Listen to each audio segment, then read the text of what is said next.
Now, there we go. OBS is on. Oh, actually, Yes. another thing that I was wondering. Yes. Is this happening just before or just after the city burns down? This is happening during the city burning down. And then the aftermath. So, you guys, Taishiro, you will wake up and you will see two people standing around you who they don't seem to have immediately noticed you. Right now, you're just hidden behind this counter. It's the dead of night and the tavern is being attacked. And there are two beings, one who's whacking anything that gets close through here with a sword, the other one of which seems to be attacking them with a hammer and chisel. You're not sure whether that's just what he had on hand and is acting out of desperation, or whether this is a weapon that he typically uses.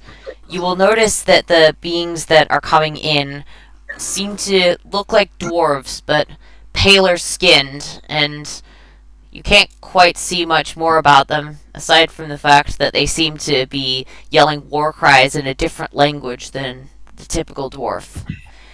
Now, Senshin and David, I would like you to roll for initiative. Taishiro, if you want to try and fight, then you're going to need to pick up a weapon from somewhere. You will know where your sword is located.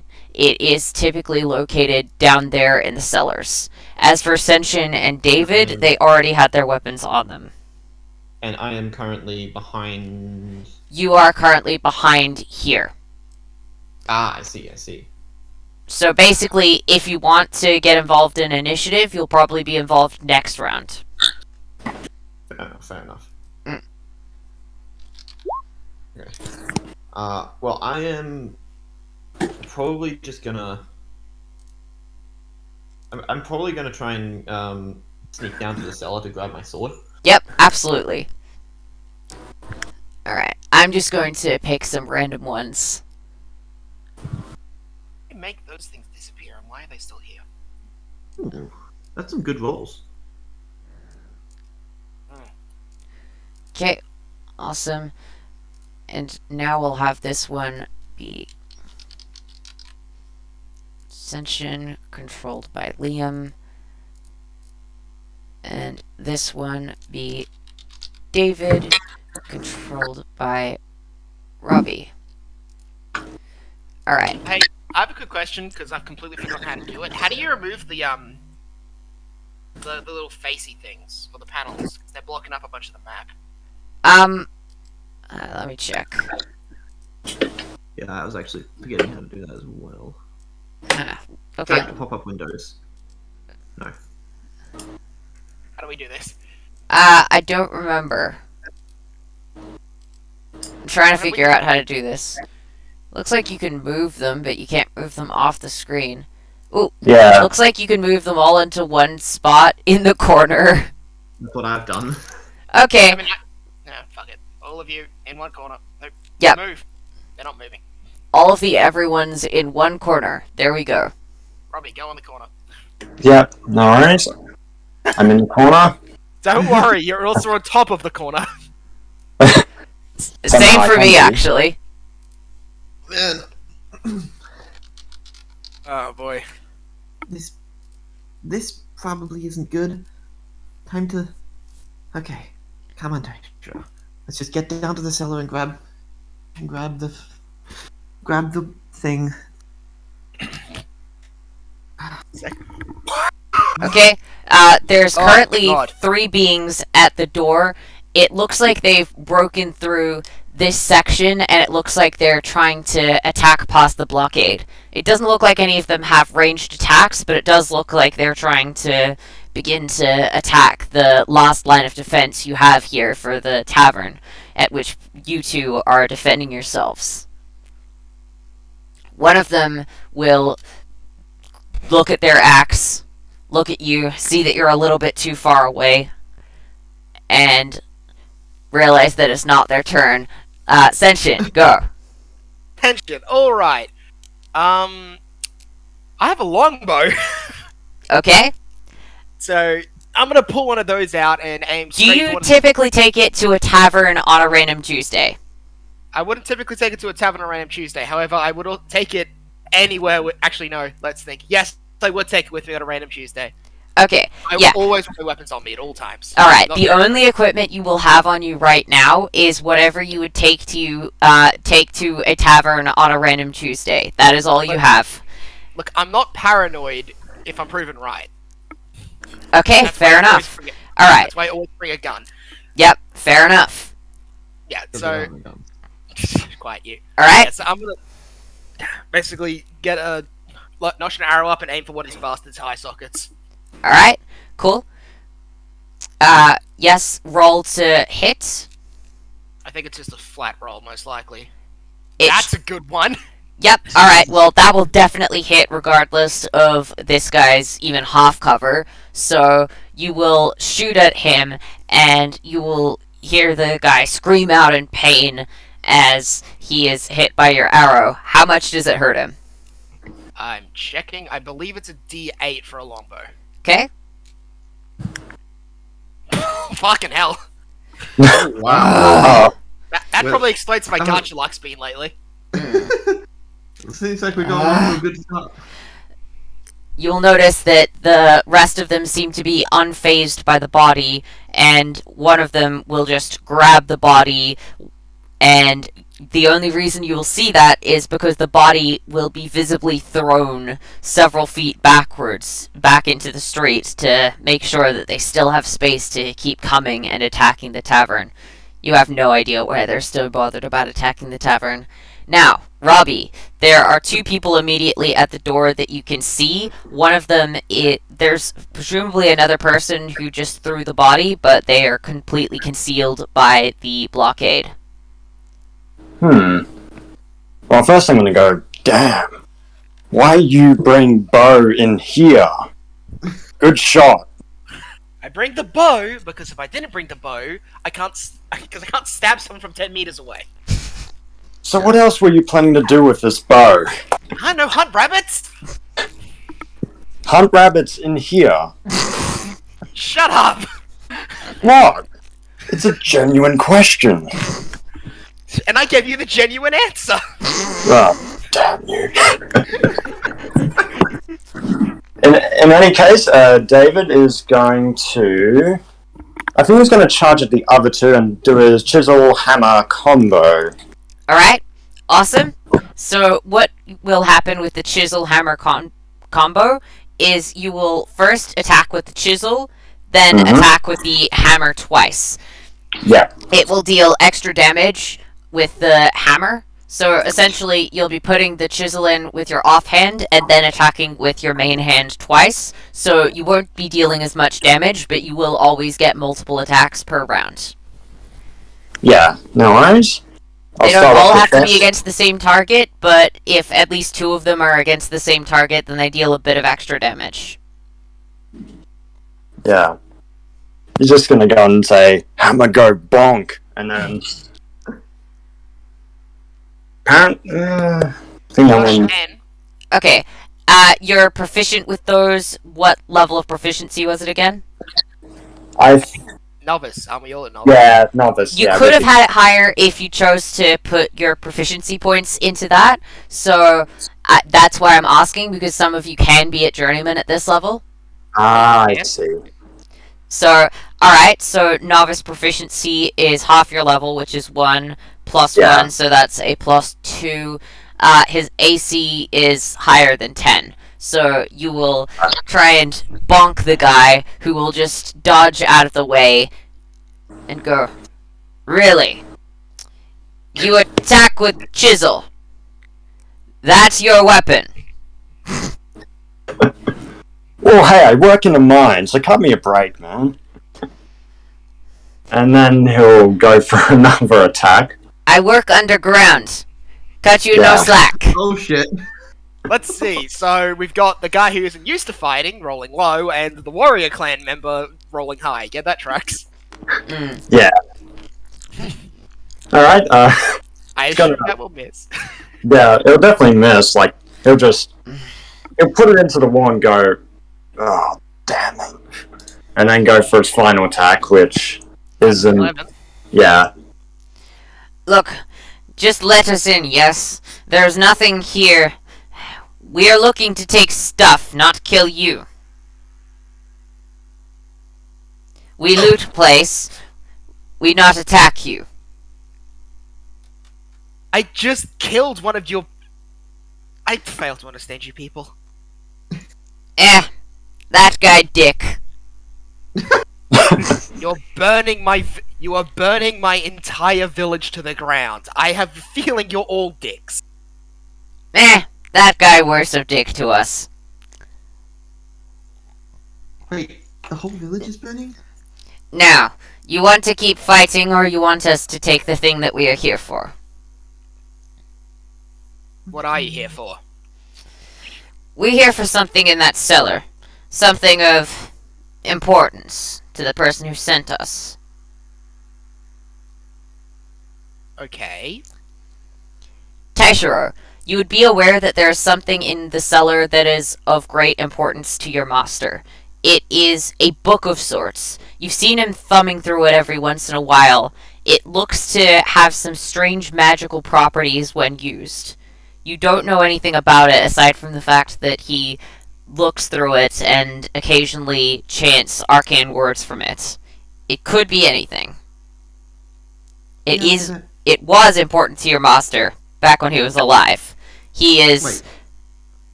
He was alive until about an hour ago when he started burning up. Because of all the burning in the village, I assume. Yeah, this is one of the few places that hasn't been completely burning down because people have managed to preserve it, but your master still did die in the fire. That must be Master's book.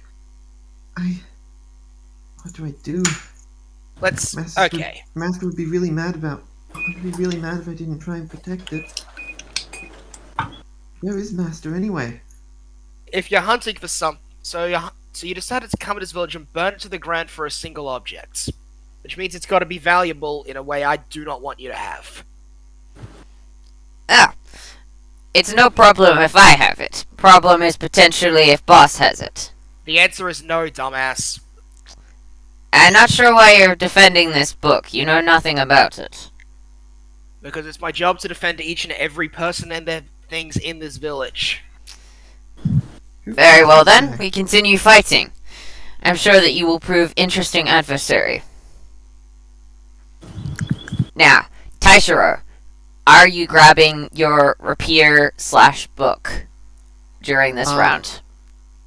I will attempt to, yes. Alright, cool. So that will use up this round, and roll initiative, and you will join in next round.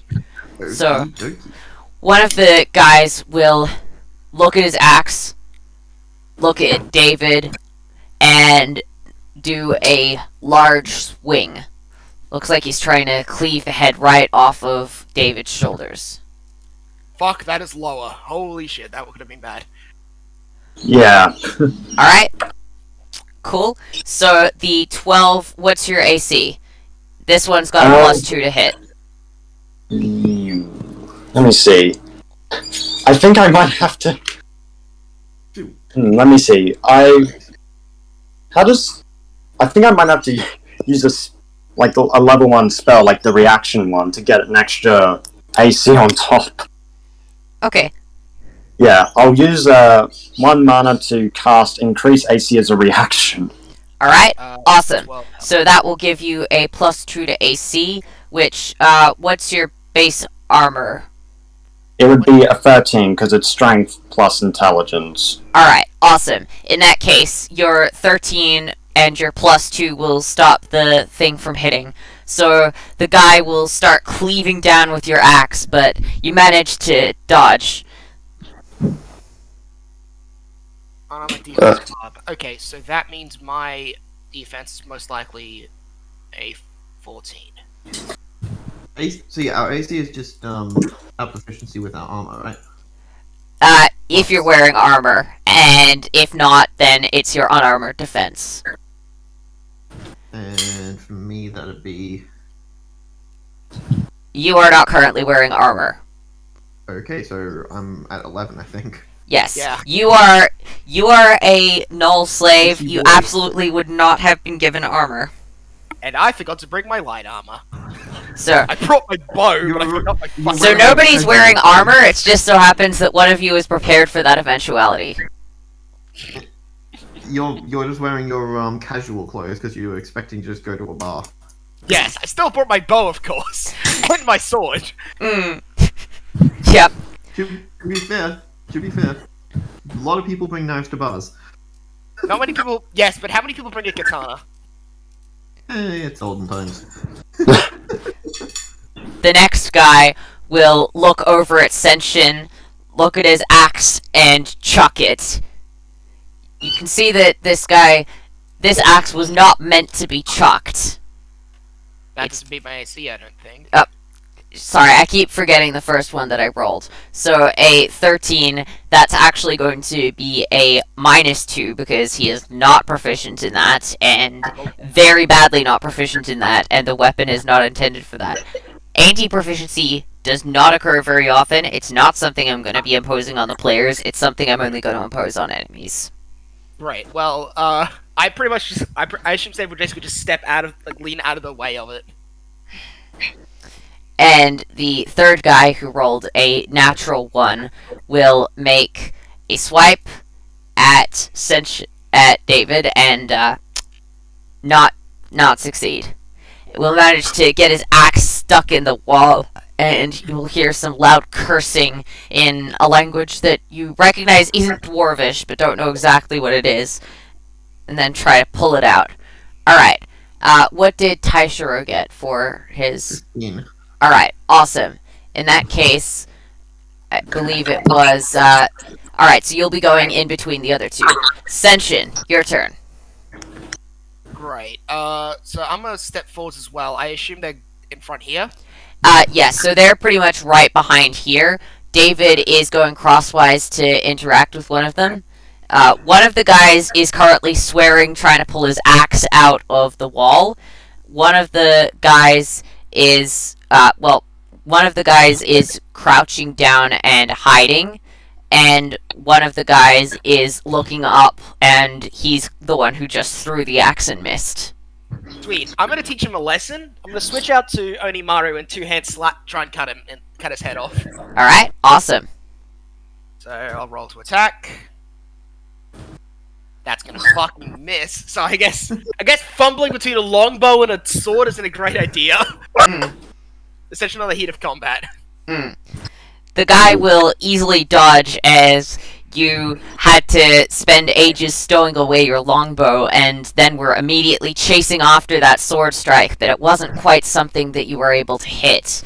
The guy laughs at you. Taishiro, you have your rapier, which is currently in Conductor's Wand form, and I'm assuming you also... Did you grab the book, or did you leave it?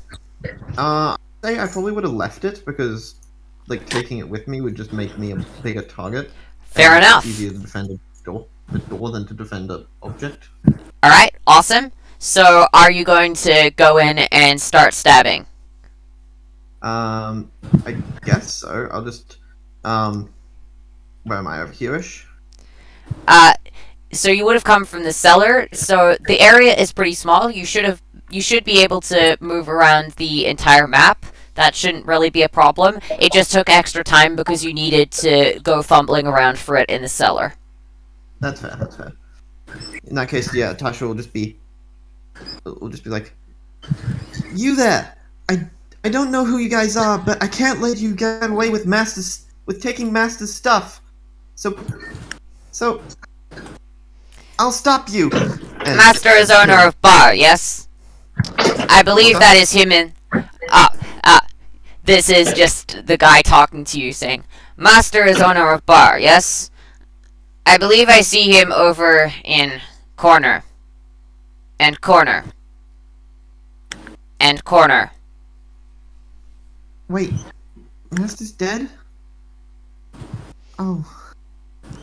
Does that mean Unless that- someone else typically dresses like barkeep, then looks like it. There another barkeep in town? No. I don't know. don't really get out much. Wait, does that mean I don't have to defend the cellar anymore? Well, there's other things down there, so I can't let you go down there.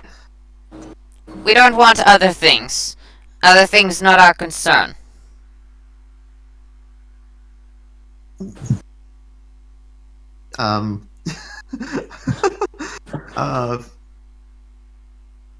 Well, maybe I'm not sure what to do here.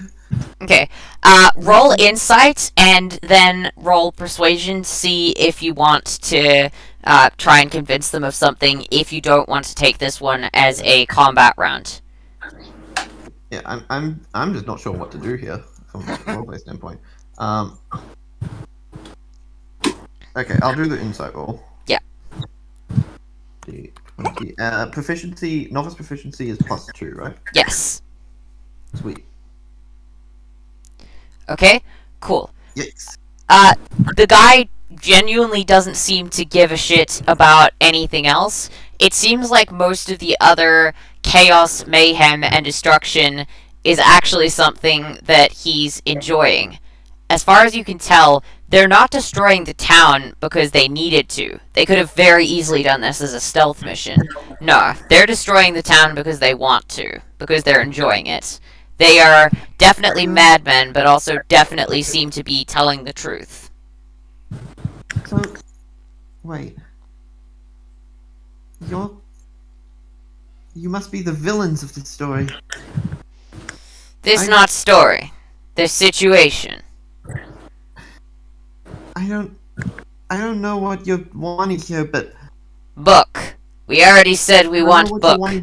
I don't know what you wanted the book for, but I know that I can't let the evil people take it. So, Alright, kid. stay Feel back. free to die. And You I can guess make now one he will- attack as a bonus action since you didn't do the persuasion check. So it will be an offhand attack, but you are okay to make one.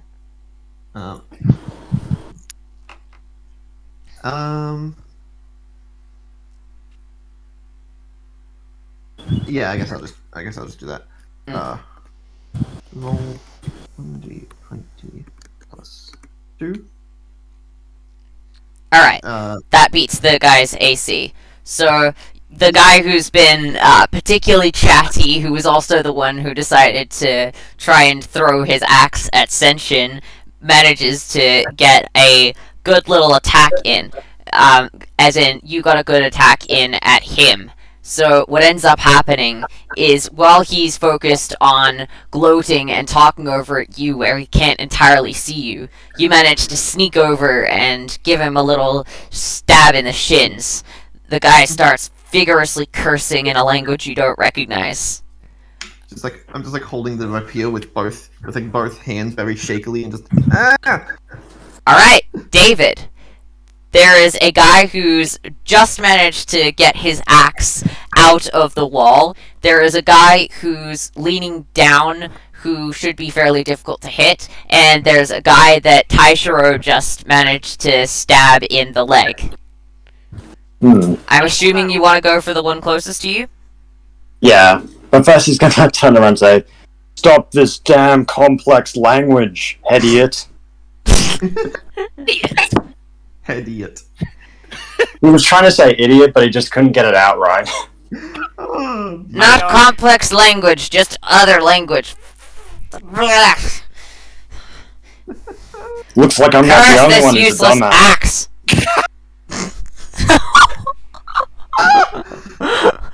Okay I'm then. liking this guy.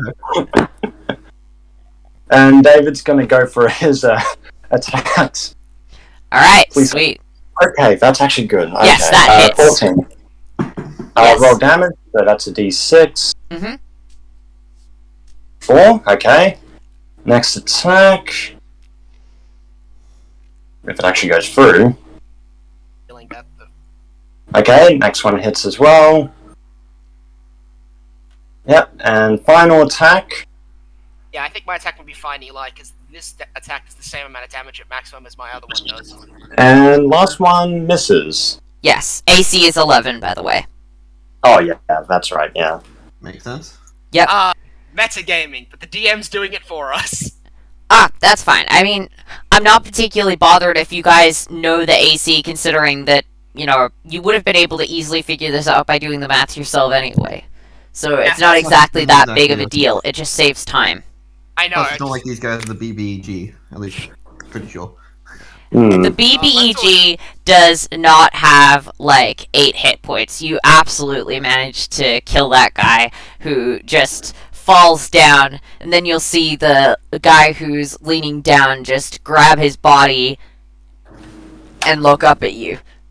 And this guy will grab the body full force, looks like he's quite strong, and try to hit you with the body to knock you down. So he's gonna roll to hit you with his dead companion. I believe that's going to hit. Does it count as an improvised weapon? Yes, it does count as an improvised weapon, and no, the guy is not proficient with improvised weapons, so that is a flat roll. And I'm going to call that a D6. Alright, cool. 4 points of damage, flat, as you are hit with this guy's companion. Make a strength save with advantage. Wow. Okay. Yeah, okay. You do not fall over with the brunt force of the impact of this random dwarf of sorts who hits you. Alright, awesome. So that's one of them done. And then another one will take the dead body's place as they will begin the turn. And you, Taishiro, make a perception check. Oh, okay. Give me a sec. Perception. Nope. Flat roll. I really need to set up a macro. Okay, yep, sweet. Okay, in that case, you don't notice it. You hear something sounding a little bit off, but you aren't able to quite react in time as you see a creature taking a stab at your feet. And that with a little dagger. And that will hit at a 12, I believe. Where is that? You don't have any armor on. Yep, that will hit. Yep. Okay, so the 12 will hit as you will begin to see a little bit of blood trickling down from your leg as you will take 4 points of damage from the dagger. I guess he just falls over because Yep. that was half his health. Yep. What? He only has 8 health. Me running, that's a lot of damage. Level 1 character, baby! Yeah. It used to be, 10,000 damage. That's a lot of damage. Now it's like 2 damage. That's a lot of damage. Okay. To be fair, the last attack we had last campaign was 30,000 fucking damage, so... Yeah, that's fair. Okay, so now the guy who's been in the middle and hiding his head the whole time will take a look up at Senshin and try and do a massive attack with his sword. Oh, shit. And you'll notice that it is a two-handed weapon, and he will be slicing down with it as far as possible. And I will roll for damage. Well, that's maximum. That's gonna send you down, Senshin. I'm down. It's not going to kill you, but it is going to down you. Yeah, I know. I'm down. I have 12 health. Yeah. But that did 12, I think. Yeah. So exactly. the guy will try and cleave off your neck. You manage to avoid it well enough, but it does end up accidentally knocking you in the head. So you manage to dodge it just well enough that you get the blunt side instead of the sharp side of it. So first up is Taishiro, since Senshin is currently unconscious. Are you okay? I guess Taishiro will just crawl his way over and just... I guess I'll have to try doing this. I'm sorry if this doesn't work.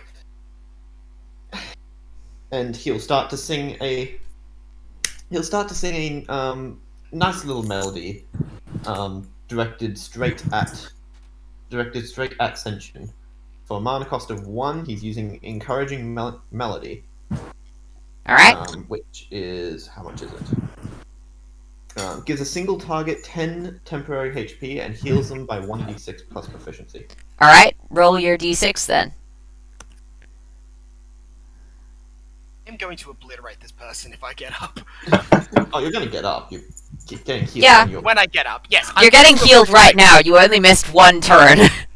I know, And so what also I mean you is I'm going to obliterate him. Oof. You're at 13 health.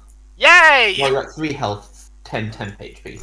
That's significantly better than 0. Da da da da da da da da. You just hear him singing that as glowy bits encircle Senshin. Alright. He's gonna be dead, sir. Oh, my mouth tastes like blood. Alright, David, your turn. He's gonna be like, "Can you sing for their deaths, please?" And then he's gonna try Hey, and... could you take off one of their heads, please? I'll try.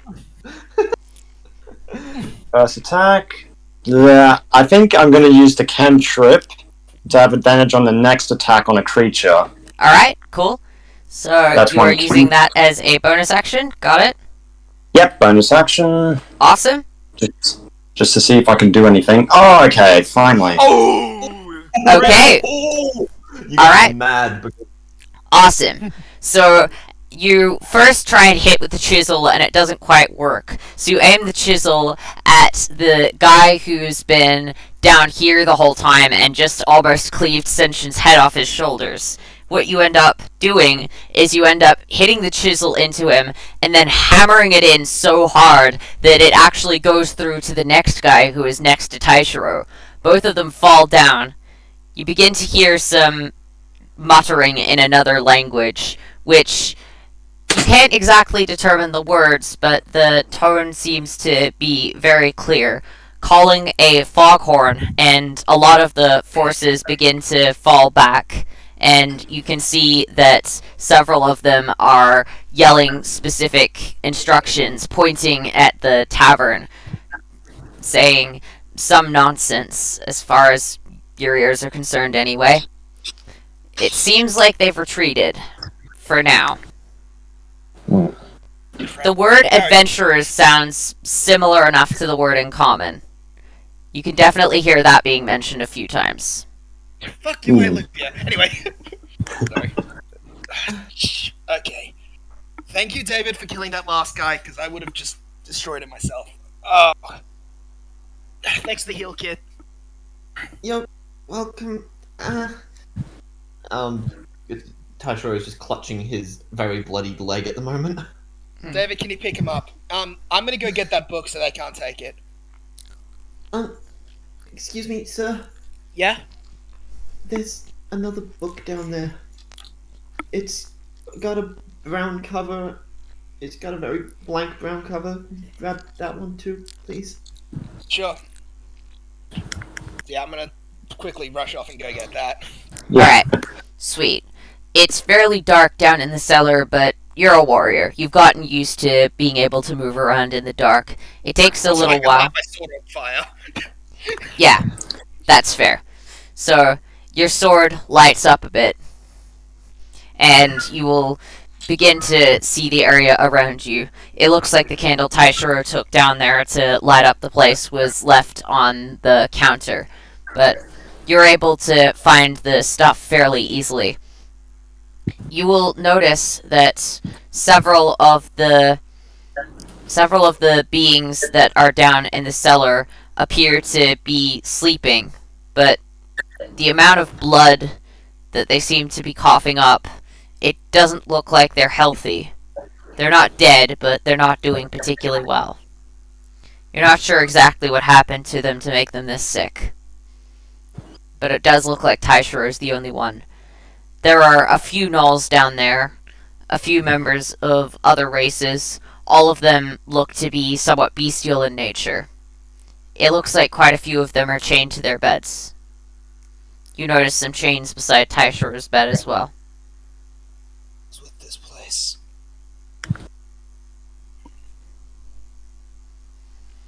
You manage to grab the book, the brown book from Taishiro's nightstand, and the other book you managed to find in what looks like a study. There's quite a lot of books in there, but all of them appear to have fancy covers and be blank. It doesn't look like they're particularly magical or fancy. It just looks like they're notebooks of sorts that haven't been filled. Looks like the guy keeps a bit of a collection. Not that he'd be able to tell now, considering that the man who served you at dinner is very distinctly in several different corners, dismembered. Can't remember exactly how that happened, although there were quite a lot of warriors who were in here. You only just managed to secure the tavern so that it was safe. See, I'll get back up and I'll turn off the sword before I walk up the stairs and get back up. Yeah. David, is the kid's leg patched up? Yeah, I got the kid up, and I want a round of beer after that. Thank you so the much. bar. Sir. Well, it's free because the barkeep's currently dead. I don't. I'm not supposed to give out free beer. It's supposed to be It's supposed to be 2 silver apiece. Oh, fine. And then he just tosses the coin onto the... David, it's not the time. Alright, damn it. Yo, kid, why are there so many sick people underneath and why are they all enchained? Those are. Do I know this? They're sick because of mistreatment, and you notice that they definitely tend to churn through quite a lot of people. You're one of the few people that's actually been able to stand the horrible conditions here for a long period of time. These guys are all becoming extremely sick because they've been working for days and haven't been treated well. They're the other workers here at the bar. Generally, the hours can get pretty tough, and some of them aren't able to make it through. I've been working here the longest, so Okay, then why are they in chains? because we work here at the bar, we're not supposed to leave. David, Yeah? I'll take care of the kid. The master. I want you to go down there and break all those chains. Will do. Thank you. The master, he's Very dead. wasn't a nice man. He didn't really. I'm sorry. This is not really something I should be saying to random people I just met. Oh, good. Look, you're fine, right?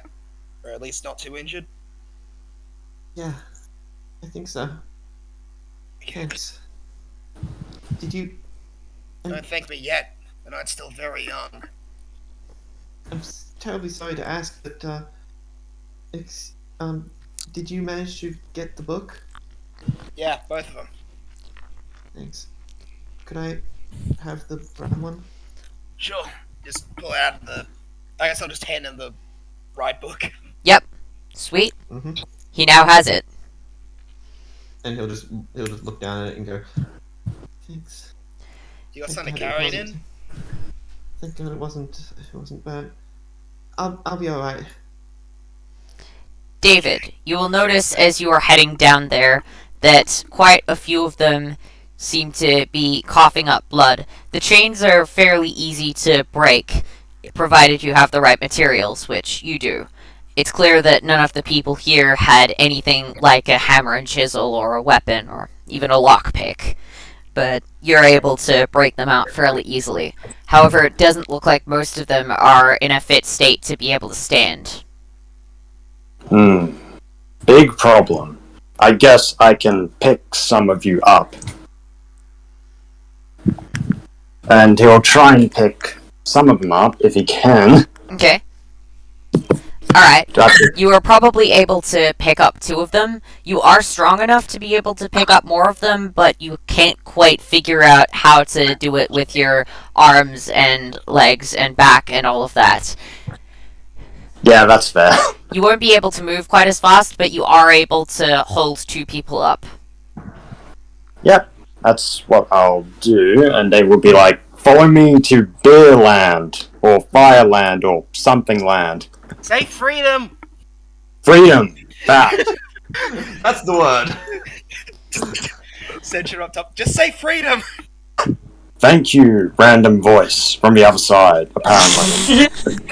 I mean, Taishiro, just above. Yeah. is Taishiro there?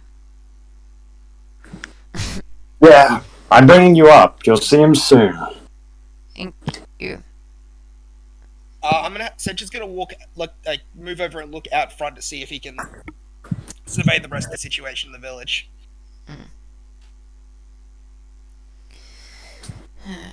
Alright, so as you walk out past it, it looks like most of the buildings have been looted and then set on fire, but the fires have been going for a long time, and it looks like they managed to just burn themselves out.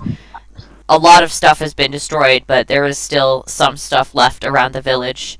It doesn't look like anyone is particularly moving around or interacting with anything. It looks like these guys came in several hours ago without warning, began taking siege to the bar, and just destroying other stuff for kicks. You only just managed to secure the bar and stop them all from going down to the cellar, and it looks like you two, Taishiro, and the couple of people down in the cellar are some of the few people left. Unless others managed to escape, of course. The death toll was massive. It also looks like they headed in the direction of the mines. What's going on out there, mister? Nothing, and that's what scares me right now. Shit, something, even... No, they've got to be alright. There's no way they're not alright. If I may ask, who are you guys? Why are you protecting just a burnt out little bar like this one? My name is Senshin Jigoku Mare. Yeah, I'm... Jigoku Mare. That's a long name. And it's my job. No, my duty to protect all that need to be protected.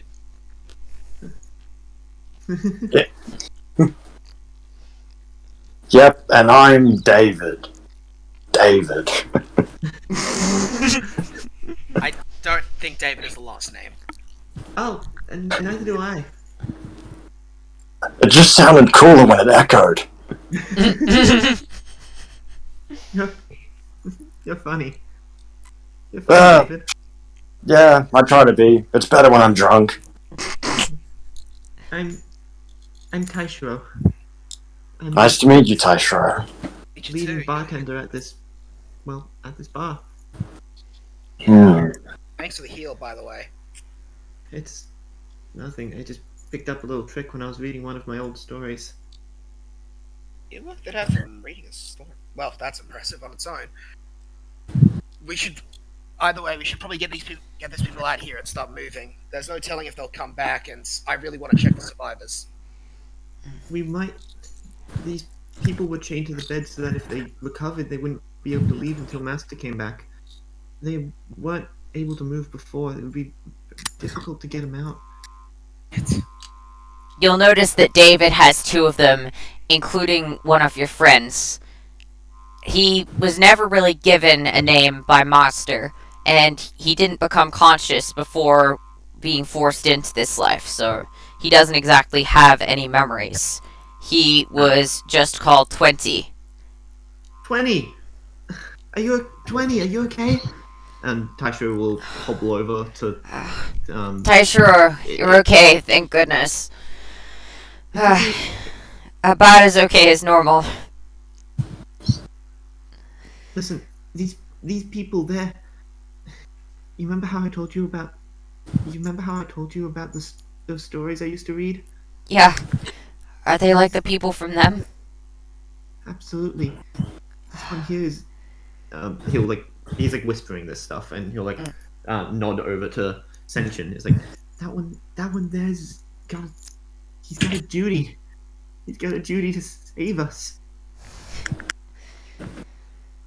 Isn't that amazing? Yeah. Yeah, it is. Come on, just keep yourself rested. We'll get out of here. I promise.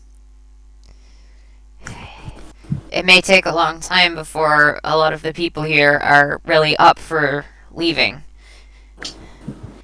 Keep yourself safe first, okay? What about you? I don't know if I'll be able to recover from that last beating.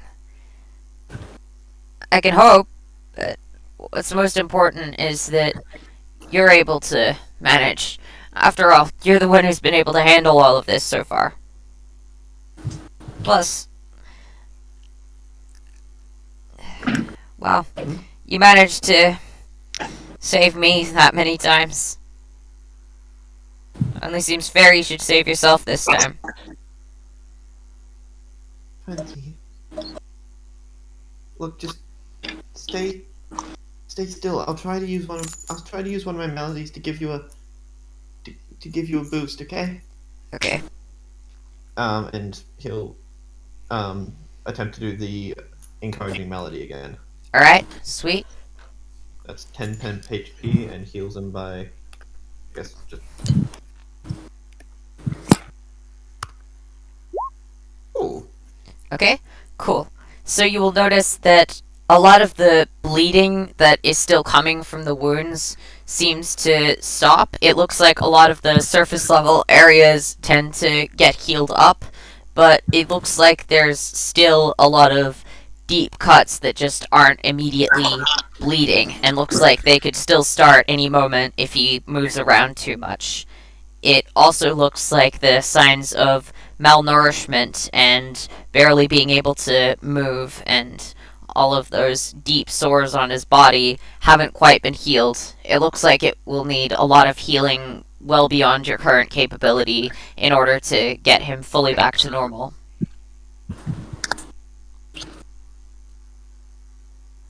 Should hopefully stabilize you. Thank you. Senshin, sir? Hmm? Do you know anyone that could help heal my friend? My mother, she's a healer, at least.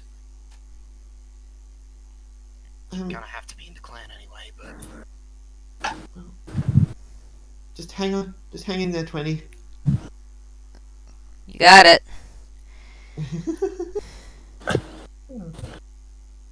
Just don't...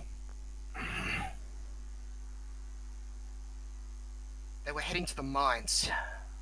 David, Yeah? would there be anything in the mines they'd hunt for?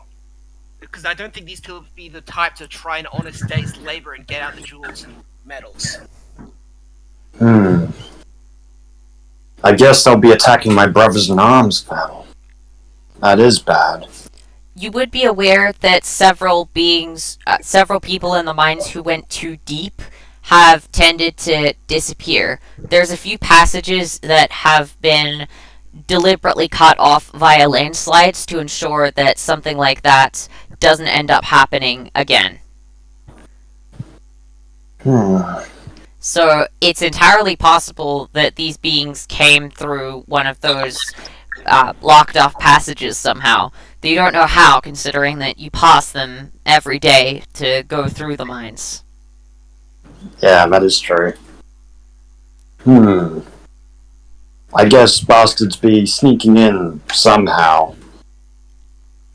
Oh. I didn't think that there were creatures like that still living under the thug skin. Possibility. Maybe.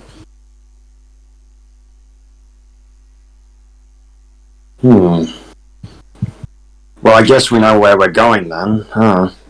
Get as many of them up as...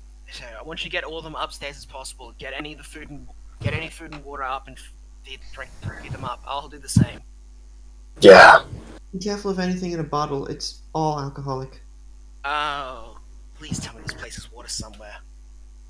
I think out the back there should be a couple barrels.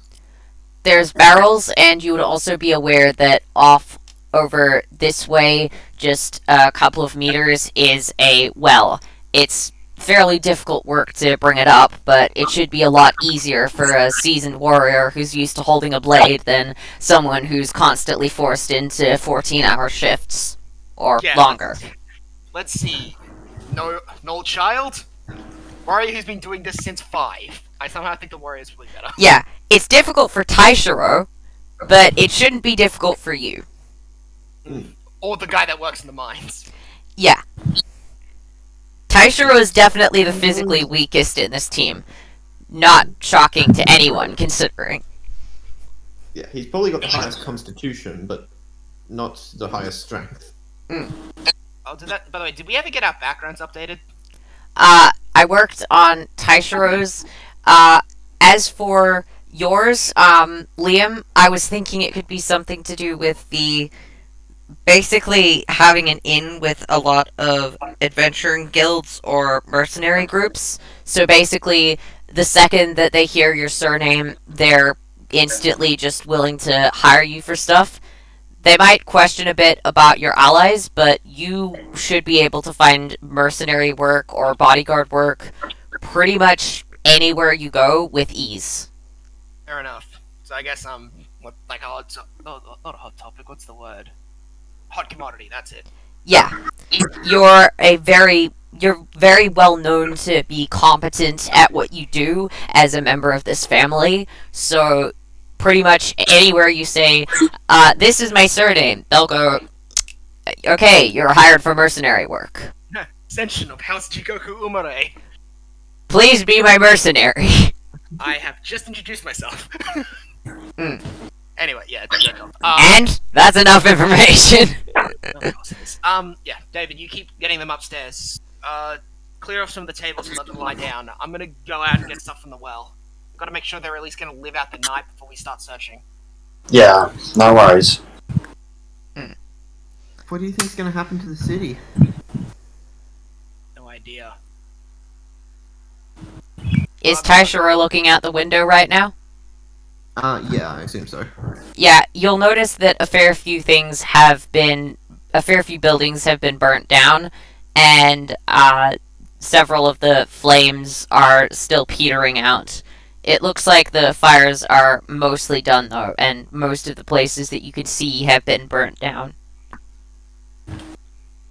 And you see bodies. Some of them, very few of them, are the beings that you were fighting, and most of them are that of the village people. You recognize quite a few of the regulars. It looks like there's several slashing wounds in their chest, several heads that are disturbingly nowhere close to the bodies.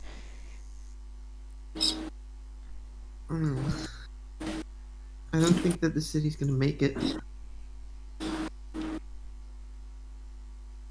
Other umbrella should still be fine. Sorry. Alright. I'll try and help you guys however I can with these rescues. If you would allow me. Mm-hmm. That's fine by me. Any help is good help. Okay. So, Senshin, I would like you to make a perception check, please. Or an investigation check if you're looking really closely at the well. I will find out which one I have proficiency in. Oh, perception. Rolling. That's not the time for metagaming, that's the time for determining how closely you're looking at the well. Didn't matter, the roll was shit either way. I got a 5. I'm Okay. looking at the water, I'm not looking for anything else. Okay. You will notice that it is a well. You will also notice as you pull up the bucket that there's a stash of quite a lot of weapons. Axes. Hand axes. And they all look like they were designed as weapons, not just something to swing at trees. It looks like they may have come up through the well. Among other places. Is there any water that came out, or... There's water. pretty much what happens is that you get the water, and it's also completely filled with various axes, so it's a bit heavier than you'd normally expect. Okay, I think I should probably throw out the axes before I bring in the water. Yeah, that's a reasonable thing to do. Okay. Well, that's not good. I have to wreck the well. So yeah, I'll just bring in the water too then. So it helps start making sure these people live. Yeah. They all up now? David has been able to get them upstairs. They look a lot less comfortable on the tables than they did on the beds, but at the same time, it looks like it's definitely helping them to be out in fresher air and not stuck to their beds. They look better, maybe. Look less like they're gonna drop dead, which is a benefit. Taishiro, can you get them more water? I'm gonna have to grab some more. Okay. Taishiro will just duck around to the back to grab the barrels. Because he does not want to have to go to the well. Okay? Alright, so, Senshin, this time when you're going to the well, you will lower it down, and while last time you merely picked it up to get the water, this time you're lowering it down, and you hear a metallic clink, and it doesn't hit the water. As you pull it back up, you notice there's no water in there. I'm gonna ignite the blade again so I can still get using it as a torch. Okay. The well is very deep. I'd imagine that the torch would probably give bright light for a maximum of 10 feet, and then dim light for a maximum of another 10 feet, so 20 feet in total. And wells are typically constructed to be at least 30 feet deep, just to ensure that they can get a reliable source of water. So, even with the torch, you'd be unlikely to be able to see everything unless you went a bit further down. Really bad idea. Either way, it's going to be difficult for you to gain access to a lot of the water here. Well, yeah. So I'm just gonna give up on the well idea then and just start helping lug in barrels. Cool. So, you lug barrels, and various ones of you will start pouring water down their throats, cleaning a lot of their wounds, and a lot of them look ghastly. It's pretty clear that this guy wasn't just using knotted leather. No, there was clearly a lot of spikes attached to it. There are even some burns there. Who knows? Maybe it used some magic as well. Whatever this was a cruel and unusual form of punishment. Well, not exactly unusual. It's... Quite common by the sounds of it. Well, for most people in common society, that would be considered unusual. That's fair. Suddenly I'm glad this bastard's dead.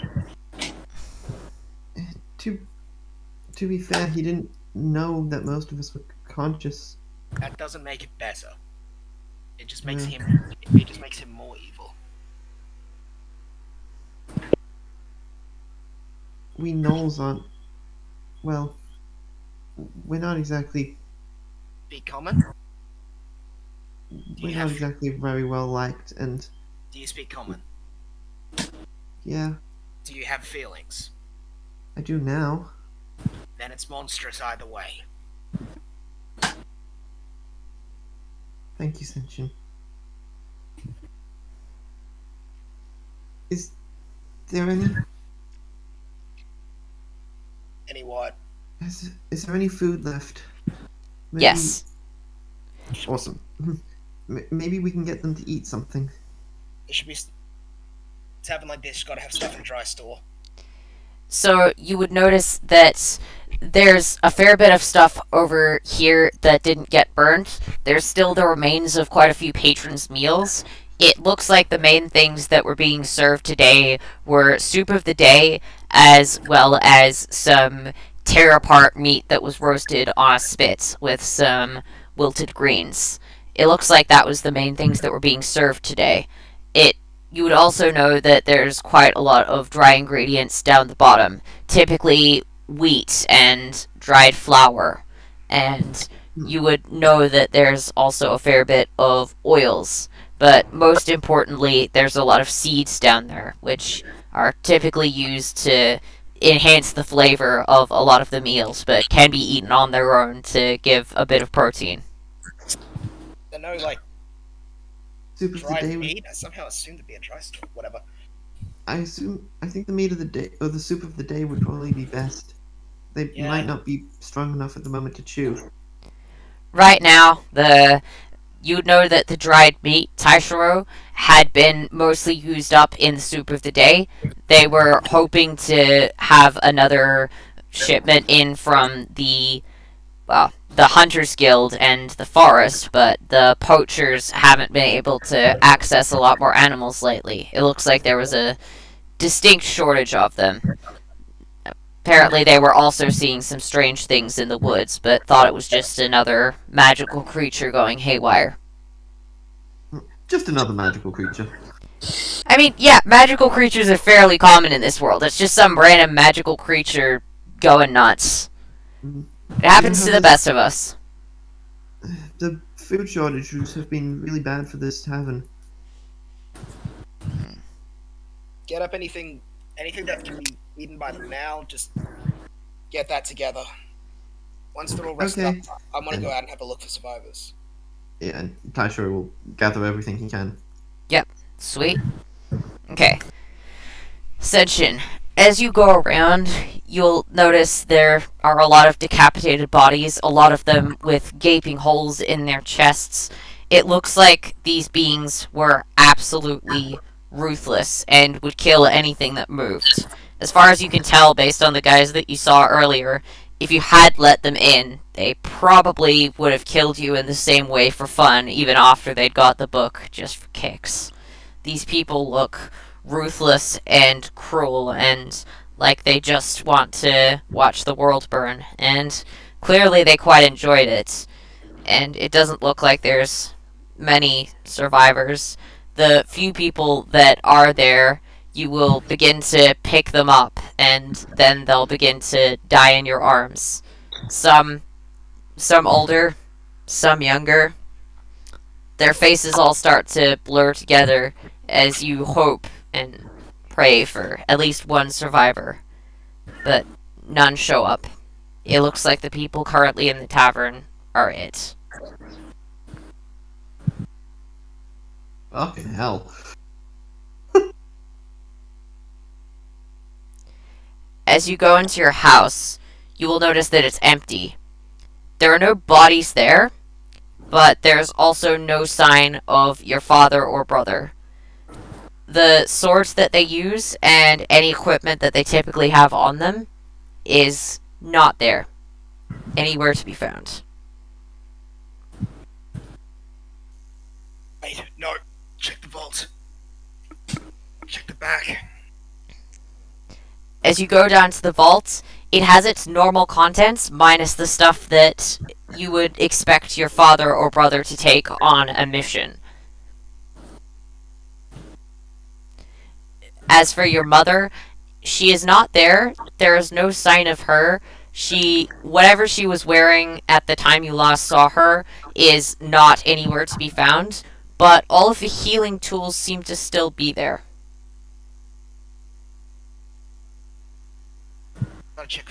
I've got to check the swords. Oh, he's... Not bloodied, and none of them appear to have been used or touched since you were last down here. The only ones that are missing are the ones that your father and brother typically take with them.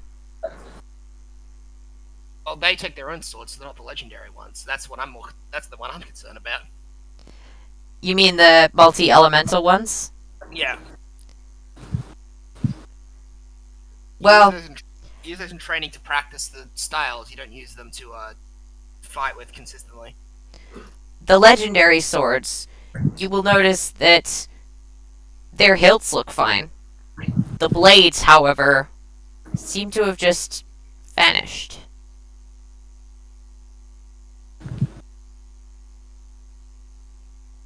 So their blades are gone, but the hilts are still there. Yes, and they're still hanging in exactly the same position. The hilts don't look to be damaged, aside from the fact that there's no blade connected to them.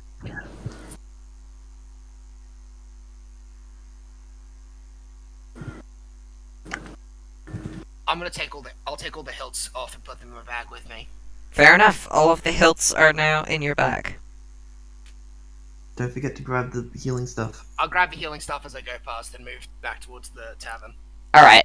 There are quite a lot of medicinal herbs. Most of them are effective as antiseptics or painkillers, but that still will be very helpful for the people that are currently in a lot of pain and at risk of infection. You should be able to at least make sure that they stop bleeding and that they're able to get a good night's sleep, if nothing else. So, yeah, I guess I'll just get back in through the door. So, I think this is the only place with survivors. These. My mother had them. They're her. Each of these works. Those ones work as antiseptics, the others work as painkillers. Thank you. Yeah. Let's get them... David, let's get these to the people quickly. Yeah, no worries. So I guess those shitheads got the others ones then. Mm-hmm. Shoot. They took the blades, too. All 8 of them. Yeah. David help people now. Help the people in here. I already checked for survivors. Yeah. Couldn't find anyone out here. Nor a trace of my family. We'll find them, don't worry. So, Oh, cookie. Settle. You can have some hope in the fact that it seems like everyone that they have attacked has their bodies strewn all over the place. So you can be fairly certain that if it was the same group of guys that were attacking the tavern that went after your family, they probably would have left bodies behind. So either they left, disappeared, or were attacked somewhere else. So, yeah, something tells me I found a slightly higher amount of, what's it called again? The weird creatures around my place. Yeah.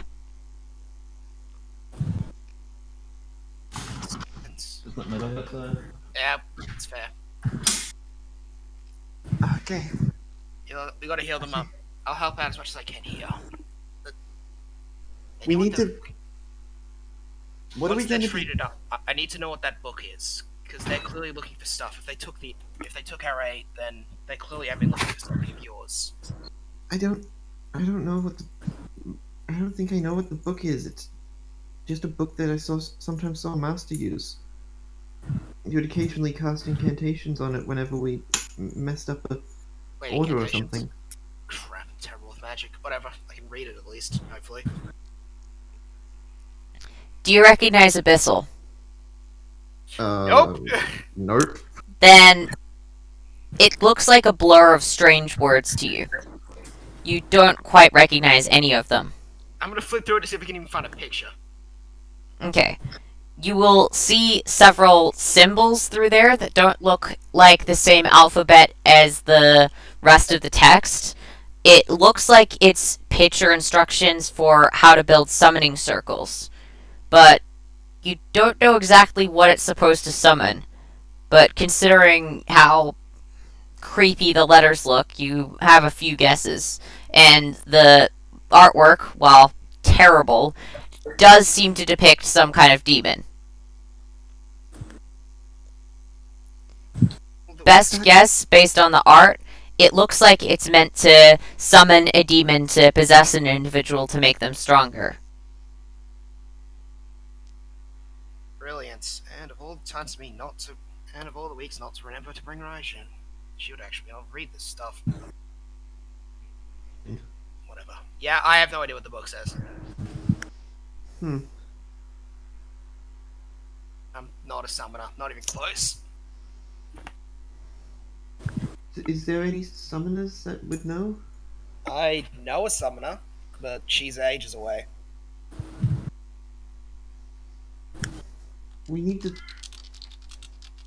What are we going to do after these people have healed up?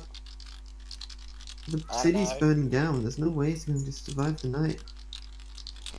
The burning's been going on for hours, and there are only a few small areas that still have fire going. Most of the rest of them have petered out somehow.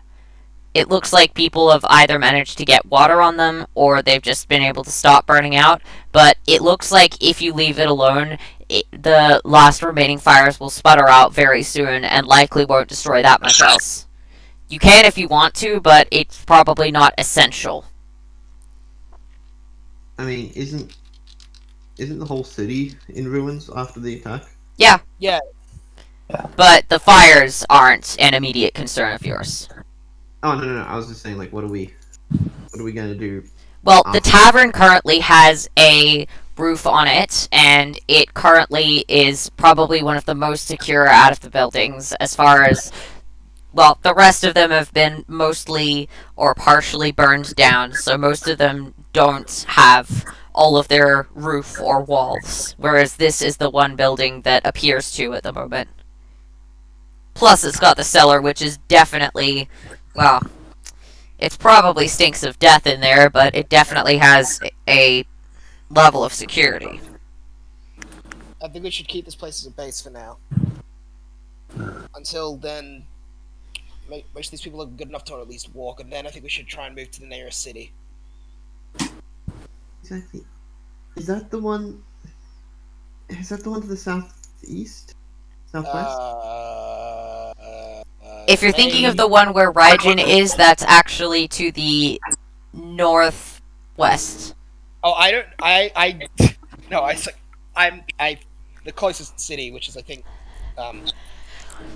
If you're talking about the closest town that is on the island, it is also northwest, but not quite as far. If you're talking about the closest city, that is the next island over across the bridge, which is northwest as well. okay, the closest place where people live in a large area. That would be the closest town. I think I went there once or twice with Master whenever he had to do big trades and stuff. Oh, it's far enough distance away. We could probably get at least something done. Well, let's just focus on helping these guys now, I guess. Go to the plan. Okay. And so I assume we just continue. Alright, yeah, so you continue healing. We can fast forward to the morning. It's an uneasy sleep for you, but you are all able to sleep. Do you decide to set a watch, or are you just all sleeping at once? If you set a watch, the night will be going for a bit longer, but that should be fine. I'd set a watch. Okay, fair enough. So either one of you will not get a long rest, or it will end up being that you guys will be taking 12 hours instead of 8 to do the watch. I can take 2 hours and still get my long rest. No, you can take... A long rest takes you 6 hours. Yeah. So It's, I can take a long rest does not take you 2 hours. No, that's what I'm saying. I can take a shorter long rest and then have the remaining 2 hours on watch. Okay, cool. Alright, if that's the case, then it should take you about 10 hours instead of 8 in order for you guys to get fully rested. Yeah, that works. Okay, cool. And Taishiro can do light activity, but since he's watching, he will be doing that instead. So, Yeah. you all wake up. A few of them look pretty sick. And a few of them seem to have passed away in their sleep. Mostly some of the older ones. There was an older gentleman who was always nice to you, but definitely doesn't seem to be doing okay now. It does seem to help that he died with a smile on his face while he was out. Rest in peace, sir. He'll just, tap his forehead and close his eyes and stuff to be respectful. Yeah. Most of the people there, it's been difficult to keep track of their names. What with the absurdly long work shifts and the fact that they seem to be coming in new and dying very regularly. The only one whose name you really remember is 20, and, well, that's barely a name. The master kind of gave up giving people names after noticing how quickly they died. David, we need to dig some graves. Leave them around. Yeah. It'll spread disease. Hmm. Also, can you knock down that well? Yeah, I'll knock it down and dig holes. Hopefully, not many. No, let's hope not. I don't know if that'd be the best thing right now. We should probably just put them out onto the street to save some time, so that we can continue helping the rest of them, right? Well, if we leave them on the street, if anyone comes through here, that'll be a spread of disease. This place is already littered with bodies. I mean, there is one option you guys aren't considering. Cremation? I mean, there's that, but also, if you guys are certain that you're not going to be using the well, then you could always throw the bodies down there. Yeah, but that's not respectful in the slightest. Yep. It's quicker, so that we can save the rest of them. It's just a question of what you guys value and what you guys want to do. I mean, respect in ritual isn't really a major thing with Taishiro. Yes, but it might be for Senshin, so... And Senshin and David are probably going to be the ones digging the graves and lugging the bodies, so their opinion probably matters more in this situation, considering they're the ones who are actually going to be doing it. That is fair. I mean, unless Taishiro wants to be lugging the bodies and digging the graves. I guess while they're doing that, Taishiro will be. Well, I'd say tending to the rest of them. yeah. Senshin will probably be splitting duties, since he at least has a mild awareness. Okay, so Senshin and David are both outside at the moment, either digging graves or closing the well up. Is that correct? Yeah. Alright, both of you two roll perception checks.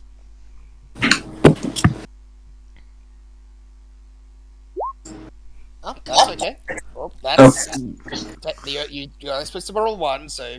Yeah. I'll just go with the first one. Okay. Yeah, just go with the first one. Let me see. Neither of you notice anything. Oh, good. Would love that. Well, correction. One of you does notice a random vulture starting to fly overhead and call out. It looks like the vultures are starting to gather, even the start of one day after all of this. Looks like some of them are trying to start to fly down and grab some of the bodies. I mean, obviously they can't pick them up. They're small birds, but they're definitely starting to peck. What's this city called again? Or this town that we're in? Land. Pardon? Nothing. Dumb joke. Don't go with it. What did you say? I want to know. Startland. No, we already have Startington. That's why I said it was a dumb joke. Yeah. Let me see. What did I have down here? This one was a town. Anston. Anston. Anston. Anston. Anston. Anston. There we go.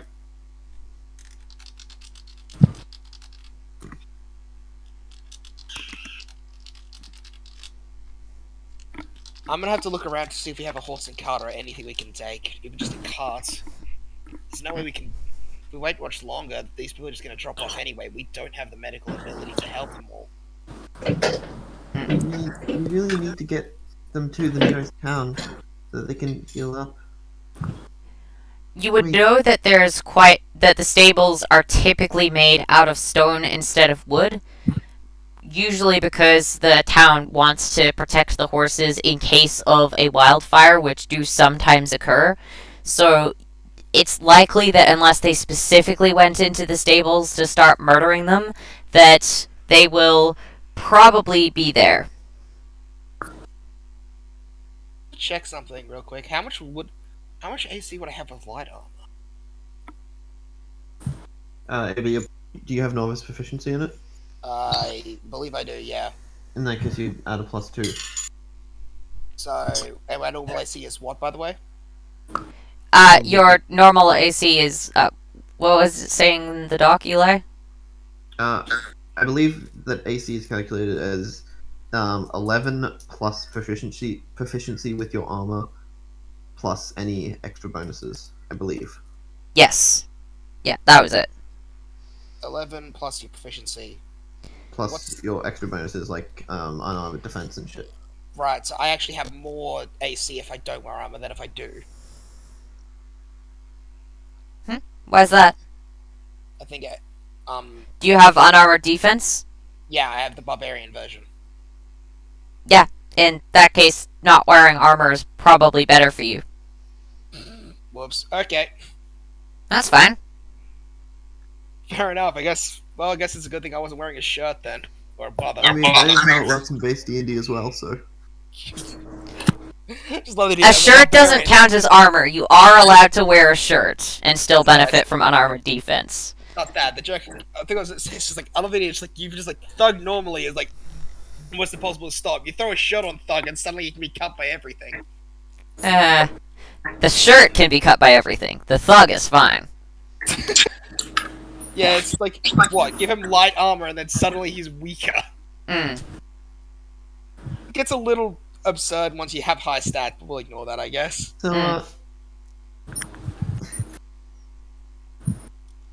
So, David, you said you're Yeah. from the mines, right? So, what was that, kid? You said that you're from the mines, right? Yeah, that's right. I've got my fellow miners down there. I think they're just as dumb as me, which helps. So, what's that like then? Must be really dark and scary down there. Yeah, it's not too bad. I mean, those nasties, they might be using something. I don't know, because some guys disappear. I think found out why. So, these creatures have been attacking your people as well? Probably.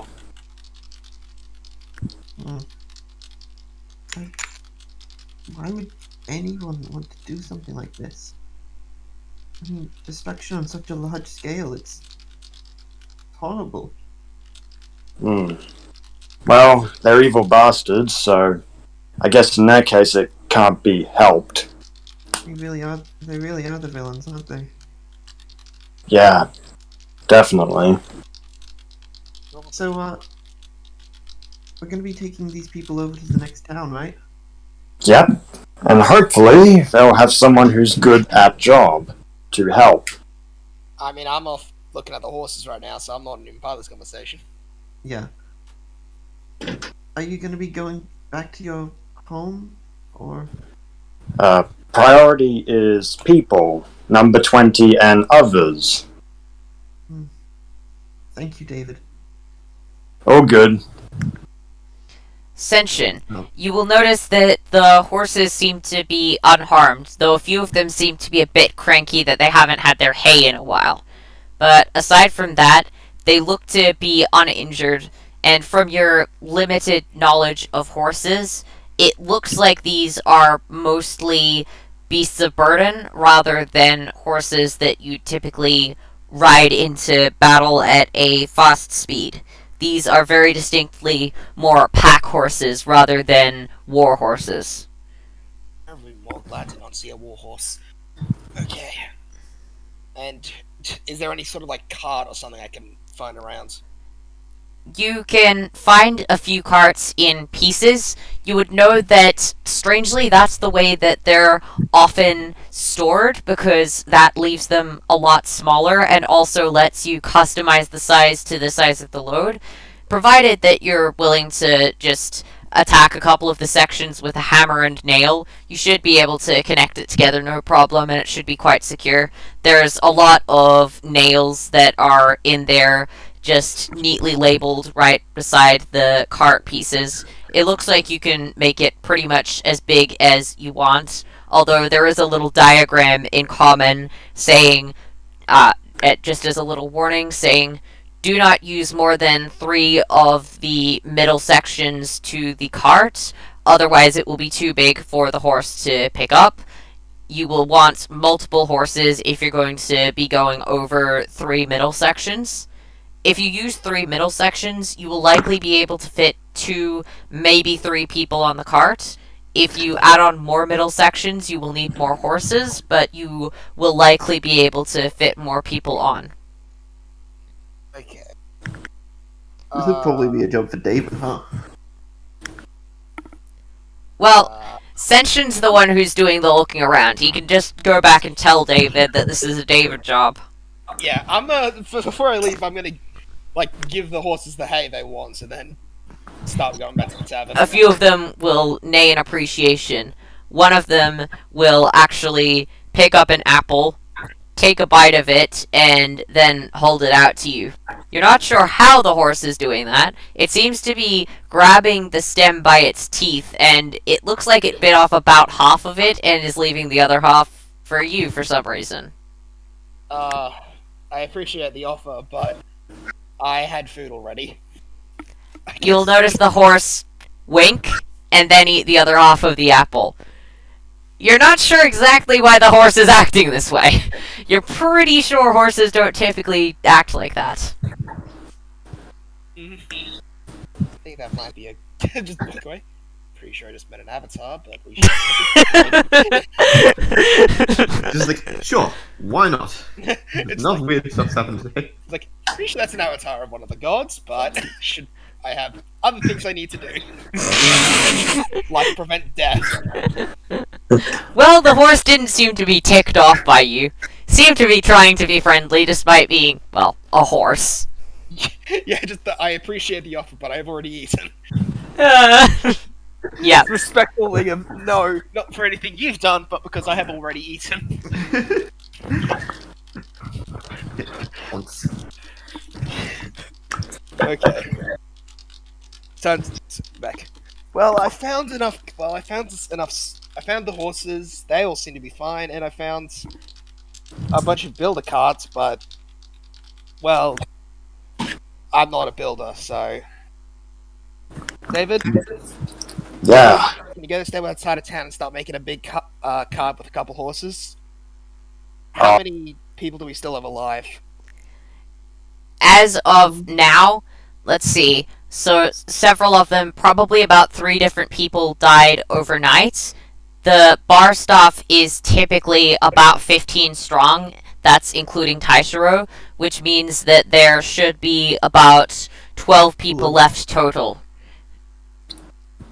Actually, no, 11, because that's the 15 is also including the master, who is very dead.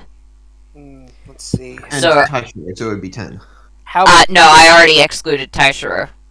Because there were 3 people that died last night, which brings it down to 12. Then excluding... Never mind, yes, you're right. I thought I'd already excluded Taishiro. So, 10 people excluding Taishiro. So, you're likely going to need enough space for about 10 people. Which means that you're probably going to need quite a few horses. If you don't want them to be overburdened, then you're going to want to keep it to 3 people per cart max. And that means that the carts will need 3 middle pieces, and that's enough for 1 horse. You're going to want additional horses the bigger you make the cart, or the more carts you make. Well, Otherwise, they will become overburdened and become very slow. Yeah.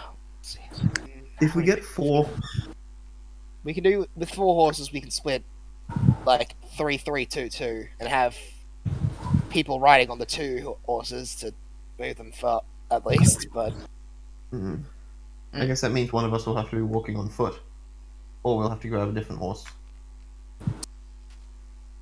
Or there's always the possibility of you all walking on foot most of the time, and having the horses carrying the carts, and then just having the last cart carrying any stuff of yours that's necessary. So say, for example, if you need to make sure that you have a supply of clean water, bandages, that sort of thing that you can't carry on your backs. Hey, actually, how many horses were there? There were probably about 10 in there at the moment. It looks like they were all in fairly decent condition. And, yeah, so 9 normal-looking horses and the one weird sentient-ish one that offered you half an apple. I am taking that one. So, I think we could probably take 5 of them. 1 to bring supplies, 4 for people. Okay? The carts. We have plenty of carts. I don't know how many carts. Yeah, okay. No, 1 horse per cart. Yeah, 5 So horses, 4 5 carts. carts. 4 carts, 4 for people, 1 for supply. So 5 carts then. Mhm. Or is the supply going on the horse like a pack horse? The supply can go on the horse. The supply, because each cart can take up to 3 people. And so if it has less than 3 people, you can also fit some supplies on there. I mean, I was also thinking we should bring a lot of food for the horses, because I don't know how long this trip is. Yeah. Mostly because I'm not good with maps. Okay. Has Senshin been to the area where Raijin is before? Yeah, several times. Okay, so he's been there, so he would know that it's probably about at the 3/4 way mark to where Raijin lives. It's just before the bridge, so you would know that it would likely take a couple of days. It's not going to take a full week, but then again, the way that you went on it was with a carriage with normally tiring horses and not having to worry about sick people, so it may take longer than the 3 days that you're used to. Okay. Yeah. So I'm just gonna bring along enough for a week in case of Yeah. problems. Smart. Is there some sorry. Is there some sort of like universal sign for refugees and help? In need of help and stuff? Mm, So when we're approaching the city, people will know what we're doing? You're going for a town at the moment, which generally, as far as towns go, they don't have massive walls around them. They kind of just open out into the larger area. Cities will have walls, but towns, you can just kind of walk directly into them. And as for signs of refugees, you guys are going to be going in with a bunch of sick people on carts and going in with your worldly possessions on your back. You don't need a universal sign to indicate that you're refugees. It's going to be pretty obvious to anyone that looks at you. that's helpful at the very least. You look like refugees. I don't really need it. Well, let's get started then. Yeah. Yeah. So, David, can you start building the carts? I'll start. You start building the carts. Once you got them, I'll start saddling up the horses and moving them over here. Yeah, no worries. Time to make the beer cart. And he'll just run off to fashion it all together. It's pretty easy, especially with the instructions that you have. It's basically just hammering in the nails into the prescribed places just to make sure that the cart bits connect. It's a fairly easy job, certainly for you, considering how good you are at chipping away with your hammer and chisel. It's not all that different, so you're able to get the carts up and going quite quickly, and they look to be in quite good condition. Now for horses. That's a weird one. It's winking at me? It somehow has another apple. There aren't any apples in the stable. You don't know how this horse got an apple. This one will wink at you and also offer you half an apple. You are one fine horse. I accept apple and will bring beer. So one of them's just like, okay, you're an avatar. Interesting. I'll politely decline. And then David's just like, fuck yeah, Horse is offering me an apple? Yeah, I'll bring it. Beer! This really shows the difference between the characters, and I love it. The horse neighs appreciatively and gives you a nod. I'll be back with plenty. And then David will run down to the tavern as fast as he can. Say, cart's done, guys. Go and put numbers in them. I'll be back. Right, I gotta saddle up the horses too, so... David, you will notice as you are grabbing the beer, what's your favorite drink? What is David's favorite drink? Something strong. You will feel a bit of a weight in your pocket, and as you pick it up, it's a flask. As you unscrew the lid, it's definitely the sort of strong drink that you really enjoy. You're not sure how it got there. Maybe it's the horse? He's got a flask of straight rock rum. Don't know what this is, but thank you for beer. I'll give to horse. Rock rum. Oh my god, rock rum is an actual thing. Yep, so this is rock rum. It's a fancy type of rum that is brewed in the mines. It's not actually that fancy. They just convince themselves it's fancy because there's usually a fair bit of somewhat magical gemstones that are sprinkled into a normal beer or ale, and also a couple of plants that grow underground that are brewed in with it, which make it a lot stronger. Can I just... I'm just going to show my screen real quick. This is rock rum. For some reason, it's red. Wow. Okay. Huh. And it's all made by Kiss, apparently. Yeah. It's like rock rum. Yeah, it's like, rock the music. What do you mean, like Rock the Rocks? That, on the other hand... That Cool. looks like it is rum that just came out of a rock.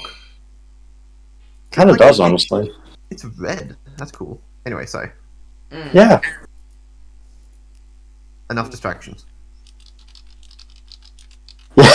So, David will walk up with his flask, and he's bringing 2 tankards with him, so he gives one of the horse, pours the drink in both, and then just claps them together, and he's like, alright, heads up, and then just sculls it. You will notice that the tankard was definitely emptied. Definitely. It's full again. Ooh. Yeah, well, seconds then, and then starts drinking it again. You empty it. It's full. Yeah, well, This horse is getting David very drunk. David, I Okay, need you moderately sober. Okay, Mr. David, I'm gonna have to cut you off there. no, I'm good. I've got this. David, as the instruction of your employer, or at least the only living one that as your employer, you need to be a little sober right now, please. We have very sick and ill people.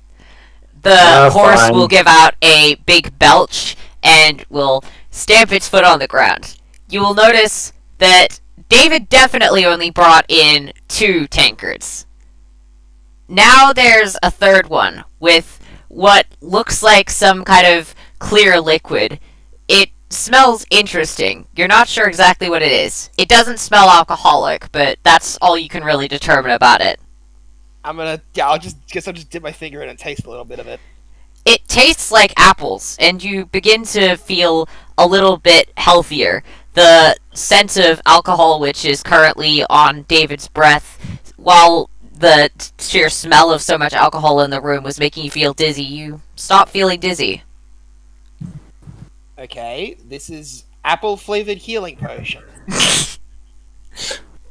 Maybe we should try and use this on the people. Yeah, definitely. David, lug this back and don't break it. I'll start saddling up some horses. Yeah. Thank you, horse friend. And then he'll start distributing the drink. The horse will aggressively nod at David. It looks like you've made a friend with the magic horse. Somehow. I shall call Did you just call him your employer? I mean, What? I technically am. Or at least my family does. What is? So, what's the story with you two then? Taishiro will say as he's like trying to haul up as much stuff as he can onto the pack horse. Somehow I imagine he's like sort of struggling to do that, and Senshin's just carrying 2 of these big barrels over his shoulder. So yeah, what's the story with you two? How come you two are working together? Well, David works as something of a, what's the word I'd say? I guess guard for my estate, and I'm, well, the youngest child of the Jigoku Umare. We're a warrior clan. Have been for 6,000 years, I think. Are you related to Are you like that old story of Orochi? I guess. Oh, that one. I really like that one. I only really got to read it once, but it was really cool. You see, he always used to go, and he just starts rambling about this Aw. story. Yeah. I don't know. We something like that. Wow, you're like a real life hero, Senshin. Something like that. I mean, kind of more of just a sword with morality. Well, I think you're pretty cool. And it is at this exact moment that Taishiro will make his oath. Alright. Awesome. You begin to feel a little bit of power surge into you as you hear a voice, your own voice in your head, saying, You can draw from this oath. You can become more. But you have to prove yourself worthy of it. Or more specifically, you have to prove yourself devoted to it. I will. Prove that, and you will gain the favor of the oath that you have created. I will. I'll ensure that I follow this oath with all that I have. He says to himself randomly in the corner. Awesome. Well, nobody else heard the being talking to you about your oath because that was essentially a version of you. The oath will become stronger the more that you follow it. That means that the pressure to follow it will build, and the magic that you will get from it will grow over time.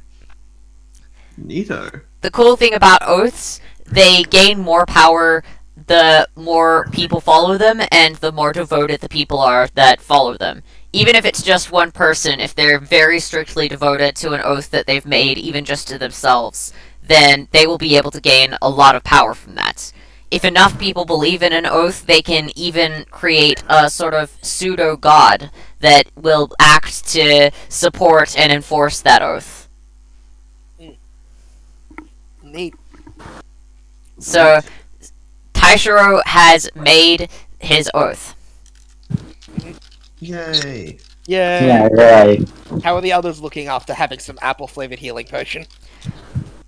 It looks like a lot of them seem to completely stop bleeding, and it looks like their eyes start to clear up. It looks like they're still going to need food, but they definitely look a lot healthier. It looks like any negative conditions that were affecting them, what with the bleeding, the infection, that sort of thing, seem to have gone away. But they're still undernourished, and they're still going to need more medical care. But that was definitely very helpful. So somehow, the most useful medical care you have achieved so far came as the result of David offering beer to a horse. I mean, to be fair, this is a world which Pinko ostensibly rules. Yeah, this world is chaotic. gods are commonplace, and as are weird random things that you run into. It's gotten even more chaotic since the gods. Since they've been fucking around for tens of thousands of years. It is not uncommon to have a line from Pinko or Akaza. It's definitely not uncommon. I'm Actually, gonna be right back, guys. Just gotta head to Lou. Fair You enough. guys continue without me. Okay. So I guess we'll just... assume that he's off in the corner. Yeah, well, I'm assuming he's Off in the corner talking to himself about the oath he just made. That sounds about right. Reading from the brown book. Yes. The Brown Book of Destiny. Yes. So I guess the rest of us are just gonna be... So you have buried the bodies, correct? Individual Yeah, we graves have. or a mass one? individual. Yep, alright. Each with individual graves. I'm assuming that any you know the names of, you're probably going to write them out, and if you don't know the names of them, then it's just going to be a simple headstone saying rest in peace. Yeah. Well, Yeah. headstone. Headwood. Yeah, fair. I was mostly saying stone because I know that David is good at stone carving, so it's likely that it will look better and clearer if it's a headstone. It will take a bit longer. It's just a question of whether you want to create something simple, which may not look as neat, or whether you want to create something which is a bit more complicated, which will look better. I mean, I just want something... just giving them a piece of wood for now with a name on it, and... because we have a lot more people we have to probably give some sort of burial to, considering, the massacre. Yeah. So yeah, just working on that as we saddle up the horses to get the survivors out. Any of you good enough to walk yet, or even sit up? 20 looks to be looking a lot better, and he'll go, I can probably sit up. I might not be able to walk for that long, but, I mean, I should be able to start. Benefit, at least we're getting better. Yeah, most of the others are, well, a bit older. Well, not old, but, old as far as people in this profession get. I've been to I haven't been to a huge amount of bars, but I'm pretty sure most of them don't keep slaves. Well, this one, most of the people that are down there aren't exactly used for weight stuff most of the time. They're used for weight stuff until they're exhausted, and then, well, they serve their main purpose, which is magical experimentation. Right, I feel I should probably mention this now. While I buried all of the slaves, I did chuck the bastards' remains down the well. Thank you. I was saying that out of character. Yeah, okay, cool. Just was not very happy with him. I chucked his stuff. I chucked his body remains down the well because fuck him. Yep. That felt fair. If you're good enough to at least walk a little bit, I can. we've got a bunch of healing potion around here. So if you could just keep them up, or me and David work on getting everyone into carts, that'd be very helpful. Is there something I can help with? I probably can't lift anything heavy, but I should be able to help with some other stuff. Most of this is heavy lifting and saddling horses, and I don't know how much you know about that. Actually, I think I've seen that one before. I once helped saddle a monster, helped saddle a horse to get monster to town, so I might be able to help with that. Let's see. Well. Okay, this is a different configure. Oh, yep, that's where the buckle goes. Okay, yep. Cool. On it. Well, that's one more to help out, I guess.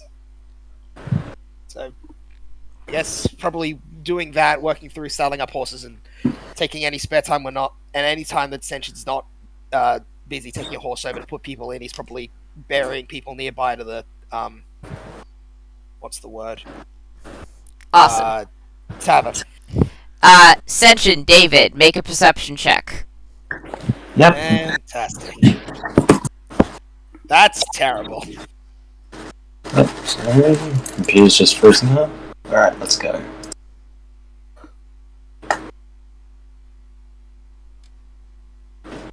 Oh, nothing there. Sorry, just log me out. Alright, I'll be there. All good? I was wondering why Eli was suddenly the one on top of the pile of people. Yeah. There we There he go. is. Now to move Robbie back to the top of the pile of people.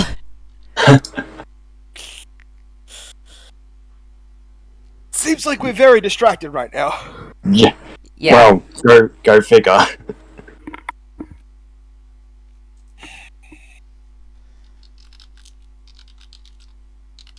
So mine's a 4, his is a 7, I Mm. think. Yeah. Okay. A figure. You think you see a shadow or maybe a figure seems to be darting around the buildings, but when you blink and look again, there's nothing there. You have a sense that you're not quite alone in this town, that you have no idea who or what it is that's moving around.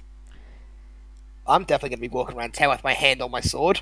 Fair enough, yeah. And David's gonna have his hand on his chisel and hammer and say, don't like this. Something here, darting around. Not a fan either. The second the sun goes down, we're heading back to the tavern. Yeah. You hear a voice yell out, "Don't suppose you've seen any sign of a lot of these Duregar, have you?" And you'll see what looks to be a fairly tall woman step out from behind one of the buildings. It looks like she's decked out in full adventuring clothes. She has a longbow on her back and leather armor on her body. She looks to be fairly young. I'm assuming Duregar are the weird dwarfish freaks.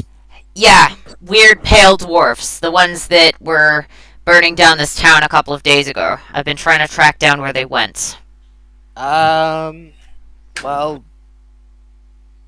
I killed a few of them when they were attacking, so I'm at least a little aware of them. I'm aware that some of them died. I'm just trying to figure out exactly where the rest of them went. I saw them go towards the mines. They seem to be working underground, if I'm correct, from what I've seen. Damn it. If they've already made it back underground, there's no way we're going to be able to catch them. Oh, goody. They know those underground passages like the back of their hands. Better, even. Well, I should probably introduce myself. My name is Valrendis. You can call me Val. I'm an adventurer. Yeah, name's Senshin. Pleased to meet Yep. Name's David. Or just David. I get that mixed up. you. Pleased to meet you, David. Or just Yeah. David. Yeah, either way works just fine. I love it, David. Sounds a bit better. Sounds like an echo. Yeah, exactly. That's why it sounds so cool. Yeah. Okay, so you're both on the same page. I've been down around the mountain, although I didn't exactly go down the mines. I wasn't sure if I could find my way around there. Didn't want to end up getting lost. But I was up around the mountain area. Looks to be strangely deserted at the moment. That's why I popped down here. Doesn't look like anyone was killed, though. Just looks like it's empty. It's weird, too. Looks like food was left, Hello. clothes were, all sorts of things. New NPC has just introduced themselves. Her name is Val, and she's an adventurer who is currently outside chatting to Senshin and David. Okay. This seems like a long shot, but you didn't come here with a party, did you? No, I came here by myself on the orders of, the Oracle. Right. Wait, the Oracle. I suppose you've only recently started adventuring, if you haven't heard of her. Well, she goes by Aura, funnily enough, and she is a lot of places. She mostly runs a lot of the adventuring guilds around the continent. her whole thing is that she tries to mobilize adventurers to take care of a lot of local problems. Her main job is ensuring that a lot of these nations don't end up going to war, enforcing an oath of non-aggression and all of that. She's the one I work for, because as far as adventurers go, she finds all the good bounties and lets us know who it is that's putting them out there. Also is able to keep her finger on the pulse of any local dangers. Really, really helpful as an adventurer to be able to know a lot of that stuff. Right. Wait, we're adventurers now? They'll chime in from the back. Not quite the conversation, Taishiro. I assumed you were, considering the fact that you were so well armed and trained in defending this town. It seems like I just assumed that you already were. Oh, Well, if you aren't, then I should probably choose myself in full, then. I'm Senshin Goku Umare. I see. Famous mercenary family. Impressive. Anyway, yeah, that's probably why. I'm not an adventurer yet. I didn't exactly get the coming of age before this happened. Yes. That would complicate things. We'd go at 16, but didn't exactly get to 16 before my village burnt to the ground and almost everyone I ever knew died. Well, if you haven't found the bodies, it's not typically the Duregar's style to not leave bodies behind, so I'm guessing the same thing happened to your family that happened to a lot of the Goliath people up at the mountain. Yeah. Seems like there's two separate groups of foes that are attacking. Still trying to figure out exactly who it was that, well, went after them. I can't figure it out either, because I can't see my brother or my father losing to any of these people.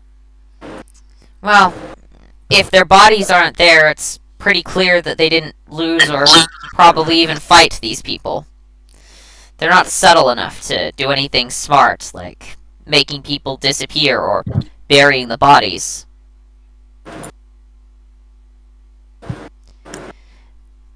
I mean, they've had their minds ravaged for so long, it's no wonder. They probably don't have enough minds left to actually take things seriously aside from the thrill of battle. Alright, of course, parasites and thugs, mind. Yep. You got it. You'd think that they'd stop going down there after, experiencing eternity, but no, apparently these creatures consider to go down there as a thrill. Well, the Mind Flayers do. The Duregar, well, originally a lot of them were just elves that copulated with dwarves that were down in the deep, but no. Now it has to be all of the dwarves that got taken over. It's about a 50-50 at this point, but these definitely look like the mad kind that got oppressed. Anyway, we've got a bunch of injured people inside. We need to move into the nearest town ASAP. Would it be too much to ask for your assistance, or...? Not sure exactly how much I can do as one person, but I'm definitely willing to. Well, we have 2 people who can lift them and 1 child who can't, so an extra pair of hands is useful in any scenario. Oh, you just want me to lift him? Yeah, sure, I can do that. And you'll just see her easily pick up one person and then support another with walking. Yeah. Alright. We'll get them over to the carriages. Also, saddle up Magic Horse. I want him to bring the supplies. Yeah. Alright, friend. We take supplies, beer, and a flask that disappeared. Hopefully it'll return, right? Wink 2 if it's yes. The horse does not wink, just puts the hoof on the ground, and the flask reappears in your pocket. And the horse will go, very easy for you to lose that, isn't it? Doesn't look You're like sure? the horse spoke it, it looks like the horse was thinking that. Well, then again, you assume I'm clever, which I am definitely not. Do these horses have names? I should check if they're at the register. They And then do have names, but they aren't written down anywhere. Oh, come on. I guess Dave will go, so what is your name, fine friend? Horse friend. Equine. Ethan, pleased to meet you. Yes, very pleased as well. David, I are you guess- talking to the horse? Yes, absolutely. The horse will nod at Same you, page. Senshin, and will begin to say, "Greetings. My name is Oh. Ethan.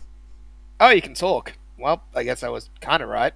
I can communicate telepathically. It's a little different, but yes.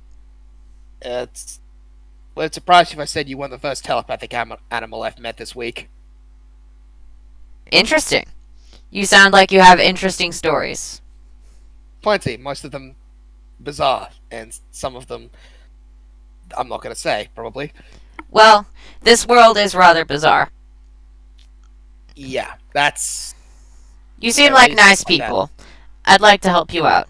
So first I have one question. Am I most helpful in horse form, or would another form be more useful? Oh, wait, you can transform? And the horse will immediately transform into what looks like a Pegasus, and then to a hippo, and then into an elf, and then back to a horse. Yes. That's... God. Changing, Oh.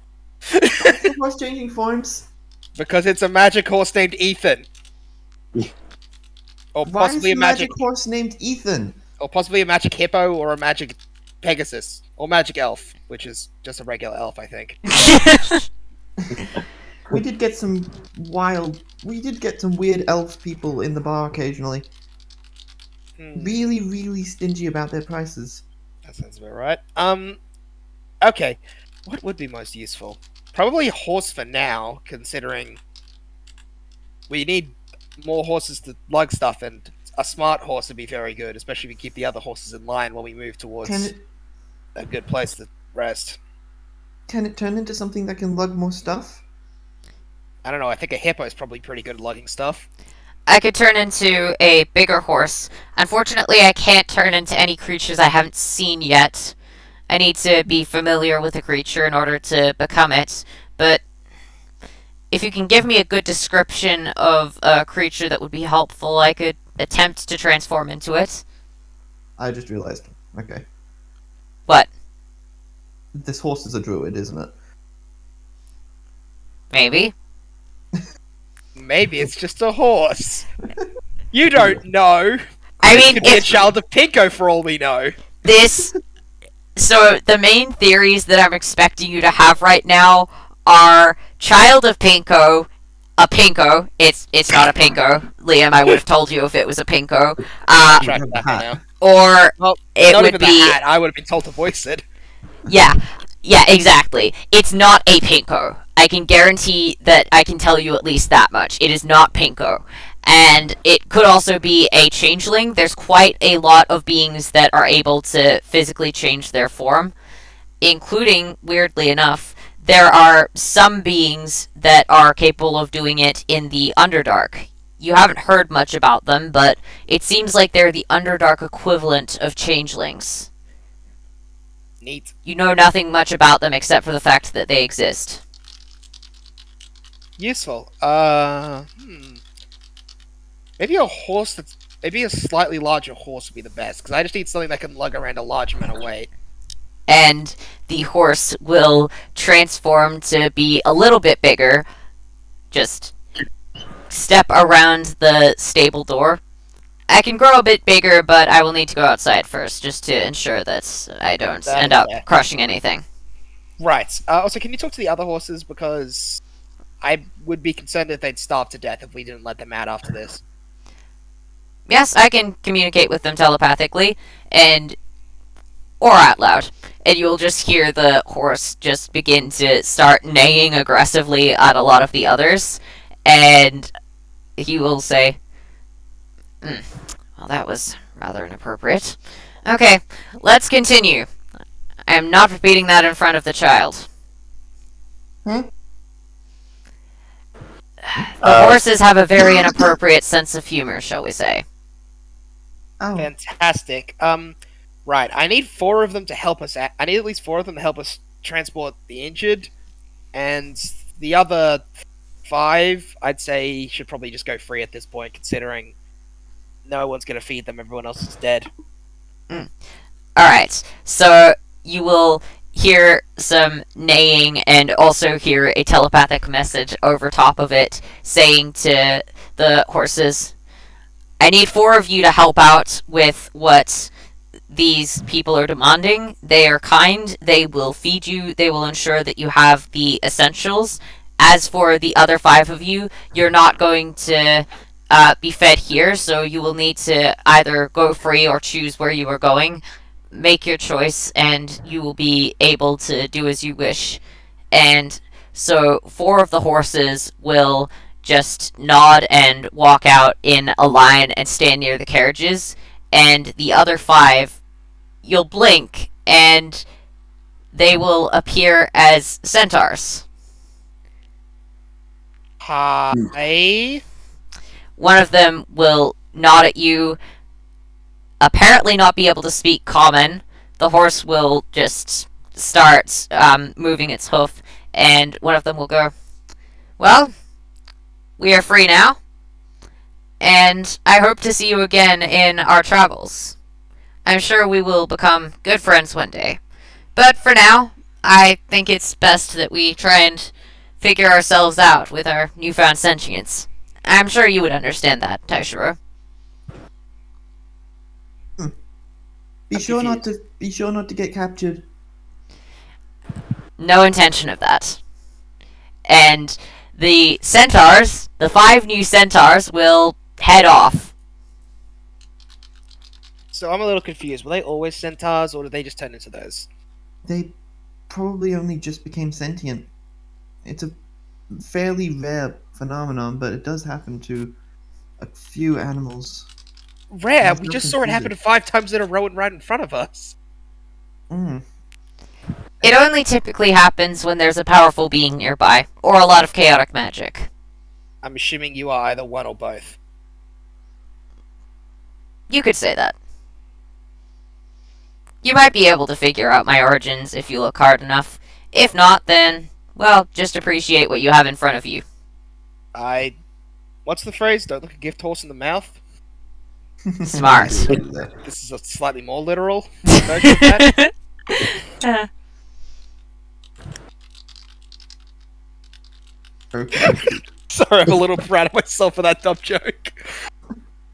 What's that? Don't look a gift horse in the mouth? Pretty sure this is at least one of those things. Man. What, a gift horse or a mouth? Definitely, I don't know, it's a gift horse with a mouth. Yes, it is a gift horse with a mouth. Don't look inside its mouth. That would be rude. It hasn't brushed its teeth in so long. Also, it would be very rude to look a gift horse in the mouth if it has not allowed you to look in its mouth. That's true. It'd be kind of rude to look anyone in the mouth if they haven't allowed you to look in the mouth. Yeah. This is a weird conversation. Yeah. Oh, man. This is gonna be endlessly confusing you, isn't it? Just this random magic horse. Oh, not really. I'm already used to it. You're already used to the random horse that just decided that, oh, hey, Okay. David's cool. Okay, he ate half an apple. He offered to get me some beer. Okay, here's some booze. Also, let's enjoy the endless amounts of beer. Also, I'm gonna just transform. Yeah, no, it's not even that. It's just like, this has been a weird fucking day for me. I'm just going to accept everything as I see it and go with it. And This David's, is and David's just having a good time, just going, yes, good, magical Ethan. You managed to summon people on horse, or people in horse, or people not on horse?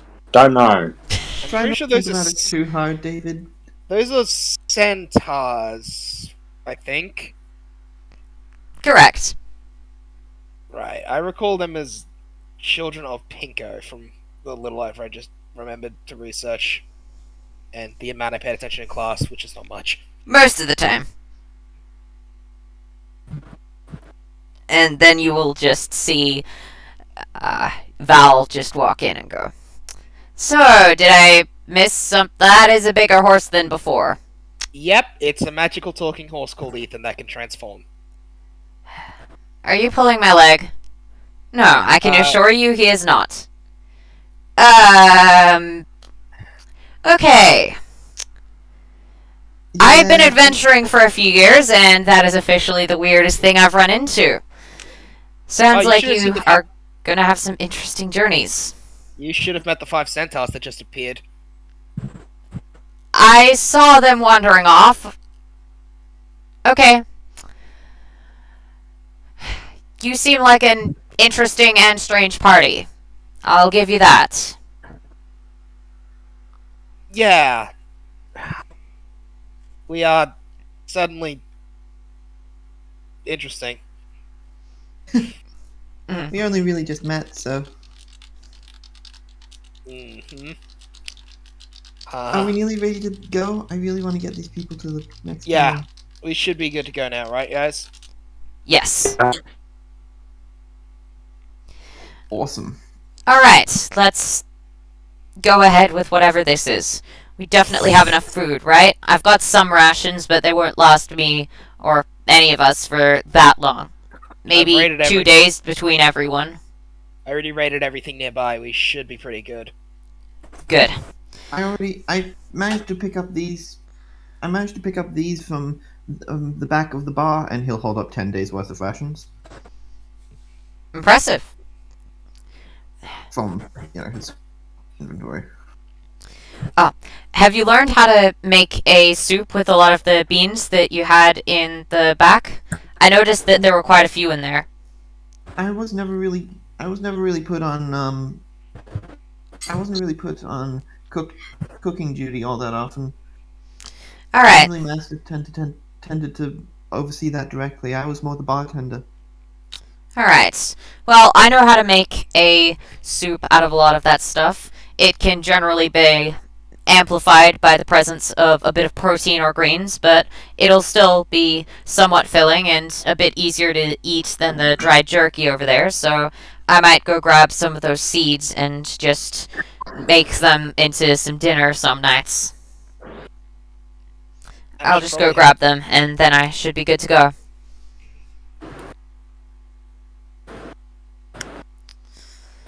Yep, that'll work. Oh! Alright. Oh wait, I need to exchange those monies in. I need to exchange the stuff in for money. Yeah, I did that ages ago. I'll do that eventually. Yeah.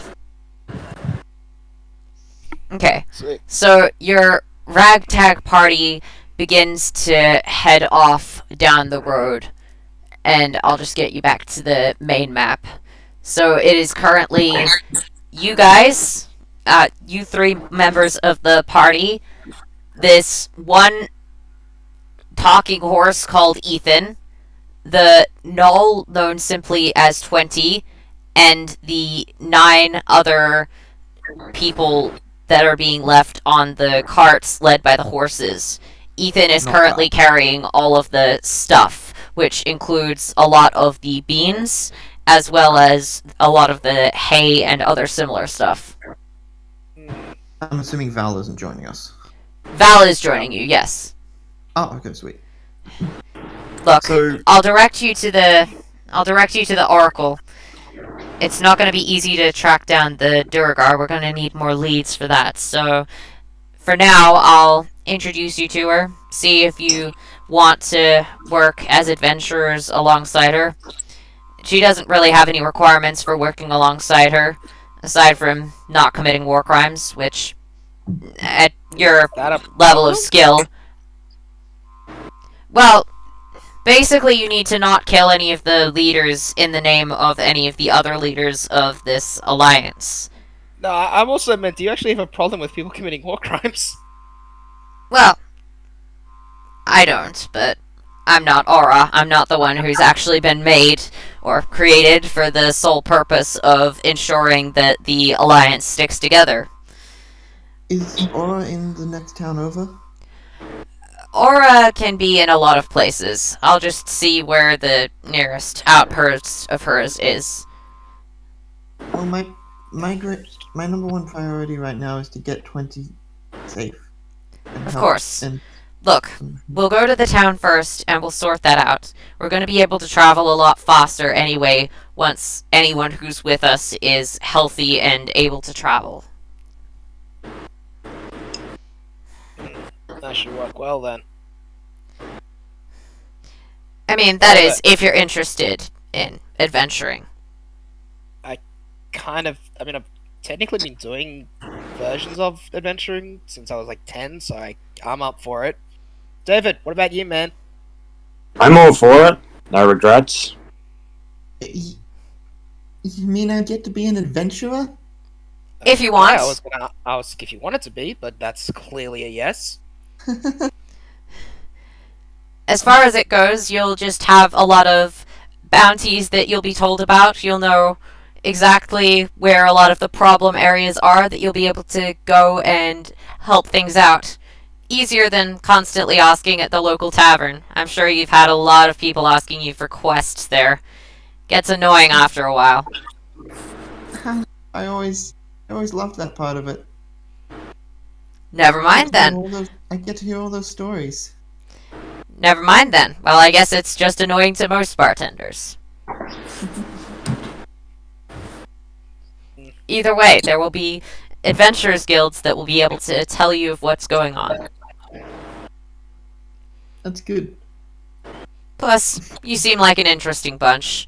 You seem like wherever you go, you'll run into something cool. Oh, does anyone have a pen? You'll just see Val flick over what looks like a piece of lead. It's encased in wood. It's not fancy, but it definitely will be able to do the job of writing on paper. That'll work. Thank you. Apologies that I don't have a quill. I haven't exactly had an inkwell on me in a while. But I've got that. I never used a quill either. I had a piece of charcoal back at the old place. Fair. It's a bit easier to hold like that. Doesn't get your hands as dirty. Thank you so much. Not a problem. He'll open the brown covered book and just start writing. Well, that's good. Okay. We should be a few days out from the nearest town, right? Okay, so first question is, you are starting in the town itself. Are you going to... Essentially, you can head around the mountains through the forest area. You can try and head over the mountains, or there is a passage through, but there's always significant risk if you go through of there being a lot of Duregar. If you go so basically, is it through, up, or to the side? If you go up, there's typically going to be the issue of whatever got to the people up on the mountainside. You don't know what it is. It could still be there. You don't know if it's still a danger. If you go through, there's the risk of being attacked by more Duregar, and you do have a lot of injured people to protect. If you go to the left, it will be a bit of a slower journey than the other two options, because you're going to have to go over a lot of forest growths, and it's likely also going to be a lot of wild animals and whatever was attacking people in the woods. Which area do you think Well- is safest? I mean, I would think that going over the mountain would be the most dangerous option, if the Duergar are going to be a problem. Going through the mountain is the one where the Duergar are likely to be a problem. Going over the mountain is a question of whether whatever got all of the Goliaths to disappear is still there.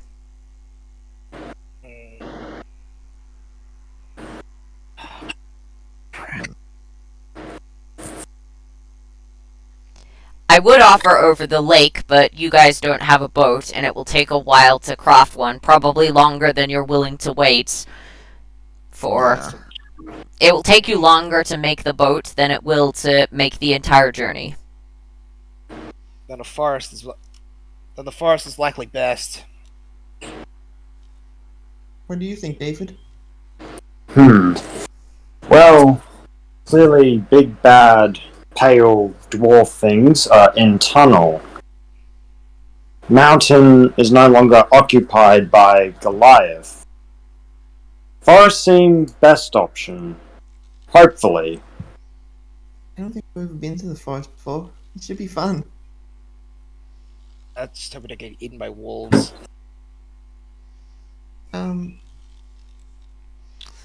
Wolves aren't going to be the major problem, especially with Ethan here presumably being able to talk to them. Oh, it's Maybe. the bandits, isn't it? It's going to be the bandits and the crazy humanoids that we're going to have to worry about. That being said, provided at least one of us stays on watch at all times, we should be okay.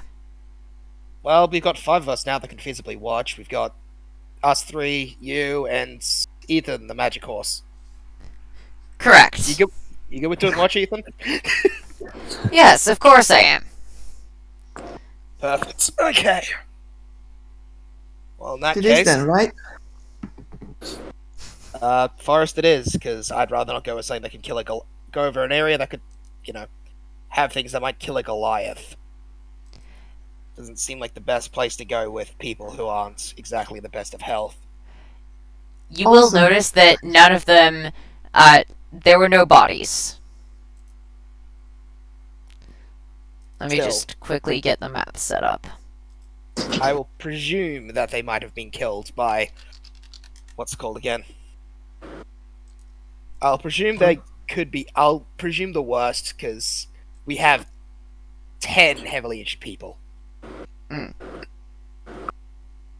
It's a smart idea to assume that you shouldn't go anywhere with something that can kill, big giant. Fair.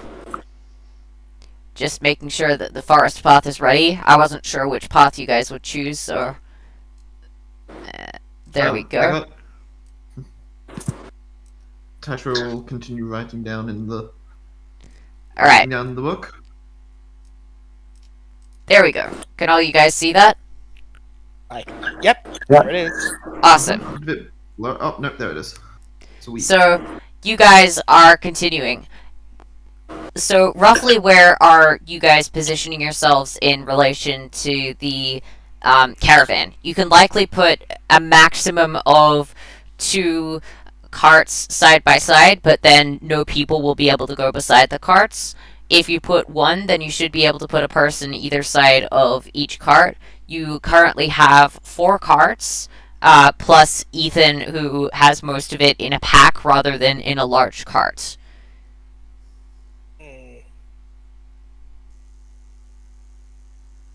I guess So, Taishiro should probably be taking up the back, considering he's one of the supporters. and since I'm going to be putting myself up the front, since, sword boy. Okay? Alright, cool. So Taishiro is at the back, and Senshin Actually- is at the front. Yeah? Actually, David, would it be better for David as a long-range fighter to be at the back? I mean, David's primarily short range with his attacks. I mean, he can do long range, but all of you can do long range. Stones. Yeah, he throws stones as well. It's just a question of what you want to consider your main fighting style. Yeah, I can also throw stones, so I can definitely go at the back and toss things down that way. Say you're probably best in the middle, Yeah, since you can... Oh, Yeah, I'm just thinking if we get attacked from behind, if we we get... want someone at the back who can do both long range and short range pretty well, and we wouldn't want the support caster. Actually, that's a fair point. So yeah, you should probably go at the back, I'll be at the front. yeah, no worries. I'll take the middle. Okay, cool. So you're just going to have, you're going to have Ethan at the middle, back, front? I think I'm gonna say he's up front. Alright, cool. Ethan's up front with you. Got it. And what about at the back? Where do you want to put your friend Val? Or the random Val that's just tagging? Valai. Our That line. Our Valai. That works. That is a utterly awful, awful line that I have said, and I am ashamed of saying it. Welcome to Senshin. Yeah. And don't worry, I'll definitely be using that line, so don't worry. Oh no! Why? Just remember, Liam, anything that you ow. say can and will be used against you because Robbie keeps notes. Also, in the universe, Taishiro is writing down everything, so... Yeah. Val, our Valai. Says that out loud. Why did I say that out loud? Why did I say that out loud? Oh, that's a good Ah, one. That's yes. a good one. Let me just... No! real quick. Oh, Why? that's a good one. Our Valai is very valuable. Why did I not just think Valuable. that? Valuable. Why did I not just think that? We all say... Are we all saying this as we're going through the forest? Yeah. Just Yeah, saying you sound like a bunch of dumbasses. So, Well, I mean, you gotta have some humor to lighten up the mood of the Yeah. 10 basically corpses we're carrying. Yeah. Of the massacre. That Alright. happened like 3 days ago. fair. So where do you want to stick Val? Hmm. In the back I think- or in the middle? I think middle, most likely. She is a longbow. It's probably best to put her in the middle where she's, like, the best for range. Fair. True. Of course, as the person who I'm pretending is team leader, it is my duty to remember to do the smart thing. I mean, we don't really have a team leader at the moment. We have a more competent fighter than the other two. It's that. Well, here's the thing. I think he's essentially team leader because one of the player characters someone has some idolization for him, and the other one literally works for him. Oh, that's true. So I think by process of elimination. At the moment, our main priority is just to get these people. Oh, to survival. Yeah, no, safety. that's our main priority. Yeah. Oh yeah, I forgot. Surviving. Survival is always Oh, the yeah. main priority. Oh yeah, I forgot. We have 10 fucking injured people. Yeah. Yeah. Which I'm assuming we're also cutting those guys in the middle, right? Yeah, we're cutting them in the middle. I've got so yeah, we'll have Basically, how I'm thinking it's going to be is Ethan and Senshin at the front, 2 carts worth of injured people, Taishiro and Val, 2 carts of injured people, then David. and the supply cart. The supply cart is with Ethan. Yeah. So that's mechanics worked out. Perfect. We're off to see the wizard. Who was it? That's another one for the book, ain't it? Oh dear. Yeah. I've never heard that one before. It sounds like it's a big catchy tune. I'll see if I can figure something out with it. The wonderful Wizard of Oz. Sorry. Damn bards. Na-na-na-na-na. Actually, no, damn fighters. We're off to see the wizard. I mean, we're not really seeing a wizard, so is there another 1-syllable or 2-syllable word that works for We're off to see the doctor. the healer, the wonderful healer of what's the city name? Bosnia. It's not exactly a city, more of a little town. Bosnia. Ooh, we're off to see the healer, the wonderful healer of Bosnia. We're off to see It's not actually called that, but okay. Oh, what's it called?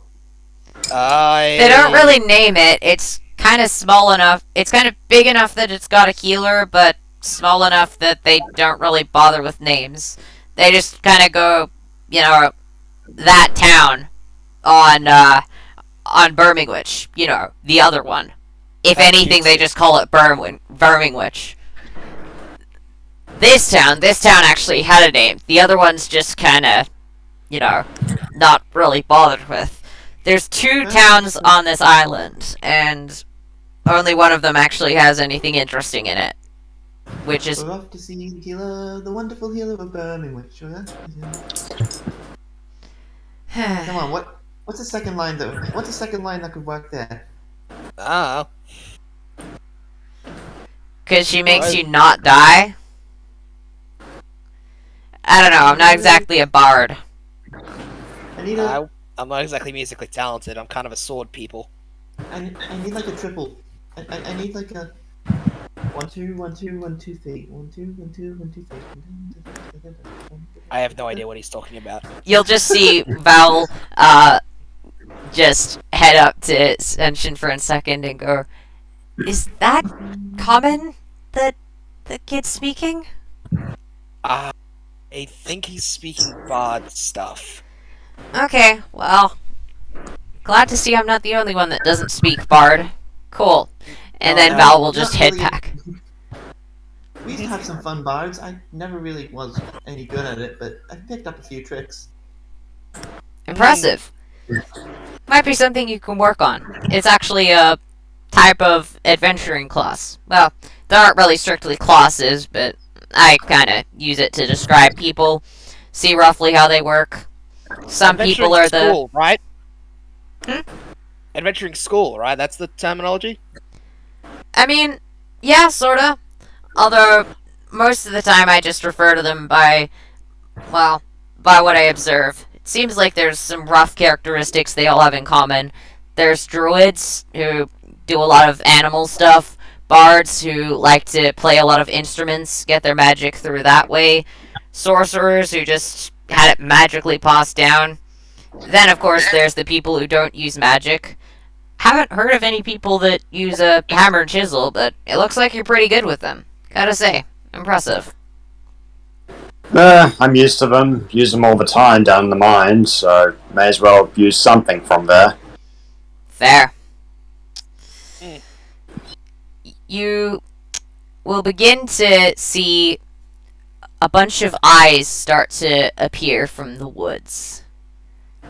It looks like they're either standing very close to the trees or part of the trees themselves. Like we got company then? Yep. Eyes everywhere, boss. Huh? Oh no. More eyes will begin to appear. While initially they only appeared on the ground, it looks like they're beginning to appear higher up in the trees as well now. And something starts to smell strange. That's not a good thing. I'd like you Well, all to make a either nature or survival check, your choice. Survival for me, but I don't care. I'm gonna just pick. Yeah, same thing here. I have proficiency with neither. Doesn't matter. Yeah. Okay. Was the 12 a mistake, or was that one that you were supposed to roll, Liam?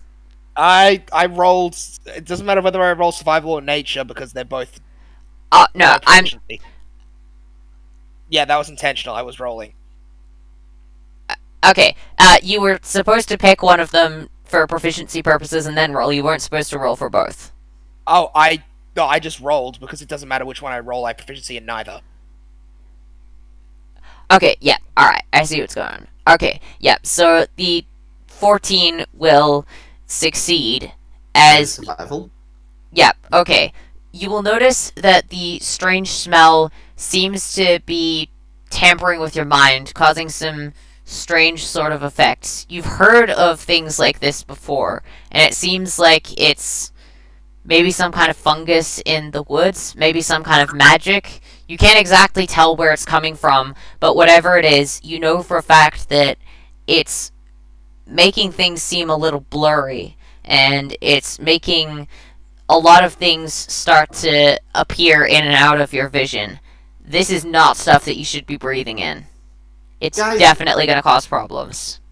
Guys, don't breathe in. There's a drug in this. There's a drug in the woods that's released by the. I'm gonna. So if I'm wearing my traveler's clothes, I'm just gonna put up the cape over my mouth a bit so I can kind of breathe through it, but should probably stop as much of the fungus as possible. Okay. Some of it seems to still be coming through, but there's significantly less of it.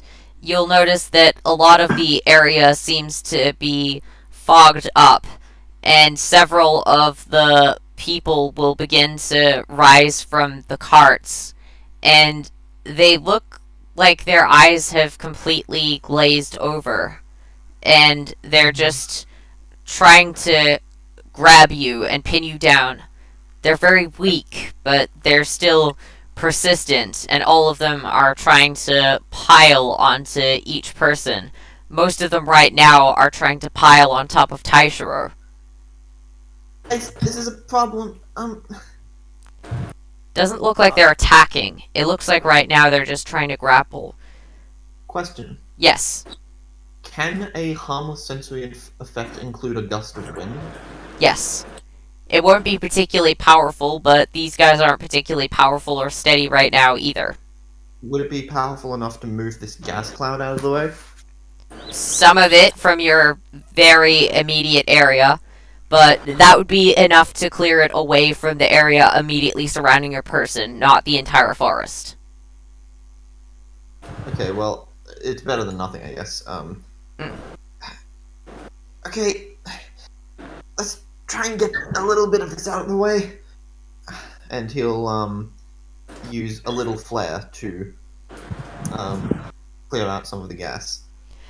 The gas will begin to clear from around Taishiro, and he'll begin to feel a little bit better, noticing that his body was starting to grow weak with the presence of it.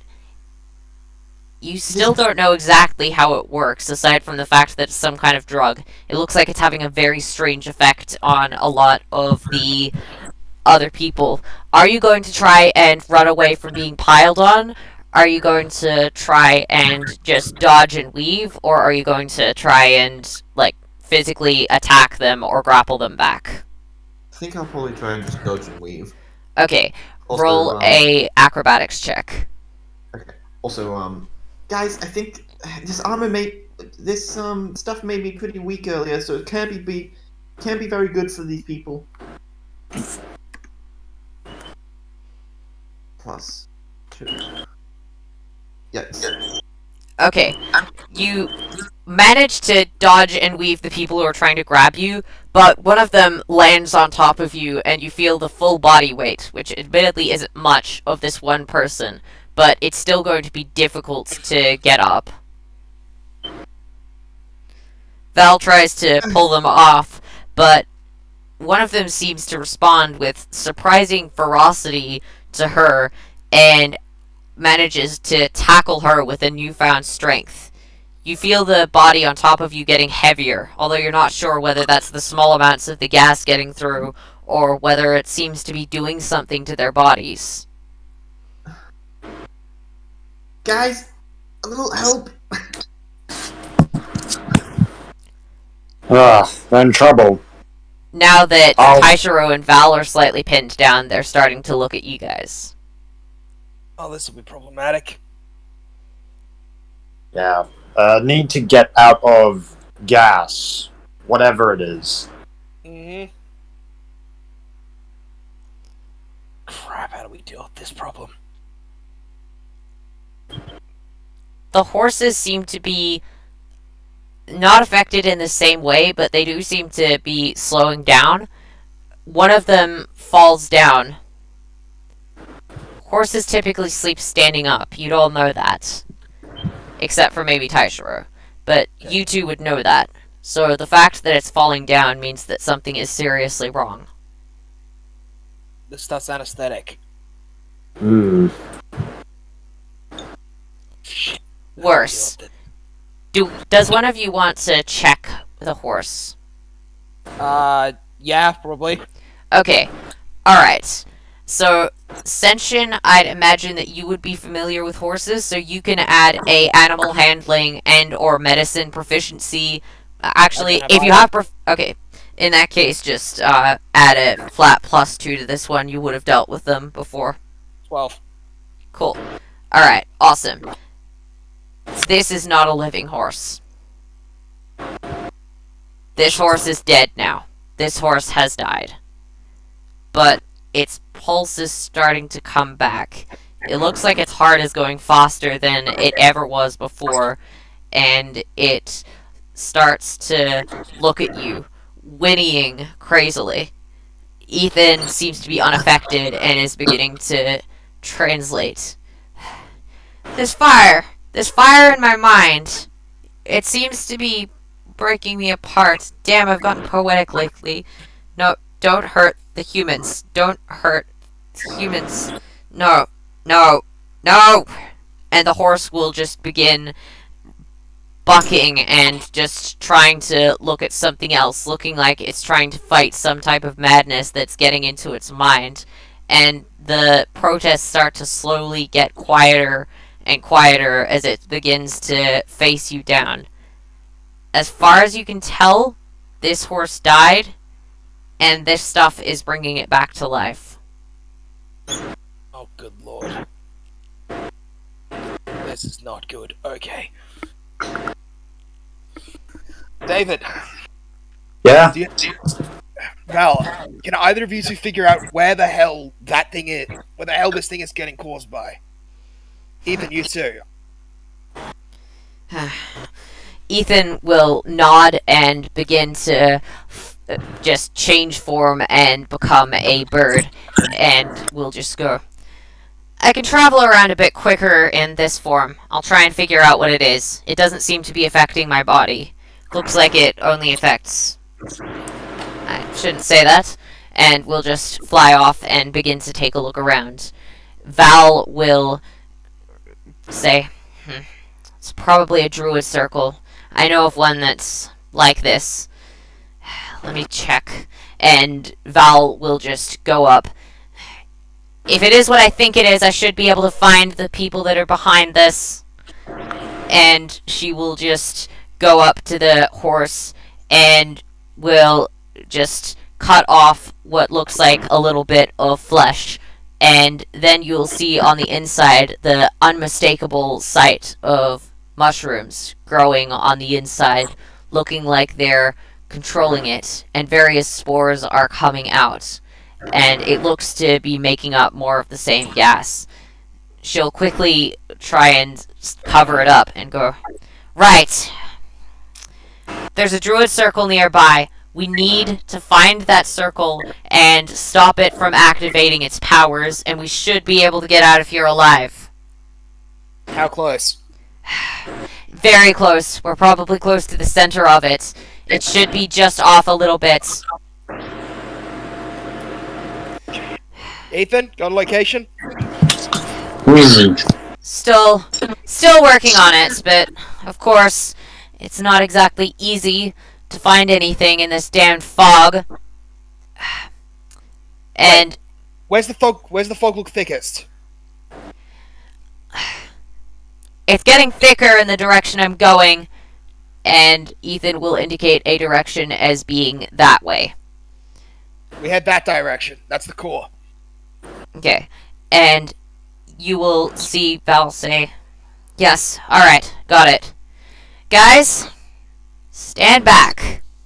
And you will see her begin to grab a bottle of what looks like some very cheap, shitty wine, tear off a piece of clothing, stick it in, and then light what looks like a simple cantrip and chuck it. And you will see a massive fire, what looks like a ball of it will begin to form around the area and immediately incinerate and destroy the blockade in front of you of trees. And with the oxygen being used up, it looks like a bit of the gas has been consumed. Alright, should be this way.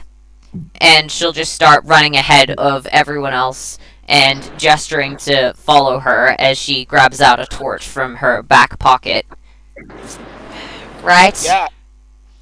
Okay. Am I still pinned down? Yes. I'm gonna run past and basically try and grab you up. Okay. Make a strength check.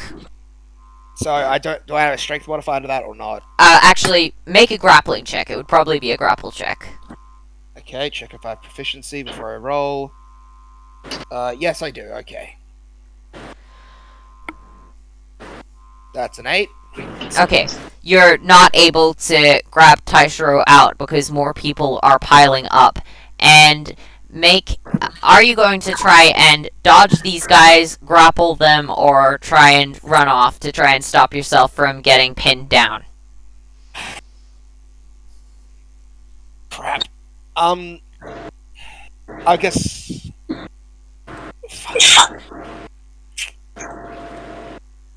David, can you help Taishiro? I'm gonna go help. Yeah, I'll be right down. Don't worry. Got it. You help Taishiro. I've got to go off and stop this in the first. I gotta go stop the core. All right. Stronger than me anyway. Let's go.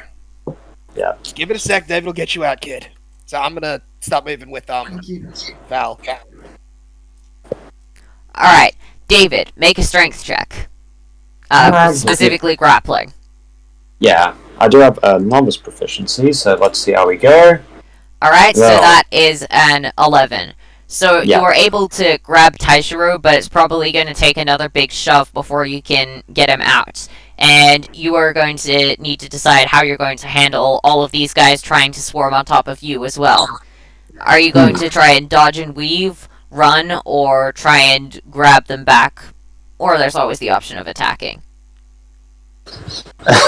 I don't want to exactly give them. I don't exactly want to play whack-a-mole, so I'll try and pull Taishiro out of there and then just dodge and weave, or at least try to get away. Okay. Alright, make a acrobatics check, please. Yeah, nice. Okay, I think that's pretty much a straight one. Yeah, straight. Alright, you're able to dodge most of them. You are. Taishiro, however, isn't, and quite a few more pile on top of him. So it looks like it's going to be a harder job to get him out, but you're still currently not pinned down. Did you want to try again? Yeah, I think I'll just grab Taishiro. Like, even if the others are hanging on, I'll just run with them. Okay. Pull them out from underneath the pile. Alright, your Yeah. movement speed will be halved, and you are also going to have to worry about how tightly some of them are gripping on to Taishiro. Yeah, that's true. You will see the horse that was standing here going mad will be standing in your way, trying to block you. So you have probably about 3 people grabbing onto Taishiro right now, just dogpiling him while you're dragging him along. And there is a horse in front of you. And you will start to see the other 2 horses here, here, and one going there will be starting to surround you. Oh, can I give David my bardic inspiration die? Absolutely you can. Sweet. Yeah, I'll definitely be using it. You got this, David. Thanks, kid. Inspiration. Alright, so, yeah, I'll be trying to... They were just gonna look around and be like, so you're all pissed that you didn't get pissed with Ethan, then? These horses cannot communicate with you telepathically, so you'll just hear an aggressive neigh. You're not sure whether that means no or whether that just means horse. Horse. You don't understand the language of horses. The only reason you were able to communicate with them earlier was because Ethan was translating. Yeah, they were just gonna be like, well, next time you shouldn't be so unfriendly. I will bring this... And, you know what? Never mind, I'll just have the booze for myself. And he'll just grab Taishiro and look at the horses and... I guess he'll try and... Yeah, I'm not gonna... Up is an option. We have trees, and I somehow don't think a horse can climb. That You would is true. assume that the average horse cannot climb a tree, unless it's an Ethan, in which case the horse can transform into something that can climb a tree. Okay, you know what? That's a plan. Okay? Okay, so David, I don't know if he'd understand physics, but he'll try and... I don't know, like, he'll try and make sure it's heavy on one side and then use it as a... Like, he'll pick up, like, a rock, use it as a springboard to launch himself into the trees. Okay, off of what? Let me see. Are you acting on the assumption that there's a log or a plank nearby that you can set up on a springboard? Yeah, that is true. There is a tree nearby which you could start climbing. The horses have enclosed you to an area where there is a tree next to you, so you will be able to try and climb it. The only problem is there's going to be a lot of weight to do that, so you're likely going to need to make an athletics check to see if you can pull Taishiro plus 3 other people dogpiling on Taishiro up the tree. Yeah, I think I'll just go with that, honestly. Okay, make an athletics check. Okay, he's hoping to climb the tree. Alright, you are able to climb the tree. The guys are still hanging on to Taishiro, but you're able to get a bit further up. The horses are getting closer to the bottom of the tree, just grinding their hooves into the dust and neighing aggressively at you. It feels like you're being stalked by wolves, despite the fact that these are very distinctly just a bunch of horses. Well, I guess I am not going back down there anytime soon. Also, with the physical exertion that you've been doing, you notice that your heart starts to be beating a bit faster, and even despite the mask, you're still starting to breathe in a fair bit more of the gas, and you're starting to feel a little bit weaker. Oh, yeah, that would do it. Oh, damn gas, why? And you're just gonna... First it's booze drinking horses, then it's gas from tree. With eyes. What a day. Or night. Honestly, I can't tell at this point. So, Senshin and Val, as you are following Ethan and going closer to where the fog looks thickest, you will notice a lot more mushrooms begin to appear in all sorts of places, a lot of them completely taking over trees and beginning to cause a problem. And you will see a massive circle of mushrooms that look like each of them have some kind of crystal which is magically being held aloft in the air above them. And on the inside you will see quite a few what looks like druids speaking in a language or code you don't quite understand. And it looks like the fog is growing thicker and thicker. What do we do? Probably destroy the crystals. And you'll just see Val try and grab one of them, which will begin to start making her entire body glow. And she'll immediately pull her hand off it and go, "Do not grab them!" Okay. Well, So don't touch them directly, but try and destroy them. I don't know, try whacking them with your sword. And you'll just see Val go back a distance and try and shoot one with her longbow. Interestingly enough, the second that it gets close, it will just halt in place just before hitting the ward. Damn it!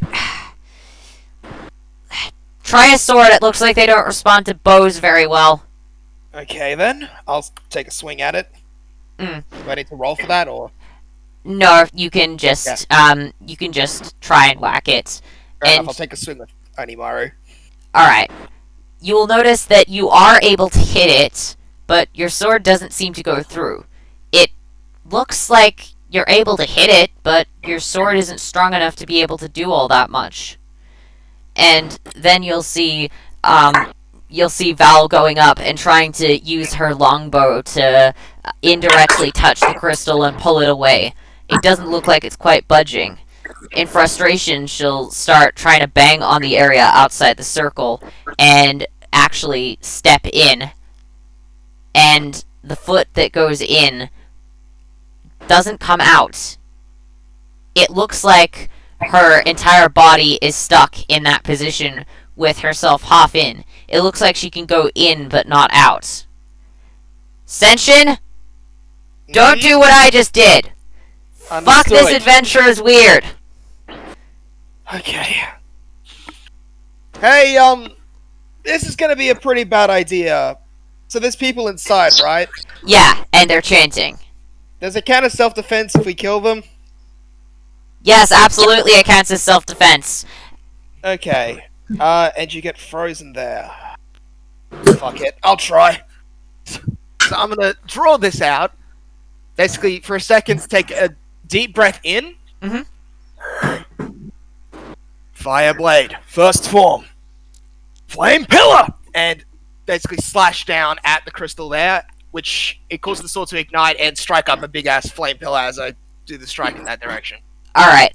The crystal will completely ignite, and you will see you will begin to finally see the barrier that is surrounding the druids, and it will weaken a bit, and you will notice that Val is able to get her foot back out. Whatever that was you just did, it worked. Cool. Looks like these things require magic. If only I was any good at that stuff. And she'll just kind of flick a little cantrip of fire over at it, and it does nothing. Damn it! Evidently my magic isn't good enough, but your sword seems to be good. Okay. This is not easy. Hey, druids! What the fuck is your problem? Hey, wait, is the ground desecrated or? Oh yeah, you have divine sense, don't you? Yes. Okay, apologies, I forgot about that. Yeah, there's a shit ton of undead around you, and the thing only typically goes out to 30 feet, so the area immediately here, around you is not desecrated. It might be a different matter where the druid circle is, but you aren't there, so you don't know.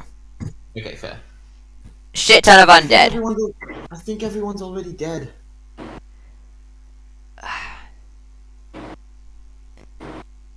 Okay. So how far in are they from the edge of the crystal, by the way?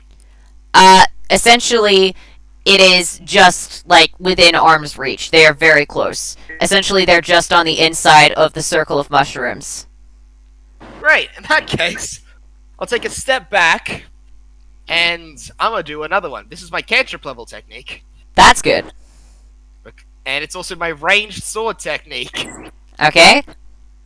Silver blade, second form. Air blade. And slash at one of them. Which, so I slash in the air as it goes, and essentially an air blast will move at them to slice them. Because anime. Okay, so the air blast will completely slice through the crystal, and you will see a bit of wind start to form in the area immediately above the mushroom. The circle will start to grow a little bit smaller and a little bit weaker looking, and you will also see one of the druids get pushed halfway in, but the druid is still clearly holding hands with the compatriots on either side, which stopped them from going too far into the circle. I guess I'll just repeat air blade a few times, slashing at any crystals I see still there. You continue to do that until the crystals have been destroyed, and the druid will say in common, "Not now. We've waited too many years to do this. Continue." And they will continue to chant even as you begin to attack them. Some druids go down, but they continue to talk to themselves until the only one left is the head druid.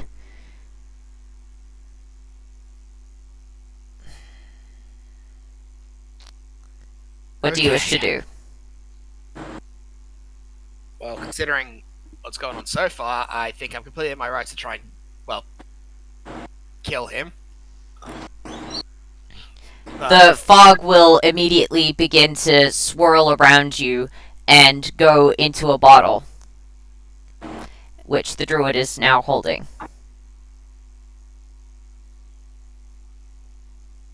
How the hell did you do all of this? I relied on my circle, of course. Well, this contingent of it. That is not what I asked. I didn't say how, I said why. I misheard. Haven't you heard of the circle? You would be able to know why if you knew which circle we are. The Circle of Spores. We bring about rebirth of sorts, ensuring that all beings are able to become one with nature and become significantly more powerful for it. It only affects those who are particularly weak. It brings them strength. It brings them closer to Thug, God of the Earth.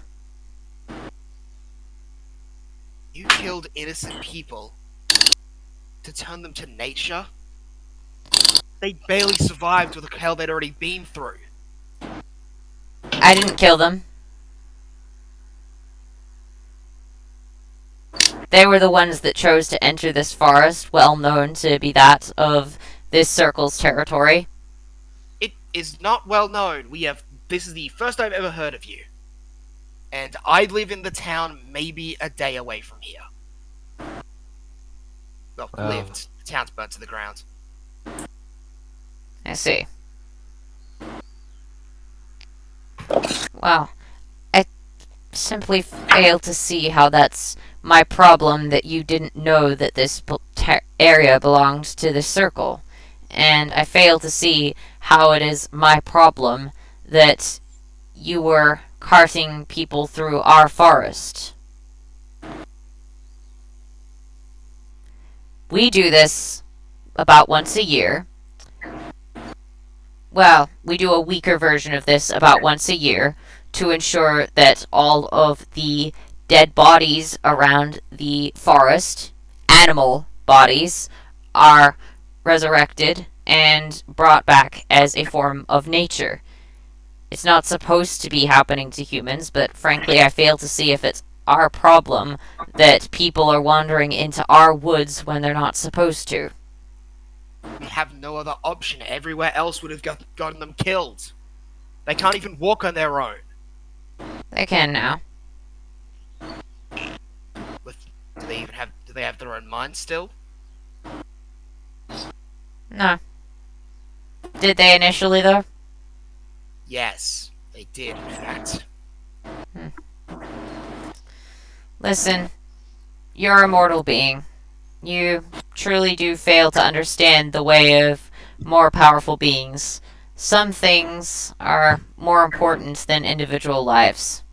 One day you might understand that, if you ever become that powerful.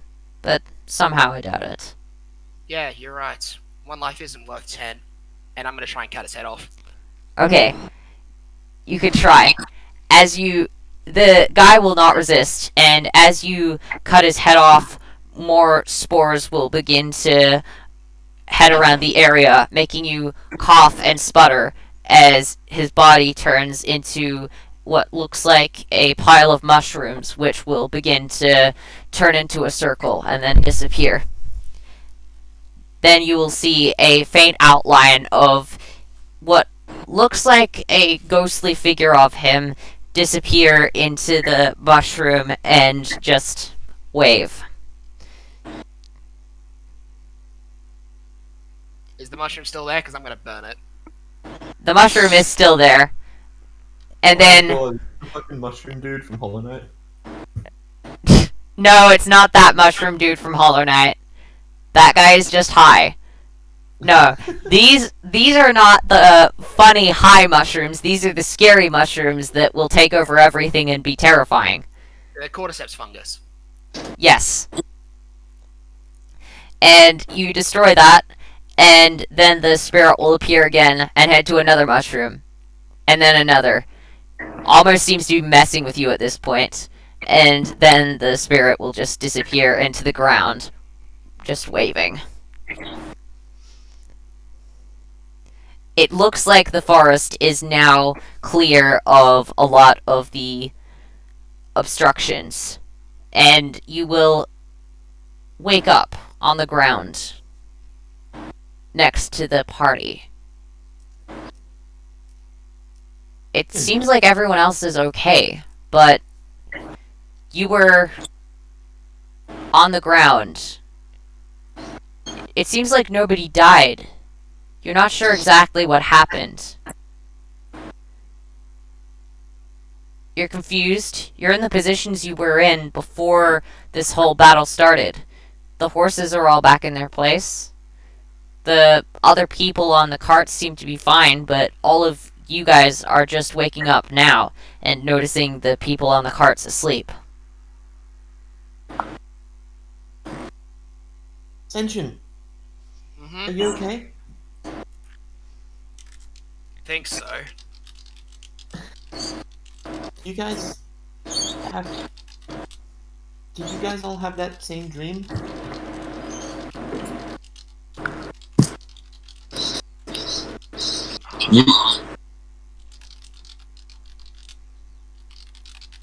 Hello? Yeah, I was muttering. Dream. Was that a dream? You will hear what sounds like a bit of laughter from the guy who you decapitated. And you will just hear a whisper. You can't kill me in any way that matters. I recognize that. Yeah. Well, so Mushroom Man still lives, or still talks, I guess. Check if the people are okay first. Yeah. The people are all asleep. It doesn't look like they're dead or zombified like you recall in the dream. It looks like they're just asleep. Oh, okay, now that that one's done, let's check the other way. I'm gonna just flip my hand around and cut the back of my hand using my sword. Okay. Blood. I'm checking if the pain would wake me up. Senshin! Okay, so you're checking if you're awake. You feel a bit more alert. You still feel a little bit sluggish from all of the stuff, and you're certain that your reactions are a bit delayed. You're not certain if everything you're seeing is 100% real. You're not sure if you're hallucinating, but you are fairly certain that you're not dreaming. Oh, we're not dreaming, that's for certain. You're certain that you're not dreaming right now. You're not certain if you were dreaming before or whether that actually happened. Yeah, that's what I'm saying. Mm. Can't kill you in any way that matters. We should probably get going. Yeah. Everyone else is alive. It's the best I can see, Ethan? but... Yo. Oh, man. Do we do it? No idea. Ethan will reappear as what looks to be an elven man, and we'll just start checking the pulse of each of the people, and we'll quickly go, okay, now testing on my body, and we'll just quickly cut himself on the arm, take a quick look at Why it. is everyone stabbing themselves? Stabbing goes through a cutting. This is cutting. I believe Senshin did it because he was trying to see if he was awake. I'm doing it to check the composition of my blood. It's one way of being able to tell exactly how these intoxicating effects work. Granted, it's not exactly ideal, but I don't have complex medical equipment with me, and this isn't likely to do me too much harm. So, you'll just see him look at the blood. Okay. Alright. It looks like that mushroom has strength enhancing and illusory properties. I'm not sure exactly of what it is beyond that,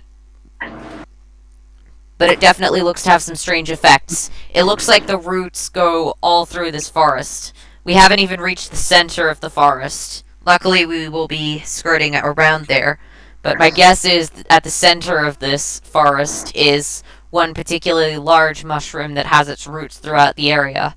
That's what gives the Circle of Spores so much power. Right. We should... if we get out of here alive, I'm saying we start putting up warning signs. Yes, that sounds like a good idea. Alright, I will message Aura about that, and you'll just see her grab out a little stone, whisper into it, and then pop it back in her pocket. Alright, I've let her know. Great. Can someone give me some bandage? I still got the cut on my back, on the back of my hand. Oh, yeah, I found one here. And Taishiro will just run up with a bandage to bandage up the wound. Yep, I'll just tie it over. That should be fixed up in So- an hour or so. If you guys don't mind, I really kind of want to get out of this forest as soon as possible. Trust me, you're not the only one. And Taishiro will climb back up onto his horse.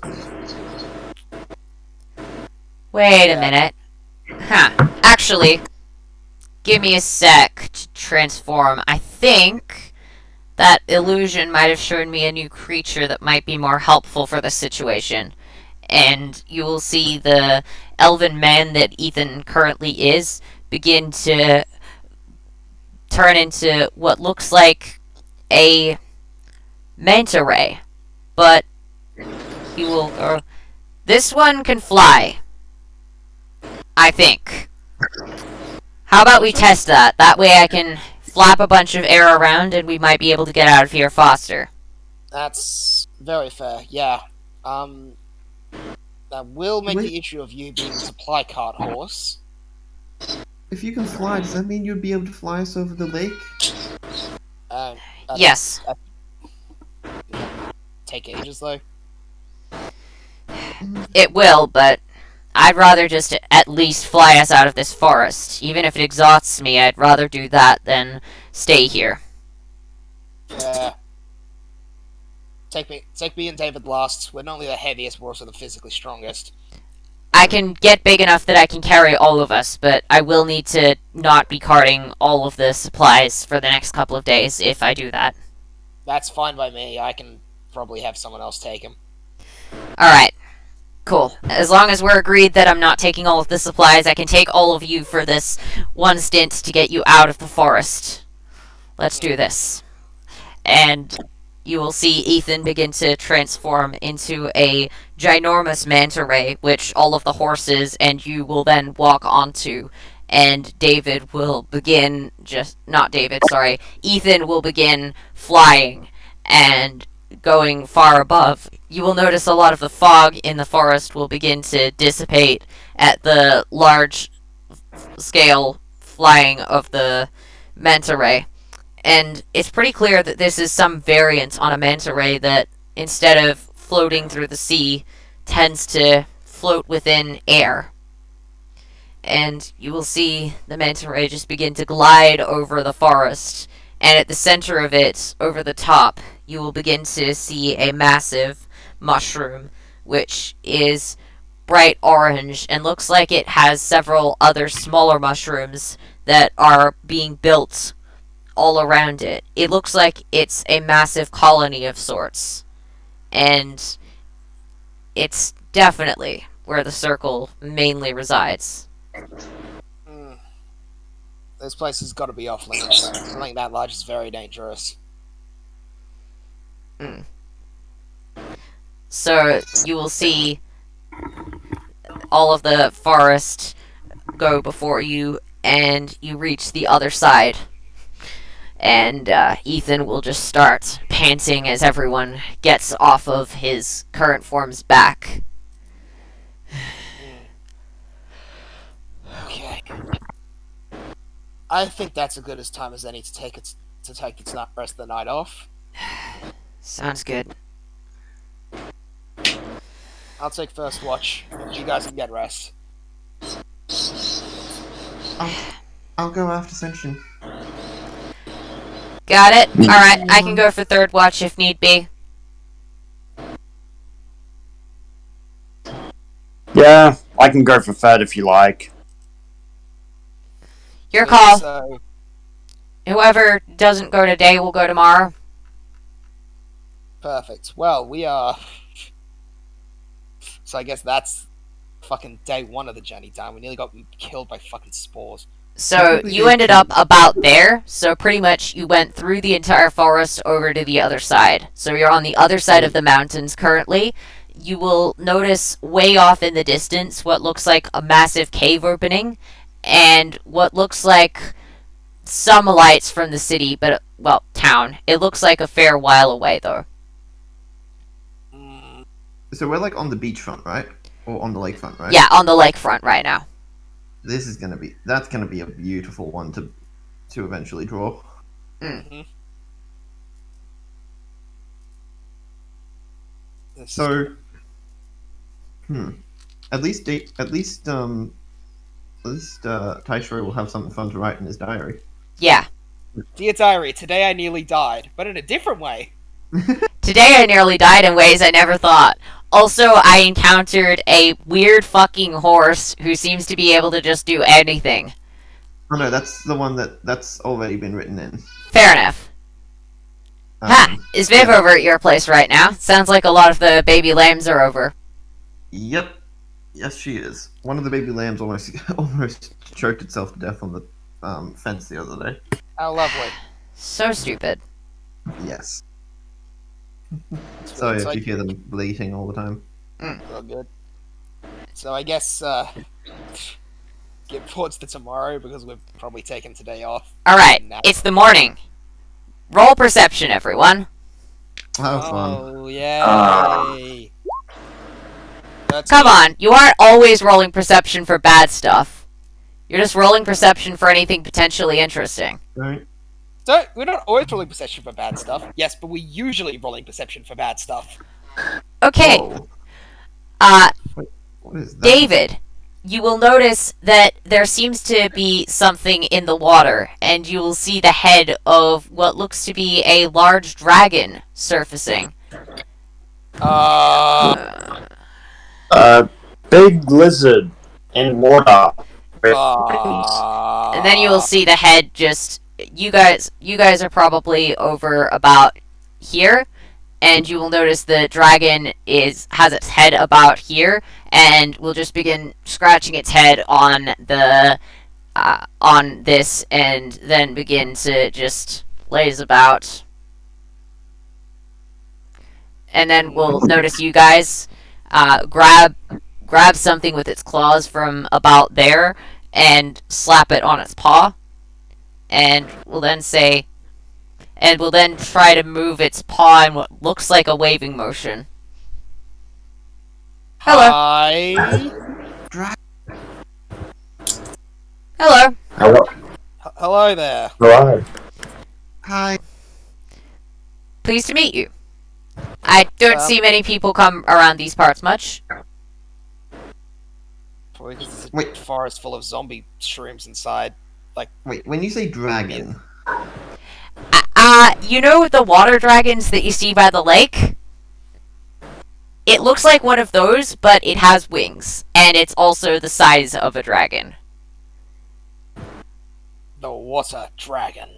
It is a water dragon, like which is literally an Australian water dragon. with wings, and also presumably has a breath weapon. Maybe. Hmm. Why is there a dragon in the lake? If I knew the answer to that question, I wouldn't be current. If I knew the answer to that question, I would know the answer to that question. I think I would. Didn't you study this place? I lived here. I did not study here. There's a big difference between those two things. So, what's your name, good sir? My name is Curva. Pleased to meet you. Likewise. Well, I'm Senshin. That's Taishiro and David, and also Val and the napping. What's Ethan currently? Currently is a tiny little manta ray. Couldn't be bothered transforming into a fully different form, so just transformed into a different type of manta ray and then got smaller. And the manta ray thing in the corner is Ethan. And the unconscious people are unconscious, so I don't, and also possibly don't have names. Fair enough. Do you have any maps of the local area? I've been looking around for a new pond. Do we? Val Um. will just grab one out of her pocket and chuck it over, and the dragon Curva will catch it and smile. Thank you very much. Always obliged. I like being able to meet adventurers. It's interesting to hear about the things that you do. Also, I like to relocate pools every once in a while. That is fair. Gets a little boring after a while. Excuse me. We have a lot of people that we need to get over to the town on that side of the lake. And Taishiro will point over to where he sees the lights, or where he saw the lights last night. Okay. Alright, let me see. How far is it? I could probably get to the ocean within a day. I need to be submerged in water most of the time, otherwise well, can't really continue functioning, but, I mean, I could probably get to the sea in a day and a half, and I could get to the sea quite close to where the town is, so I could get you guys there. If, of course, you don't mind... If, of course, you don't mind sharing my back with a bit of the horde. It's mostly books. I mean, like, you're a dragon, that just feels fair. Alright. You have a horde on your back? Well, I have a horde currently in here. It's just books. You're welcome to have a look at them, just don't set them on fire or anything. Neat. I wouldn't want to set books on fire. Books are cool. That's good, yeah. Well, you're welcome to have a read of them. Knowledge is something that should be shared. Most of them are just maps of a lot of local areas. I like to travel around a lot. Also, if I can get any stories written down, I love those. They're good. Most dragons hoard stuff like gold or silver. I tend to just well, I heard the Chaos Dragon hoarded food. I heard that as well. Yeah, haven't had the pleasure of meeting that one. I've managed to meet quite a lot of the other dragons. Unfortunately, they all seem to get very territorial. But some of them seem to be good fun. The wildfire dragon seems nice, if a little, well, hot-tempered. Yeah, that does sound about right with his hot head. And disposition. Yeah, that too. Wildfire dragon, that probably also makes you a little bit hot-headed. Figuratively, or possibly literally. Literally. His head is on fire, and he also has a short temper. So, I suppose both figuratively and literally. Then again, I suppose that does make sense for a wildfire dragon and all. That's fair enough. Actually, since you know a lot, since you know a decent amount about this area, I have something I want to ask you. Of course. Would there be anything around here that want to steal valuables?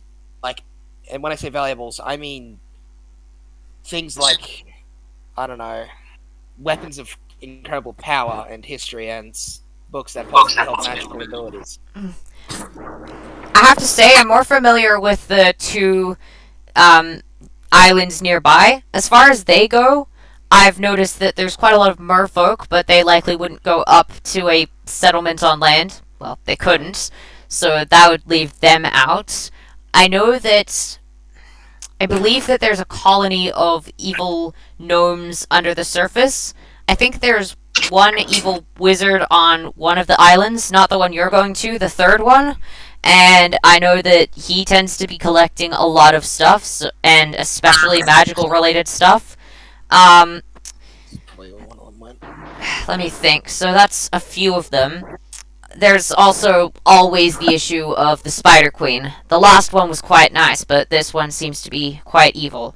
Not that I've been able to go down there personally and check, but I've heard a lot of tales from a lot of adventurers.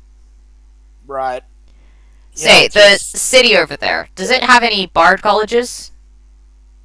I believe it does. I only ever went there on a stop before the city next to it. Yes! Jackpot.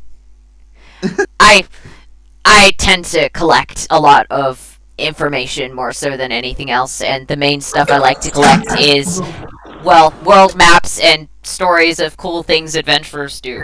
I find it interesting. I like to travel. You know, being essentially immortal as a dragon, it makes it kind of dull to just continue doing the same old thing all the time. Just collecting hordes, breathing fire or whatever your breath weapon is on everyone, and terrifying them into submission. It gets boring after a while. So I You're a usually, water dragon. Does that mean you breathe water? yeah, I can actually collect a fair amount of it in my stomach, purify it, and then send it back out. Provided I can get a big enough crater, I can just sit in it for a while, and it can, well, keep me healthy. Then after a while, it starts to get a bit too impure, and then I have to go find another one. Wait, so you're the one that made this lake then? Yeah. I found a small hole in the ground, I made it a bigger hole in the ground, and then I poured some purified water into it. Insane. Definitely unusual. I'd love to keep talking about this, but we do really have a bit of a time crunch with these guys.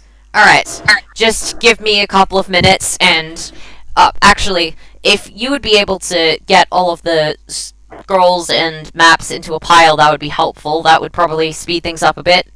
You seem like a good kid. I'll just quickly scoop up all of the water here, just so that I'm able to keep myself,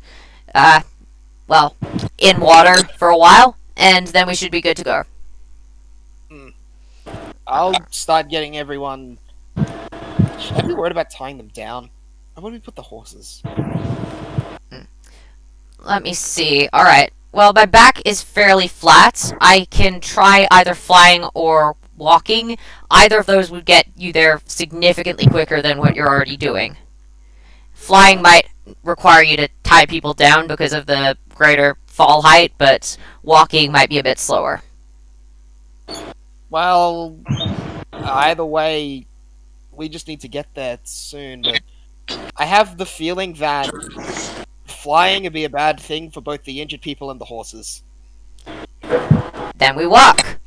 And you'll just see the dragon start to begin. It looks like he's sucking it all through a straw, and just all of the water slowly falls down and disappears as the dragon swallows it and it goes into the stomach. And Taishiro has been able to get quite a few maps and has just gotten them into a neat pile, and then the dragon will just set himself up with the tail down this end and the head down this end, and you should, as far as you can see, be able to just bring everything up the tail onto the back, and then the dragon should just be able to walk. Okay. David, can you help me load everyone on here? Yeah, absolutely. And, Dragon, I just Yes. have to ask, could you make a river of beer? Or a pond of beer?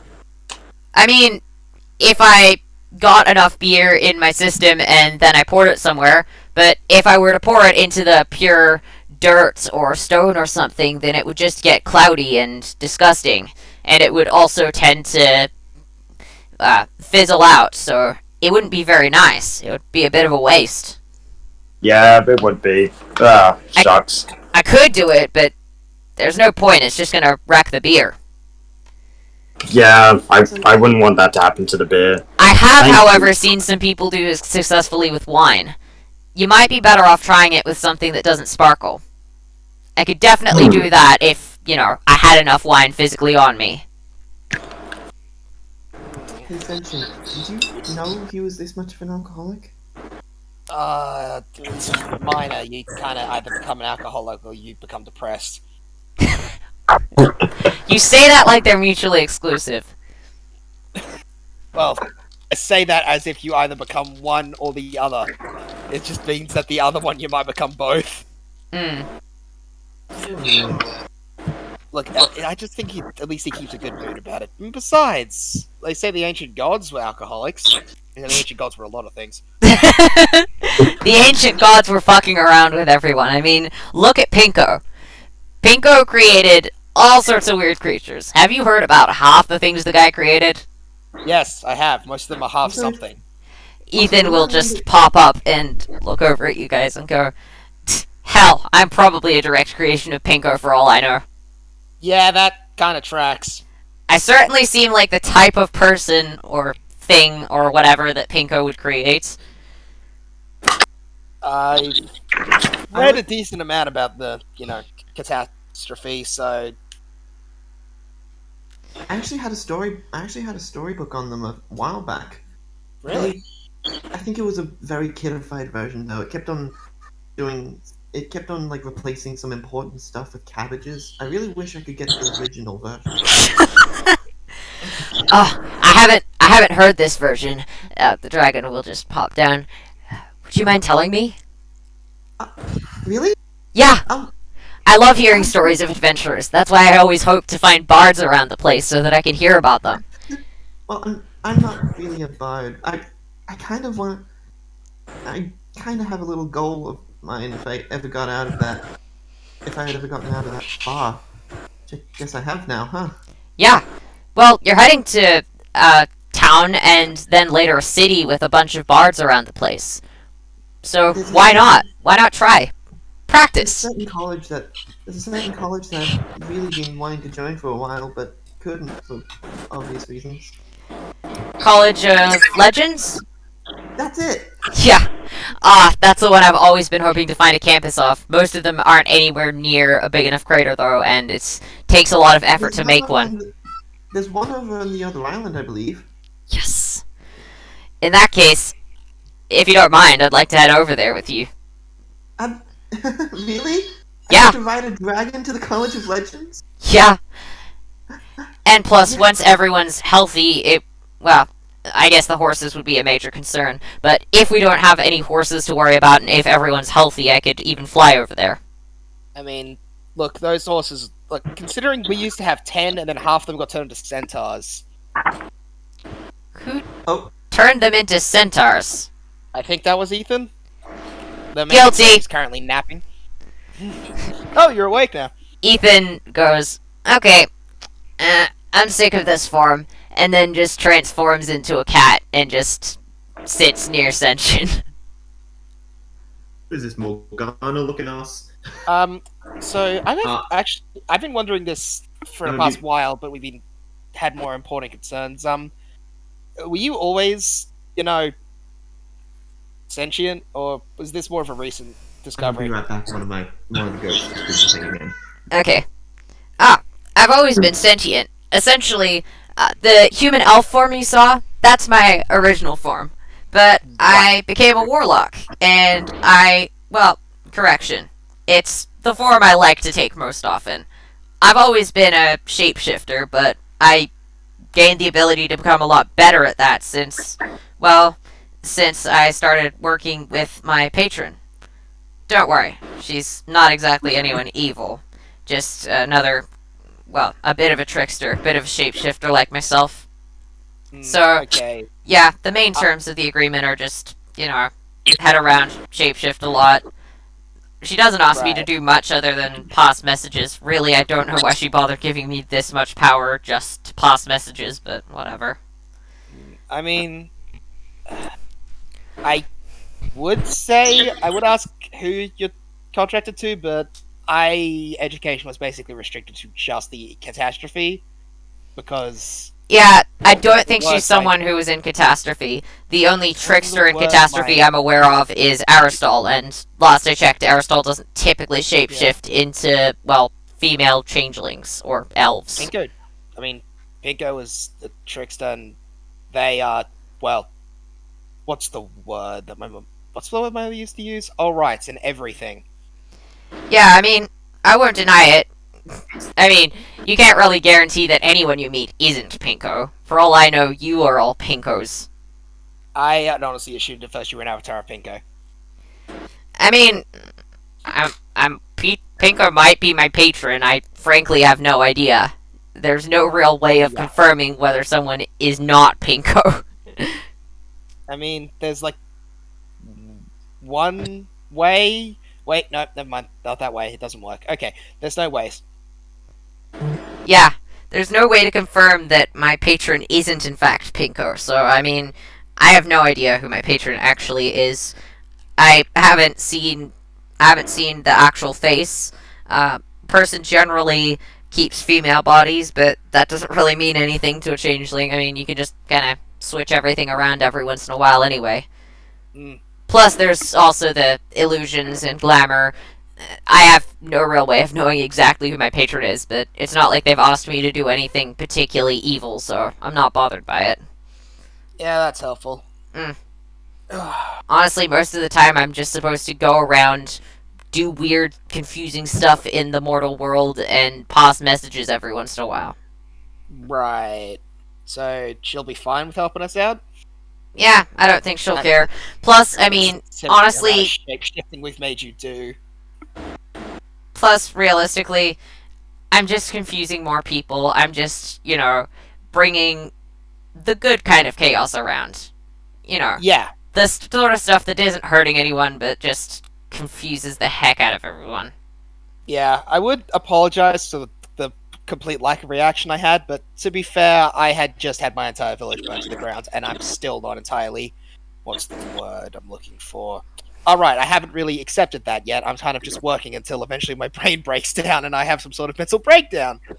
How about we try and rest in the next town? We'll be able to make sure that everyone's able to get better medical care. I could do better, but I don't exactly have all that much on me. Yeah, no, my mother was the healer out of the family. My dad was the big... Let's see. My dad was the one who taught us everything, so he was the teacher. My brother was the talented one. I was better at learning this stuff young, and my mother was absolutely the perfect healer. So, yeah. Big shoes to fill. Considering I have no idea where they are. Well, if it helps, when people disappear, they usually aren't dead. If people are trying to kill people, they usually leave the bodies behind. That means wherever they are, they're probably still alive, and if they're as capable as you've said, it's incredibly likely that they're still managing to hold out wherever they are. The thing I'm trying to figure out is, why'd they steal the blades? They're powerful. Yeah, but they don't work without the hilt. So I'm just gonna sort of get in the bag and pull out one of the hilts. These things, the hilts and the blades are connected with each and every one of our swords. We make them all at once. They're our first thing when we start, when we're like 5 years old, the first thing we do is make a sword on our own. Beat the metal, forge it, everything. Hell, Onimara is the blade I've had possibly as long as I've had any of my friends. But you can't separate the hilts. Once you do that, the magic, goes into the whichever one. Well, it goes into both and then stops working with either. By splitting it, you've basically weakened it. Then maybe the reason that they're only taking the blades is because they either didn't realize that or because they didn't want them, they just wanted you to not have them. Maybe a rival of your family? Maybe, but I'm pretty sure those guys have been quiet for years. Well, one thing in this world, there's always some random person who hates you for reasons that you have no idea about. Oh, ain't that the truth? Yeah. This world's chaotic, but it can be pretty cool. I mean, just look over at that kid who's just having a fun time with the dragon that he just met. Yeah, the sentient knoll is currently talking with a giant flying water dragon as my Goliath employee, friend, protector, all of the above, is... These goats are the Busy stupidest fucking things alive. What did they do? Stuck their head. So one of them stuck their head through the wire mesh and got it all caught, and it was like choking to death and everything. We had to cut the wire. Oh my god. Oh my god. And then immediately after we got it out, another like 2 stuck their head through the fucking wire net. Oh my god!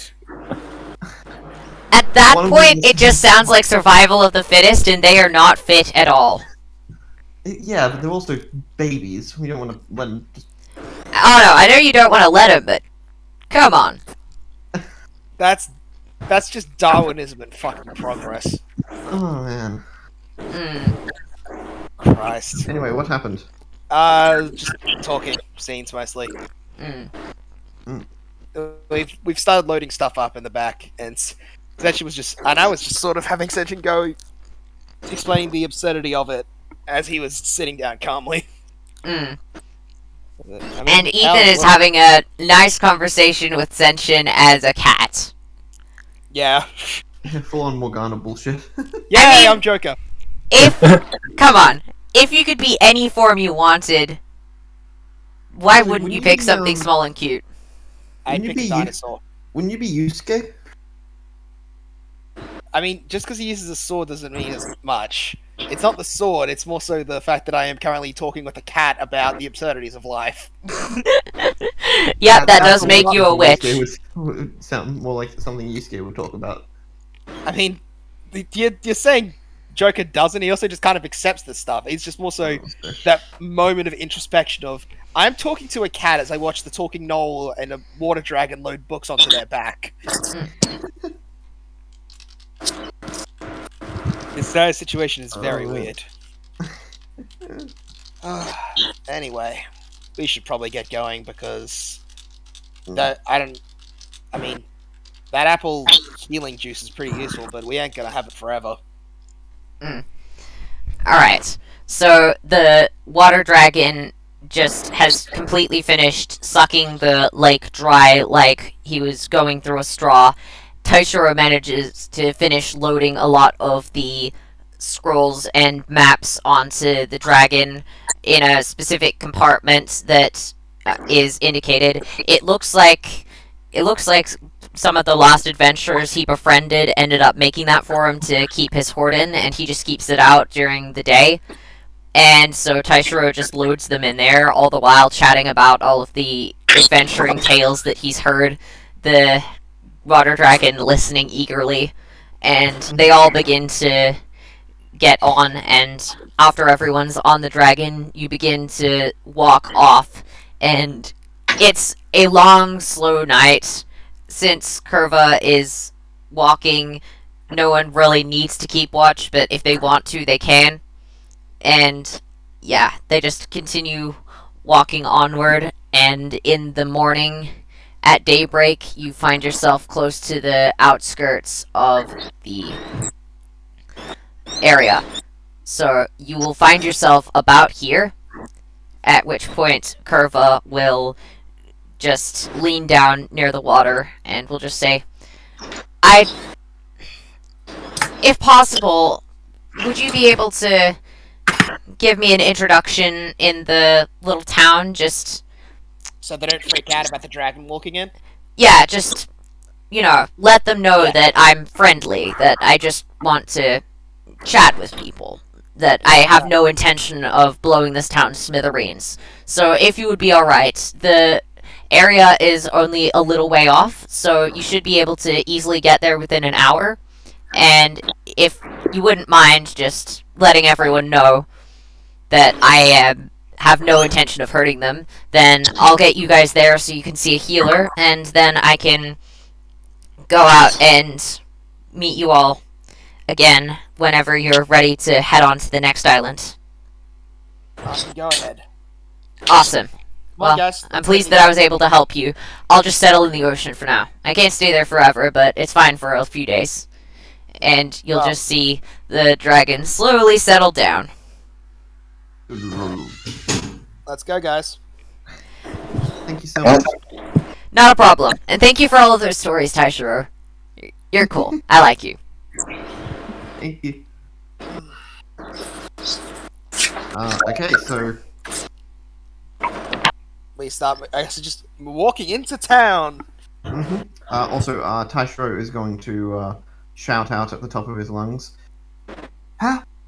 We need help. We've got 15. Oh, we've got 10 people who need desperate medical attention. And you'll just see what looks like a guard just patrolling the area, going, "Alright, get him room. Alright, I'll let the tavern know to get him rooms ready, and I'll get the local healer in on. Just send everyone to that building. I'll start sorting stuff out." Understood. Thank you. No problem. And you'll just see the Continue. guard begin rushing into the tavern, and after a couple of minutes of you guys walking in and just getting everyone off of the horses, you'll see the guard running off into what looks like a small bit of bogland nearby, and you're not sure exactly what the guard's going for, but you can presume it's the healer. Hmm. So yeah, I'll start by probably having me and David unload the most still injured people, since Mm. they probably need to get rested into a good bed first. Yeah. So you'll see those. You'll see yourself and David doing it. Val will also be picking up a person, and you'll just see Ethan growing into a big and burly man. And we'll look around at the town, see that most of them are human, decide to change from elf to human, and just keep walking. Ah, I love shapeshifting. And then you'll just slowly settle everyone in. And the innkeep will go, "Oh, hello, dearies. I see that you're the adventurers coming in with a lot of the injured people. Yes, yes. Here are the rooms right here, and they're all set up. I'll start getting food ready for you. And the healer should be on her way right now. Thank you very much. Not a problem. Just keep going along, and I will make sure that everything gets ready. The rooms are all clean. There should be some water in there now, but if not, then it will be there in a couple of minutes." Okay. Do you hear that, 20? We made it. Yeah, we made it. Can't believe we actually came here and as guests. We're going to be okay. Yeah. Head into the room. So I'll just go to the tavern real quick. Mm. I need to. Who's the highest authority in this town as well? That would probably be the the sheriff. We don't really have a mayor here, more just someone who keeps the town peace, and everyone else just tends to work together as a democracy. So, the guard you were talking to wasn't him, but I believe that I can get him fairly easily. Just should be in the house next to the tavern on the left-hand side as you're facing out. So, should be the red one. Yep, I'll go there then. Awesome.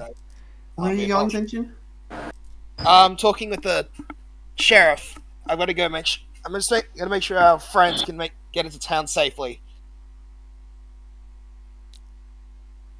and that the town doesn't think they're unsafe. Okay. I think I should stay here then. Most likely, yeah. David, you're fine. Can you watch over them as well? Yeah, no worries. I'll keep a close eye. Good. I'll go off to the sheriff to talk with him directly about getting Kevlar. Is it? Kevlar? Yeah, Kevlar, yes. Kevlar. I was, because my brain for some reason translated to Kevlar, so. Alright, so you are all in the town. You are all in the inn, which is here. There's a small little ravine as well as a water wheel. Over off to the side is the red house, which the sheriff lives in. And you will see what looks like a big, burly, half-elf man just look up at you and go, "Hello there! Welcome to the town." To meet you. I'm Senshi Jigoku Umare. And I'm Bran. Pleased to meet you. Nice to meet you too. Have you heard what has happened to Anston yet? I have not, no. What happened to it? Is everyone there okay? No. It's gone, burnt to the ground. We've brought Oh. possibly the only survivors from the entire town. Of course, we'll welcome all of you with open arms. I'm sorry to hear about that. That must have been a lot to go through. It was. I haven't exactly had the time to even consider it yet. I've been too busy having to focus on keeping these people alive. Yeah. Well, now that you're here, there's help here. Yeah. You'll be able to settle down soon. Now, I am also coming to tell you something else directly, so you can tell to your citizens. Yes. One of the only reasons we managed to get here alive and healthily is due to a friendly water dragon named Kiva. Without his help, we would almost have been certain to have died out in those wastes. Like the lizard or the dragon? Water dragon lizard. The dragon. It's a... Is it a big dragon that breathes water, or is it a small little lizard that goes around the lake and is about the size of your hand? It is both of those together. Okay, so it's big? It is a big, water dragon that breathes water, but is also a water dragon. Alright, cool. Yep, that clears things up. Alright, good to know. I just wanted to double check whether it was a tiny lizard that helped you guys or whether it was a full-size dragon. The thing walked us here, so yeah. Fair enough. Alright, I will let people know that there's nothing to be scared of. In fact, it just wants to chat, actually. Alright, well, should make for some interesting conversation. Can't say I've ever had a particularly long conversation with a dragon. Most of the ones that I've encountered, well, back sheriffing in one of the other towns was just dealing with the whole, I'm going to breathe fire on you unless you give me this amount of gold. But that'll be nice to finally meet a dragon that isn't making threats. I thought the Dragon Lord was making sure some of those guys were keeping it in line. Yeah, but typically it takes him a little while to come up after the dragons have had incidents. Don't get me wrong, he's always great about punishing them, but, you know, sometimes they'll do stuff before they get punished.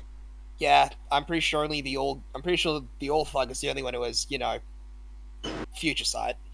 Yeah, he doesn't exactly have future sight, though he does definitely pack a punch against any dragons that go around messing with mortals too much. Yeah, I'm gonna quickly rush back to go talk to him and say... Of course, yeah. Okay. He's more than welcome as long as he doesn't cause any problems by threatening to steal everything or destroy everything. As long as he's not doing that, he's more than welcome. We literally helped him load his hoard onto his back. It is books and maps. I'm pretty sure he would... If he would threaten you for anything, he would threaten you for your library. Well, don't exactly have a library, but, you know, the barkeep has heard a few interesting tales. Mostly of people going between here, mostly of people stopping here between Anston and, well, the next dial. Yep.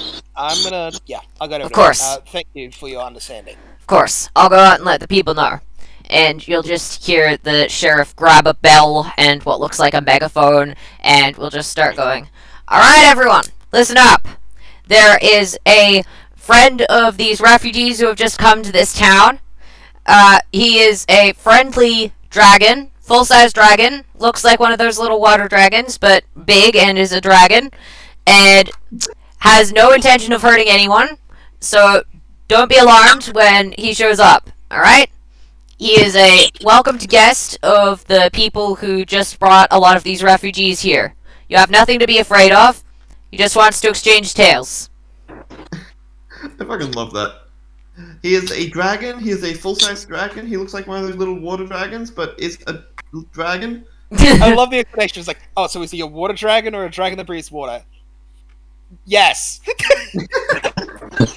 He is both of those things.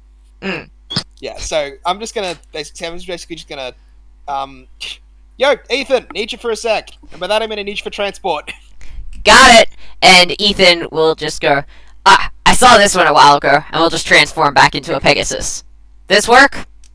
Absolutely, I've actually ridden one of these before. Nice! Alright, we'll just hop on and I can direct you over there. And you'll see Ethan will just fly you down to where the dragon is, and you'll just see Curva look up at you and go, So, are they okay? They're fine with it. Took a sec to explain. Actually, the thing it took the longest to explain wasn't the dragon coming in, but that you were a water dragon that is both a water dragon and a water dragon. Nice! It's been ages since I've been allowed into a settlement. Thank you. Well, I mean, I just had to throw around my name, and you're basically allowed anywhere. Nice. Alright, awesome. I'll come back with you guys. And you'll just see Curva looking super excited, just prancing around a little bit with his horde and just walking up. And yeah, you'll see that a few of the townsfolk will wave. Looks like one of them looks to be a younger gentleman, seems to be making a few suggestive poses. And Curva is completely ignoring them and just continuing on and just saying hello to everyone, greeting everyone. Things look to be going fairly well. Now, back to Taishiro and what's going on with him. If Eli's here. Yeah, I'm here. Alright, yeah. So you will notice that looks to be a fairly short woman looks to be of elven descent of some sort, but not a type that you recognize. She seems to have sparkling blue eyes and doesn't look like most of the elves you've seen, although admittedly most of the ones you've seen are wood elves, so any other subrace looks a little strange to you. But she looks to be focusing intently on each of the patients.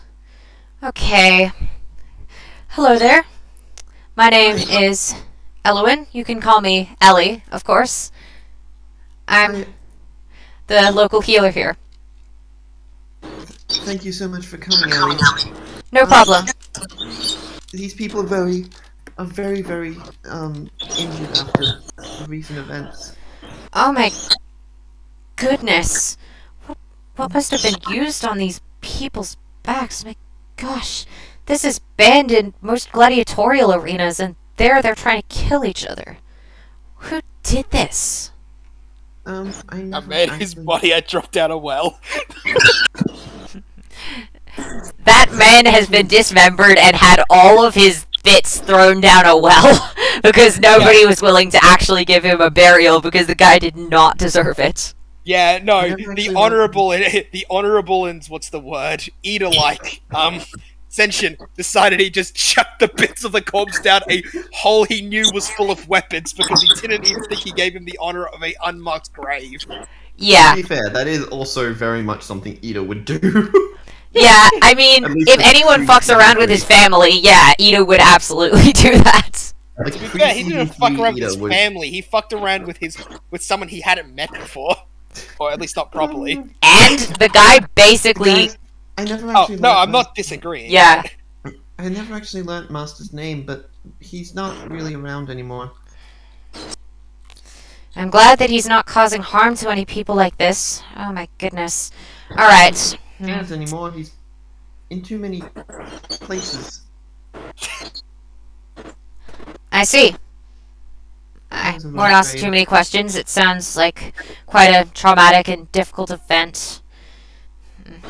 Alright, so it looks like what you've already done so far. It looks like you've already done a lot of the basics. That's good. That'll make things a lot easier for me to start to go on to more advanced medical treatment.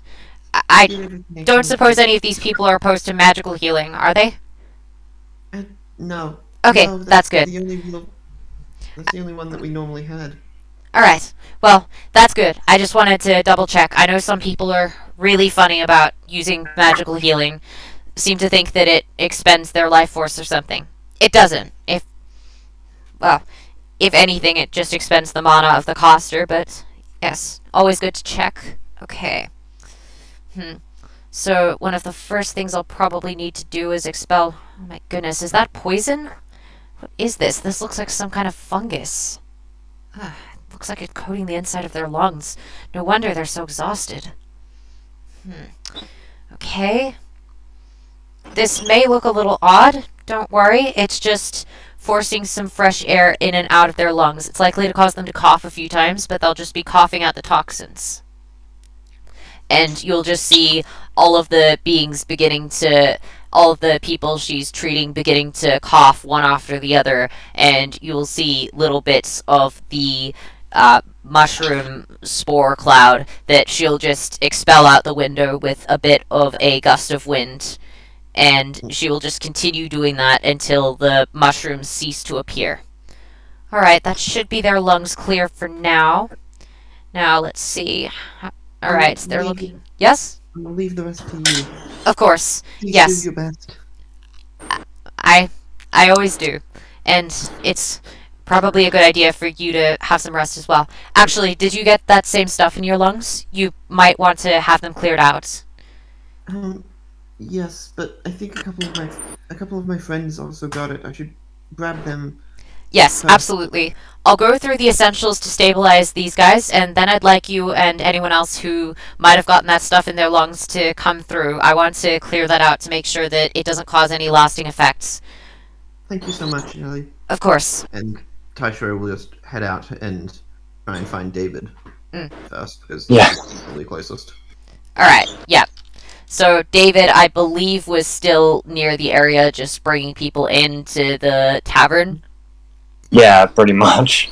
David, we should try and find Senshin and the others. we Yeah. the Don't lady worry. the healer lady Ellie says that the stuff that we breathed in at the forest could be really bad if it stayed inside us. Well, I guess that makes sense. Still can't believe just how those druids, though. They don't have good taste, honestly. Like, who would spawn in a mushroom? Anyway. Well, Your issue. In any case, let's find him. let's go. And we shall set off. Well, Yep. you'll probably see me coming back with a dragon and a fucking Pegasus in tow. Yep. Well, technically you're in tow on the Pegasus, and the dragon's just kind of tagging along. And you'll see that... Doesn't matter, I still look like Perseus. Yeah. Yeah, you do. You look like Perseus. And you'll see that the water dragon will just go... Oh, by the way, do you mind if I make a little lake here? And everyone just looks strangely at him. That's fine. It's probably going to be good to have another source of water. Excellent. I promise that it's going to be completely pure. I need to stay in water, otherwise I need it to breathe a little bit. And you'll just see the tail you'll see that he'll be flying a little bit, and the tail will become a sort of drill and create a bit of a lake, and then the water will slowly come gushing out, and it will be completely pure and free of parasites. And then he'll just settle down and say, right, that's better. Way nicer than salt water.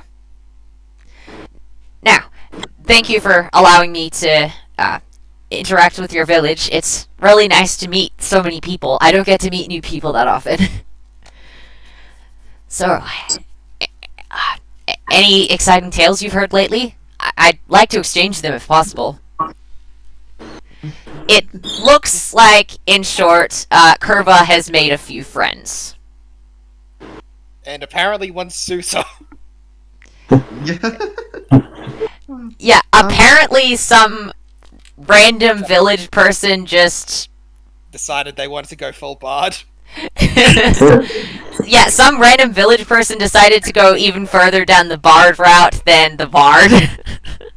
The bard just made friends. This person's like, fuck no, I want to be full bard. Ooh, there's a dragon. This is what I've looked for all my life. Yes, a dragon.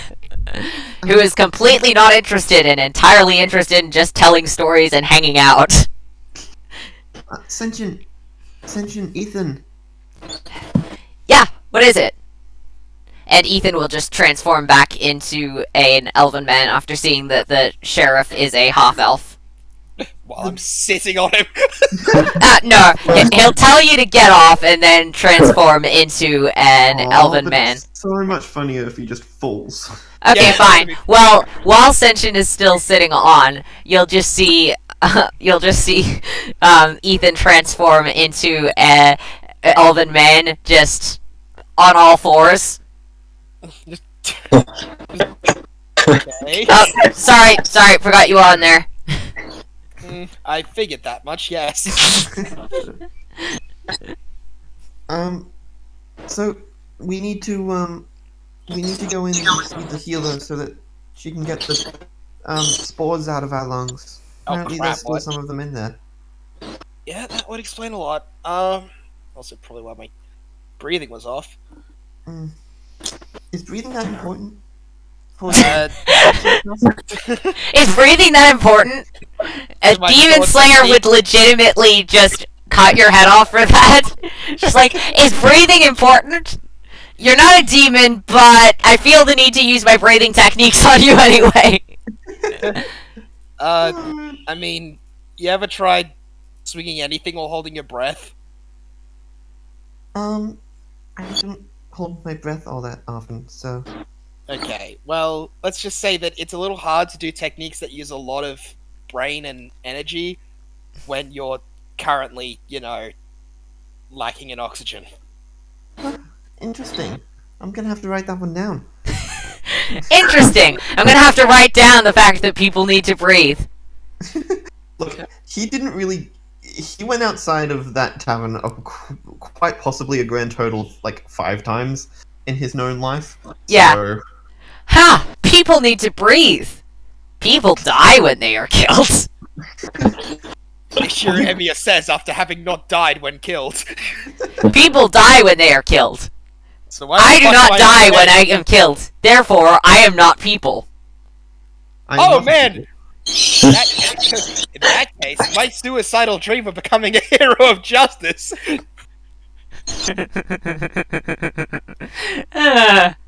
That's just classic Emiya. Classic. How we love bullying one of our favorite ever anime characters. He deserves it.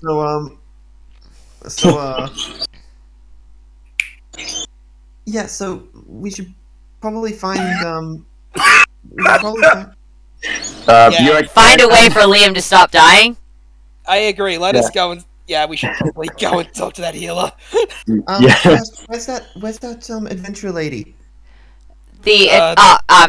She's Wow. just, she's been helping move bodies, and the healers basically conscripted her to start doing work, and she's basically just constantly running back and forth between the healer's hut and the healer's place where she's working, which is the tavern, just getting stuff. And so basically she's been running around the entire village. You've noticed that the sheriff has just settled down with the dragon Curva, and they're just chilling. They're just having a nice little chat, and they're just really enjoying themselves. So it looks like everyone in the town who isn't immediately working on the healing has started settling down. Although it looks like quite a few of the people are going back into their houses, but you start to smell a lot of things being roasted, and it looks like they're making a lot of food for you guys. More than just from the inn. It looks like all of the other places nearby are also making food and making sure that you guys have a lot to eat. And then they start bringing out tables to the main street and start bringing out the food. Is this what they call a feast for the heroes? Either that or just because we probably haven't had a good meal in a week. Oh, yeah, Yeah. that's right. Yeah, we wanted to make sure that you guys were okay. It seems like the people in the tavern haven't eaten in, well, years. And it seems like the rest of you have had a really tough journey getting here and having your village burnt down. We wanted to make sure that you were able to get at least a couple of good meals in and get your strength back. You know, we like to take hospitality pretty seriously in this town. Make sure that everyone manages okay, especially since it's a bit of an in-between town. Our main thing is that we look after people who are on the way from one place to another. Not many people stay here permanently, but we like to make sure anyone who comes through here is able to be alright. That's really kind of you. Thank you. That's what we And do. He'll just grab some of the nearest meat and start just Nice. full on like hands eating everything. And you'll just see the sheriff just grabbing an entire pork spit that has just been going on, and we'll just put it in front of Curva and just go, I'm not sure exactly what you like, but I figured we'd put on something that would be a bit closer to an appropriate portion size. I hope this is okay. My god. Oh. Sorry. This is a different thing. So, Eli, remember how I told you I pulled like 3 Girons? Well, I did another summon after that, and I pulled 2 more Girons. Just did a molting now, and I pulled another Giron. What the fuck? He's my highest... Yeah. Sorry. Oh, Beerus too. Oh dear. Dude, I know, Keep I'm it. sorry. Be focused. I'm never focused. It doesn't matter. I'm an ADD child on meth at all times. Alex? Yes. I'm back. It's okay. Yes, I know, you're an ADD child on meth. Adorable. I shouldn't be saying adorable to that, but anyway. Yeah. Well, I am also 4 years older than you. Yeah, I know, okay? I'm the youngest. I get it. It's not even just that you're the youngest. I'm nearly half a decade older. Shush. Okay? Gonna make me Okay, feel like a child. Look, you're also the shortest, so That's fair. I mean, you are. Yeah, my temper's the shortest since you keep bringing it up. I mean, you're also shorter than my little brother, who's younger than you. So he's shorter. He's than also a his younger cis sister. guy. Obviously, he's taller than me. Everyone's taller than me, including my little sister, who's a full head taller than me now. And like Why don't you 10 years assume that my younger. brother? And I only saw her last month. She's probably taller than that now. And she's 5 years younger than me. It's not Also, what fair. exactly makes you think that my brother is cis? I mean, Cisgender. Oh, that? Yeah, that's. Look, I don't know. yeah. Cisgender. as in CIS. Cisgender, Yes. not SIS. Yeah. It has nothing to do with, like, sexuality or... Well, I guess it does have to do with presentation, but it's basically just, you know, you were born Taishiro. sex male and your gender is also male, and so you just stick with it. And I You assume aren't because, well, transgender, most basically. people are. That popped up in my head again. God damn it! The fucking Megamind thing. Which Megamind thing? Oh, you're a villain, all right. Just not a super one. Oof. Oh yeah. What's the difference? Presentation. Presentation! That movie is amazing. Yeah. Anyway, Back to this. Sorry, we got. To be fair, we're I got having a- distracted by thoughts of Megamind. That feels like a fair reason to be distracted. Ah. we're having a big. Yeah. So having a.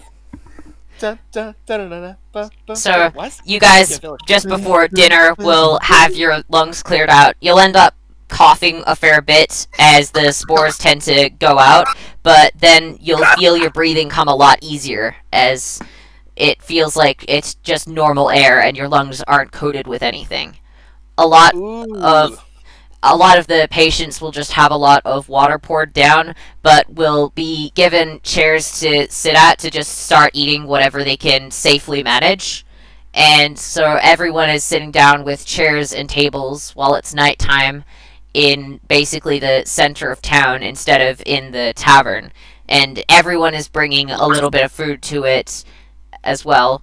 The herbalist slash healer slash witch is constantly darting around, double checking everyone's okay, and the sheriff seems to be having a good time chatting with the dragon, as does that one younger man that seems to be consistently flirting with the dragon throughout all of the tales.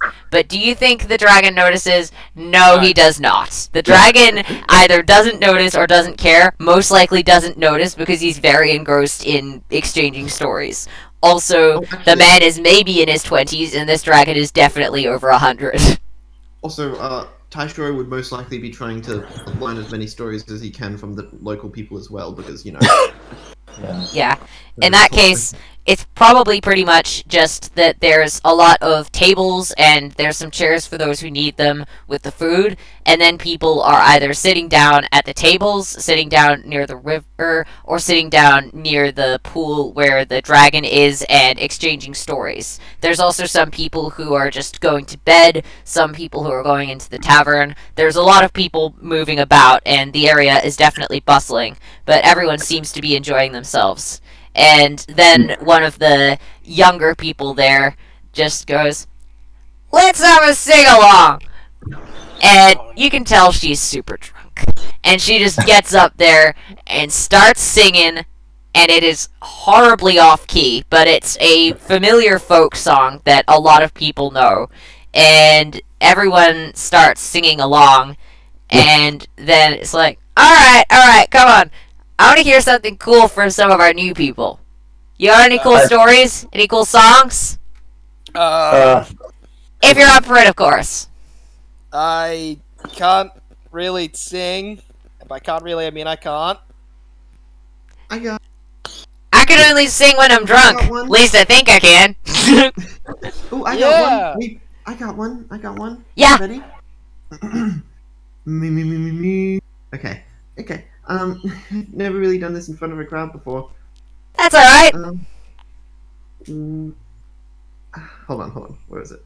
We're off to see the healer, the wonderful healer of Birmingham. And he just starts going on about that one. Alright, so after he repeats it the second time, a few of the villagers will start to join in. Then you'll notice someone's pulled out what looks like a bunch of trash can lids and is using them as a drum kit. One of them has grabbed out a lyre, and they try and play it, realize that it's not tuned, and then spend like 15 minutes trying to tune it, and by that point the song is over. Then the guy just slams the lyre into the building in frustration. And then everyone sits down again and enjoys the food. That's amazing. I guess Fud will... sorry, Hug. my bad. No, Big Dave will now tell them the tale of a magical horse drinking magical booze by a magical lake with a magical dragon. And the magical horse and the magical dragon will be standing by, just giving extra details as needed, and then the magical horse will be reenacting it. Yes. And it turns into quite a comedy act as you just hear random stuff that didn't happen being brought up by both of them. Well, mainly by Ethan. Curva is somewhat more committed to the actual true story, but still does like to throw in a couple of jokes. Dave will be like, well, do I have a tale for you? Ah! Tail! Like mine! And then you'll just see a massive tail pop out. Yes, a tale to tell, I guess. So to start off with, we were down in a village that got burnt down. And then I met a brilliant horse known as Ethan, the magical horse. Yes! He offered an apple, the finest apple, well, half an apple, but the finest apple ever. It was kind of a stinky apple, but Yeah, but past the point, it was a brilliant apple, despite the fact that it stunk. But anyway, it was a brilliant apple. A bunch of stinky apples begin to appear in the crowd randomly. Ooh, spooky. Yes. So with this parade of magical stinky apples, we then offered each other a gift. Half an apple each. And then I went down to a tavern to get some booze. Strongest booze. For all the crews. For stuff, I guess. And then he lifts up his flask and he's like, for the glory of horses drinking booze and mushroom dudes. And then everyone just raises their tankards and says, for the glory of horses drinking booze! And then their tankards start to fill up with whatever was in your flask, and they start to drink a bunch of the rock ale. A few of them just go, fuck! That's strong stuff! Yay for the horse who makes booze! Senshin will be Senshin's gonna pour out his cup just in case. Because he's still underage, so... Alright, in that case he can just refill it with water or something else. Yeah, he refills it with whatever's non-alcoholic. I just like the idea. Ethan will notice it and then go, and some iced tea for the kids. And you'll just see something that looks like essentially a sparkling iced tea. It looks like it's made of some combination of summer fruits. A lot of them look exotic. You haven't quite seen them before, but most of them appear to be citrusy. Looks like there's about 3 separate ones in there. There's one slice of each of the fruits, and then there's just the fruit itself, and it's sparkling. It looks like quite a nice tasting thing. Just love this idea. It's just like... It's just like, and some iced tea for the kids! Thank you! Says the strongest warrior, says the warrior of the party. you know the funny thing? Taishiro probably would drink alcohol, considering. Yeah. Well, if Taishiro wanted to drink alcohol and didn't, like, tip it out and request iced tea, then he can have alcohol. Like, Ethan doesn't give a shit. Ethan's gonna give him alcohol if he wants alcohol. The only reason Senshin isn't getting alcohol is because he specifically didn't want it. I mean, yeah, he is. He is both a underage kid, and B, Trying respects to the stay rules. sober. Unlike David. Yeah, unlike David, who's going to continue the story and say, then we met a dragon, or a lizard that was the size of a hand, but also the size of the river. He has a drill for a tail, with quite the tall tail, and loves to hear stories of booze, or wine in rivers, whichever you prefer. Yay! Whichever you choose, it would have been a limerick. I know. Come on, man, you gotta give me a break. I was struggling. And so you'll see that Ethan has transformed into a tiny water dragon lizard, and then there is just our friend Curva, who is just sitting there as his normal self. So you see both of them side by side, and it's confusing everyone. He's just going, water dragon! Water dragon! Water dragon! Yay! Yeah, and this is probably a really bad decision, but David's gonna jump on the table and start doing a bit of a water dragon dance along it. Is he like doing the worm? Yes. Yeah, Roll performance for doing the worm. This is gonna go. You know what? I hope I did that one, because then that's gonna be more hilarious. Do the worm. Do the worm. Do the worm. To the worm. Yep. Our stonecutter is on the table doing the worm. Oh. You rolled a 13 for worm. Yeah. Other people aren't doing it, but they seem pretty engrossed in watching you doing it. And as soon as you finish, the water dragon just slurps up a bit of water and then just spouts it in the sky as a bit of a sort of water fountain thing. It lands back in the pond and creates a nice looking glow in the night. And everyone claps at David having done the worm and also telling a great story. Although it probably seems a lot more great to most of the people because they are very drunk and have also enjoyed a lot of food and have also had a lot of good stories. This is definitely the most fun night they've had in a while. Also the most fun night we've had in a while. We've had kind of a shit week. Oh, Yeah. it's nice to know that at the end of the horrifying tunnel there was a fun little light. At the end of a horrifying tunnel, there was the stonecutter doing the worm on a table. That was hilarious. Oh, So did I loved every moment of that. It was great. Yeah, David's just gonna hop off and he's gonna be like, anyone else want to have a go? And At the worm or at the singing or story? Senshin, you should tell them about you. Your story is really incredible. Is it? Absolutely. Yeah, go for it.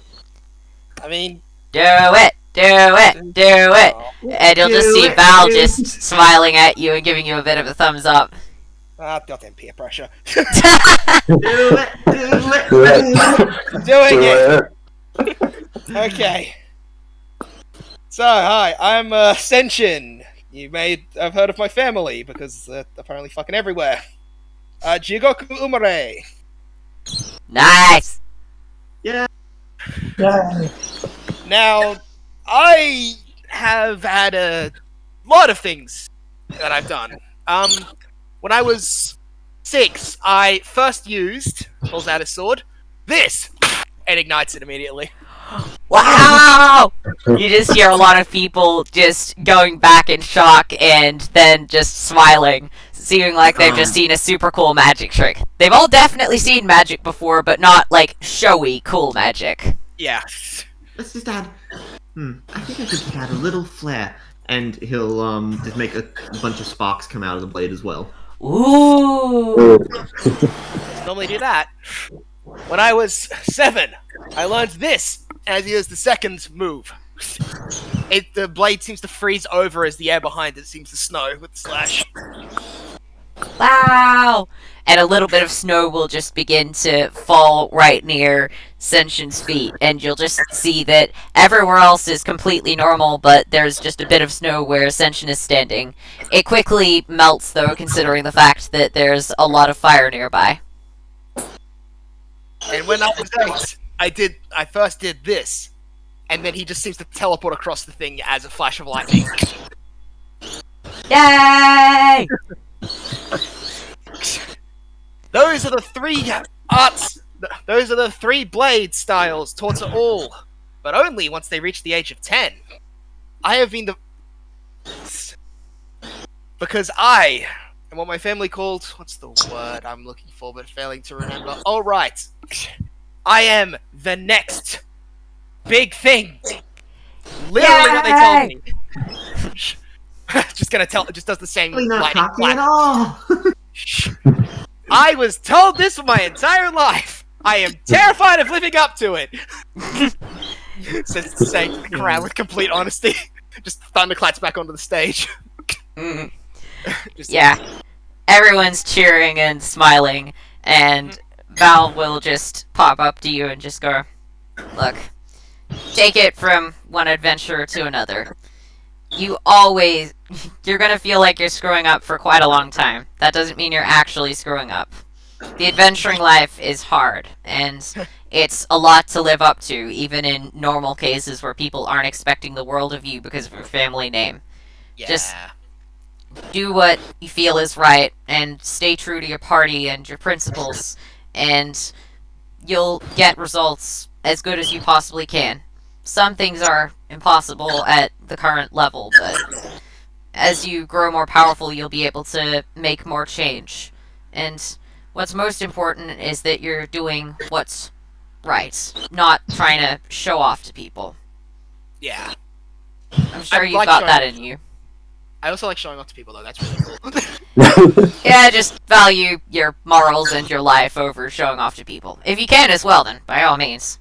I mean, unless your morals in your life are going after people. Shh. Quiet, Taishiro. Quiet, Taishiro's controller from outer space. Anyway, yes. So what if your main goal in life is to show off? Then follow it. But, Yay. yeah. The blade I have used is Onimaru. I forged it at the ripe old age of 5 years old. I may or may not have completely singed my hand in burning metal once. That was not fun. But Yeah, not very fun. but it is my sword brother. By that I mean is the sword I am bonded to for my rest of my life. As is my family's tradition. Ever since the Ancient One, our most honored ancestor. Whose story I shall tell you now, because it's vastly more interesting than my own, which is mostly just training and odd jobs. Aww. I can tell you the odd jobs later, Taishiro. I'll hold you to that. Damn it. You're asking the bard to not be a bard? This isn't even asking a horny bard not to be a bard. You're just full on asking a bard not to be a bard. I know. I'll hold you that later. Damn it. Anyway. Shit. Now, the honored ancestor, whose name was lost even to us. Well, or rather, it's been so long we've forgotten it ourselves. Was an incredible warrior of vicious repute. A man said to be so large that he could blot out the sun against an army. So strong, it was said that he once managed to arm wrestle Thug and win a round. It was 1 out of 20, but he still won 1 against Thug. Wow! And, more than that, it's even said, and as he's the sort of miming thing with his hands, that he had 8 arms to wield 8 swords. Ooh. Taishiro will make another little harmless sensory effect, and only a single extra arm will appear. Thanks for the effort! You'll see Ethan shapeshift into a being as you're describing him, and will just be, and it said he had 8 arms, and Ethan will just appear with 8 arms. Yeah. I love being a shapeshifter. Just tell me what you need me to do, okay? It's said that he once adventured, long ago. He fought dragons. He defeated evil kings. He'll just pretend to like swing his sword at at Curva, who will just nod and just pretend to go down. Yeah. The crowd starts laughing at the play acting between those two. He fought and defeated evil kings, and was even said to have been integral in the destruction of the first evil empires. Yeah. The blood of a god and a demon. He's a line that would, with a fortune that said his line would continue for all time. In fact, he was the first to ever. Oh, sorry, you can go now. Oh, sorry. I was just gonna say that Taishiro is gonna once again make a harmless sensory effect of just like a white light and a purple light colliding to show like the golden demon. For all of time. And he was the first to ever do something that was considered impossible in the old worlds. He awakened his blades. Ooh. He was, and more than that, by the end of his life, he was the first and only in our entire history to awaken 2 blades. Yes. What does that mean? These blades ended up holding powers that he had used through them. The sword of death, Shikamigami Yosuru, and the sword of life, Shin no Kami Kainu. That was hard to pronounce. It's part of an ancient tongue only we know. Don't think about it too hard. Oh man. You'll just hear Ethan going, "Isn't every sword the sword of death if you use it right?" What I mean is, it was empowered because of his connection to the literal concept of it. Fair enough. Because that ancestor is the child of the Hound of Death. Ooh. Wait, you're related to dogs. And Taishiro is just gonna get real excited. And then you'll see a bunch of them just putting little bits of food on the fire as what looks like an offering, and we'll just go, Agaza! And then just nodding and continuing on with what they're doing. Because of that, we have long since followed in his footsteps. As one of the first ever heroes, we follow him for all time. And when his soul eventually was laid to rest, he told us one last prophecy. Continue on, my children. Awaken your blades, and someday we will free ourselves from this endless cycle. And once again, this world shall become anew, but not with the death of last, but instead with life anew. Yes! And Taishiro will make one last thing of just a firework behind Senshin. And Ethan will transform back into his normal form, which is the elven man, and then Going to presume because he doesn't want to attempt to copy the form of a actual god. That seems somewhat sacrilegious. he cannot do that. He can only appear as, well, mortal beings of a limited size, and basically the size limit is between tiny and huge. Anything gargantuan is just impossible. Also, anything that is, like, anything between those sizes that is purely natural based, so it needs to be organic material, can't turn into, like, an object unless it is natural. Can technically turn into a plant if he wants to, but can't turn into anything inorganic or anything too large. And because of that, it is said that any that is born under the stars of Akaza shall be one that shall be one that can find and awaken their blade, and one whose destiny is important upon this earth. Out of And curiosity, who here was born under Akaza's star? Senshin was.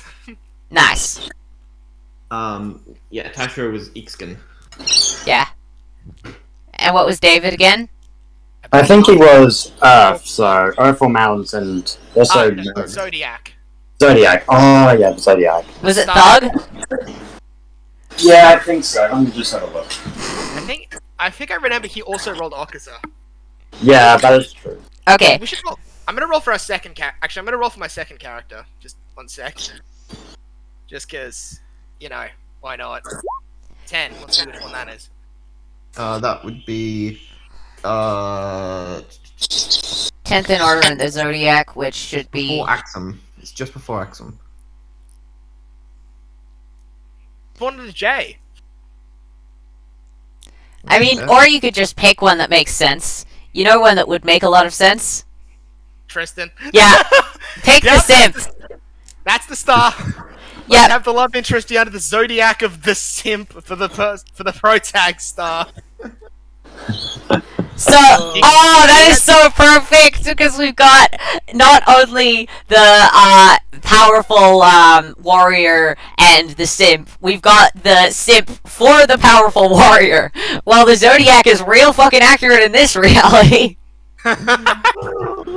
Okay, so we should probably also have the other two just do their stuff. Why not? Yeah, I just want to know. Yeah. I want to know what you guys want to do for him. Yeah, you can either roll randomly or pick. I'm gonna roll to see, but Aristol would probably be the best fit. I mean, if you like that one better, here's the thing. I think if you roll for one that really makes sense, then it's always a good idea to keep. Then it can be a good one to keep the randomness. That's fair. I'm gonna roll just for the fuck of it. Roll.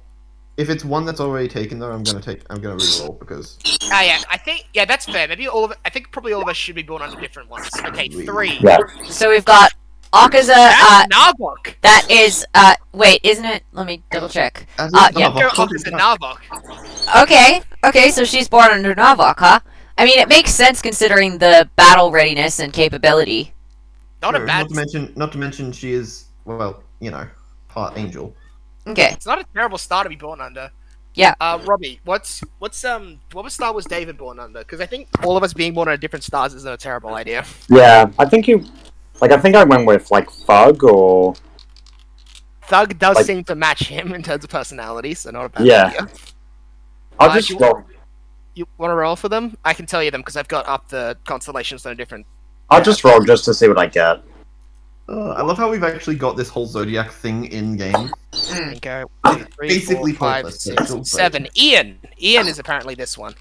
Oh, Ian, yeah. That's already Taishiro's Yeah. one, just for the Yeah, I think I'll just go with Thug. It's Thug. like the magic of the earth, basically. That's what. So, Yeah, Kana is under Narvok, Raijin is under Tristan.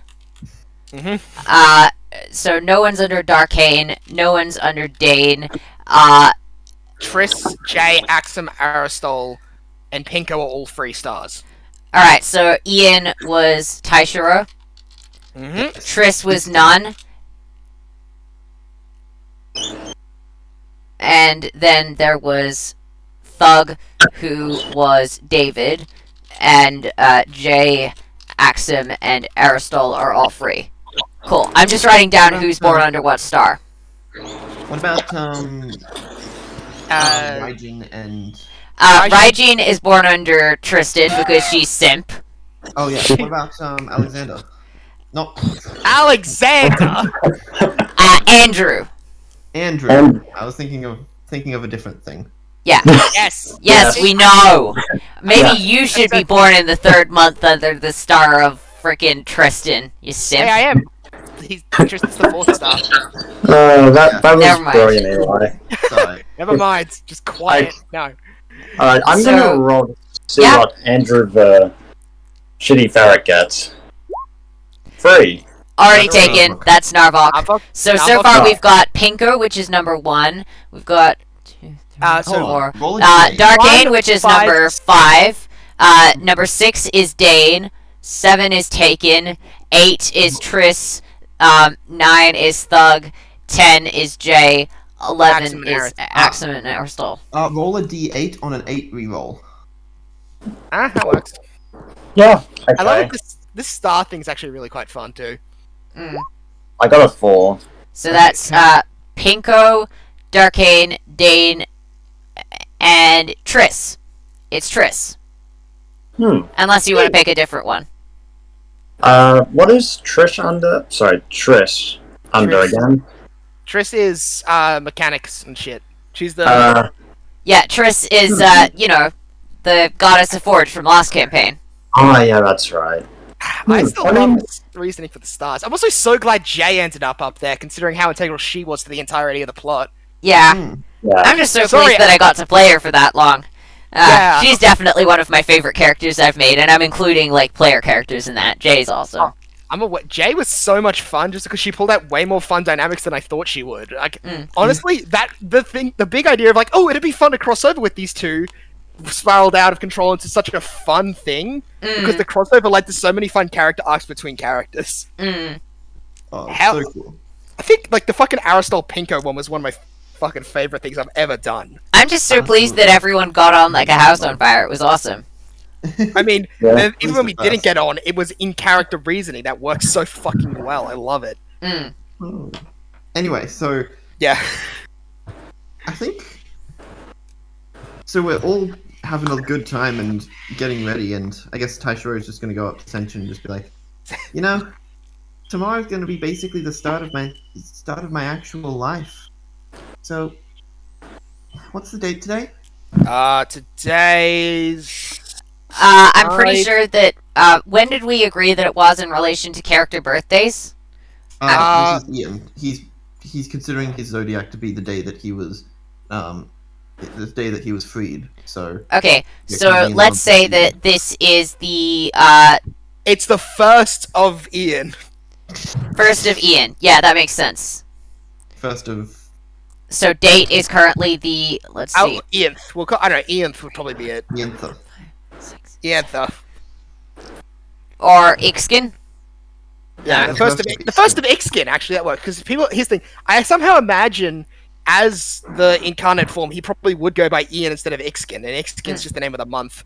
Yeah, that makes sense. Since, he probably liked Ian after you guys called him that so much, so probably just decided to stick with it. I love that Death is now genuinely, like, walks around Earth because Pinko decided to do him a solid and give him a body. Yeah, that was cool. I was like, look, man, that guy helped us out. Like, I thought about that at the end. I'm like, that guy helped us out through the entire campaign and was such a genuinely nice guy. I can't not give him something that he probably wants, so have fun walking on some morsels now. What was that noise? Some sort of weird laugh, I think. Alright, writing that down. I just figured that it'll be cool to write down dates. I think that's gonna be just Fun. Yeah. useful for me to keep track of. So the one right before Ian is Dane. Right, so 28th of Dane to 1st of Ixkin. Is that the current date? That is the dates that we've gone over this session. So there was the end of the it would have probably been 27th of Dane to the 1st of Ixkin, which would be today, as far as game goes. Wouldn't it be the first of Ixkin to the whatever of Ixkin? We don't care. I think I like the idea of it being that his birthday is the first of Ixkin. Taishiro was saying that today is his birthday, but there were a couple of days in this session before that, which means that they would have had to have been during the previous month, Well, which was then- Dane. Well then, let's just say that the day that he was, like the day that the city burnt down was the one. Alright. In that case, that's the first of Ixkin, I think. Alright, so it's about the 3rd of Ixkin today. Today's the 3rd of Ixkin, I think. Ixkin, huh? The old god of Arcana. Don't call him old, he'll slap your ass. I'll beat your ass. I don't know. that phrasing sounded better in my head. You'll just see a little note pop on the floor in front of you, and it'll just say, "It's okay, I am." and then it'll just mind. disappear. He's like, never mind. Apparently, it's okay. Yeah, just no explanation as to why Senshin is apparently like, don't call him old. So I like the idea that in my head that he's actually met Ian once or twice before during his like adventuring stuff. Actually, always like brought up in taught classes and shit. That actually sounds like right. It's like yeah, just like oh yes. Oh, by the way, here's your tutor for today. It's the god of fucking. It's the god of fucking Arcana. I love the idea that Darkane and Ixkin and probably Triss every once in a while just spend a lot of their eternity just randomly fucking rocking up at universities and going, hey, I can prove that I'm the god of this field. Can I run the lecture today? I'm bored. And then just like, okay, here, can I be a student? Sure, please. And just learning all of the stuff that's currently being taught and going, wrong, right, wrong. Okay, here, let me teach you how a lot of this stuff works. Let me tell you how the old magic works. Your curriculum's wrong. Right, wrong. Pinko made that one right, wrong. That was wrong, but Pinko decided to change that, so it's right now. Okay, so The Ixkin star sign. I guess that's what I'm. I guess that's my zodiac now, huh? Yeah, guess it is. Good for you, kid. Yeah. What's the... well, I think I don't. I think this is a good. So It's probably a good place to end it. Yeah, we've been having a good time. Now Yeah. then, the thing we should do now, before we properly finish, is what I think we should do, considering we have the months. We should figure out the month names, because we have 1 month being Ixkin. We should work out the rest of the names. Yeah, absolutely. Sweet. So, I'm loving this world building shit. I'm loving it. Yeah, the fucking world building of just having stuff like that. Because the thing we is... should leave the name of each month to at least the players that their zodiac is, right? Yeah. Yeah, Well- absolutely. Well, I mean, all the characters who play them. Because I was thinking Thugali for Thug, since that was the god name I came up with him but barely used. Cool. So that, we have the blank of Thugali.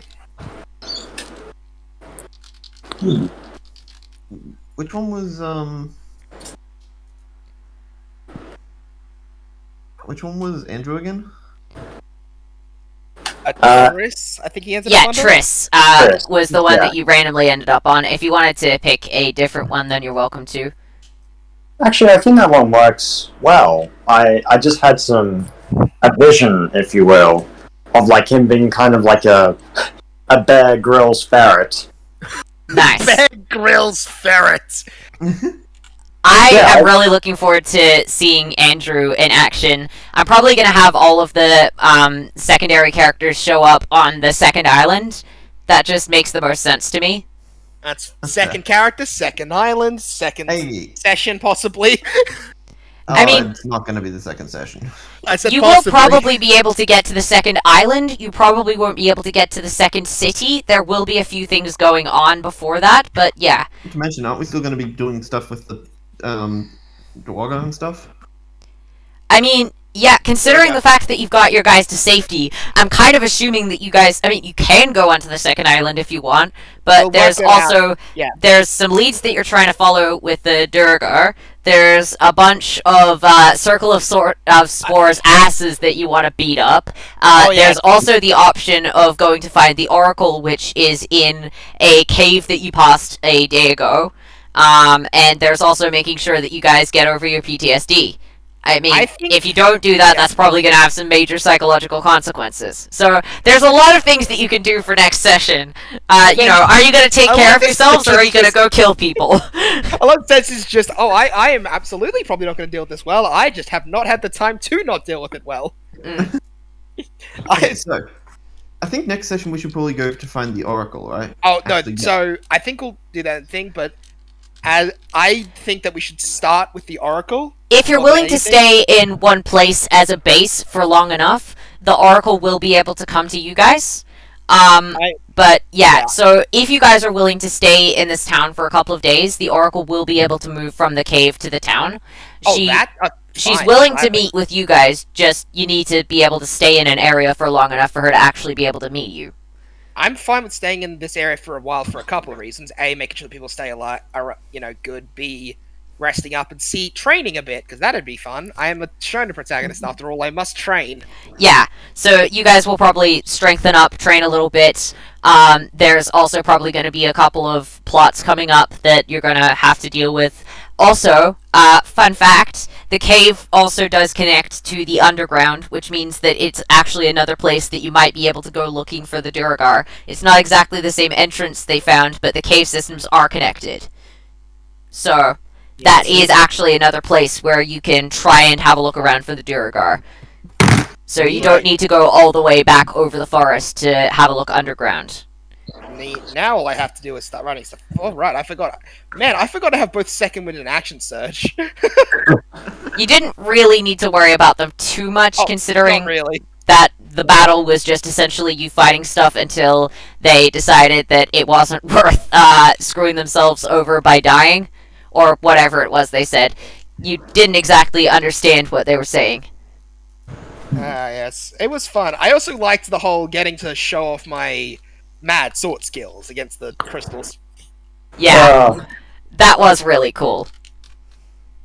I was gonna say, I just loved doing the worm, honestly. That was a lot of fun. Also, Eli, I think I'm right in having, like, the Flame Pillar one be 1 mana after seeing how Robbie's normal attacks can do up to 18 damage as well. Yeah, I think that's why I was saying you should probably have checked with Alex. So I did chat with Alex. I talked as we were doing the thing, but I never got confirmation on that specific technique. Yeah, I'm fine with that being 1 mana technique. That seems to be pretty balanced for what it is. I mean, yeah, it's powerful, but also you can only do it 3 times, so it's fine. 4 times. You have 3 mana. 4 mana? Wait, the sheet said 4 mana. Let me double check that. Trust the sheet over anything I say. The sheet was sorted out earlier. You are correct, it is 4 mana. Yep, that's where my confusion lay. Yes. Always trust the sheet over what I'm saying at any exact point. If the sheet and I conflict, the sheet is correct. Yeah. Also, Darkane's month is definitely going to be Darkness. Yeah, Darkness. Pinkos for Pinko. Yeah. I think for Axima, I'll just go with Avernus as the month, honestly. Avernus? Yeah, that's a fun one. That is pretty cool. The month of well, actually, wait, I'm gonna check when that is, because Axum, Avernus. So, Pinkiness for Pinko? Pinkos. Okay, Pinkos. Aristol will be Desperio. Because, obviously. Yeah, Thugali, Desperio. So far, I've got just, in no particular order, Thugale, Darkness, Avernus, Pinkos, Desperio, and Ixkin. The order is the order of the Zodiac. Yeah, I know. I haven't got them in order. The only order I've got them in is the order that you guys have said them in. Yeah, so Ixkin and Fetra should probably just have their god names be it, because I somehow imagine they both go by Ian and Triss now. They do. They kind of liked being called Ian and Triss by you guys, so they kind of warmed up to it. I kind of love it. I love the fact that these guys just became, like, the parts of the band after it. I am genuinely so glad we got to shove them in the Zodiac, because they felt... Despite the fact that they were part of only this thing, they kind of felt like they've been with us the entire time. Yeah. So far we've got Akaza, Narvok, Tristan, Dane, and Jay. Jay, yeah. So those are the ones that we've got left. So, Robbie, you got any ideas for what Narvok's month should be called? I was gonna call it Boot Ember, like... Bootember! Bootember. I love it, I love it. Yes, it's Bootember! Bootember, the 2nd month of the year! Third month.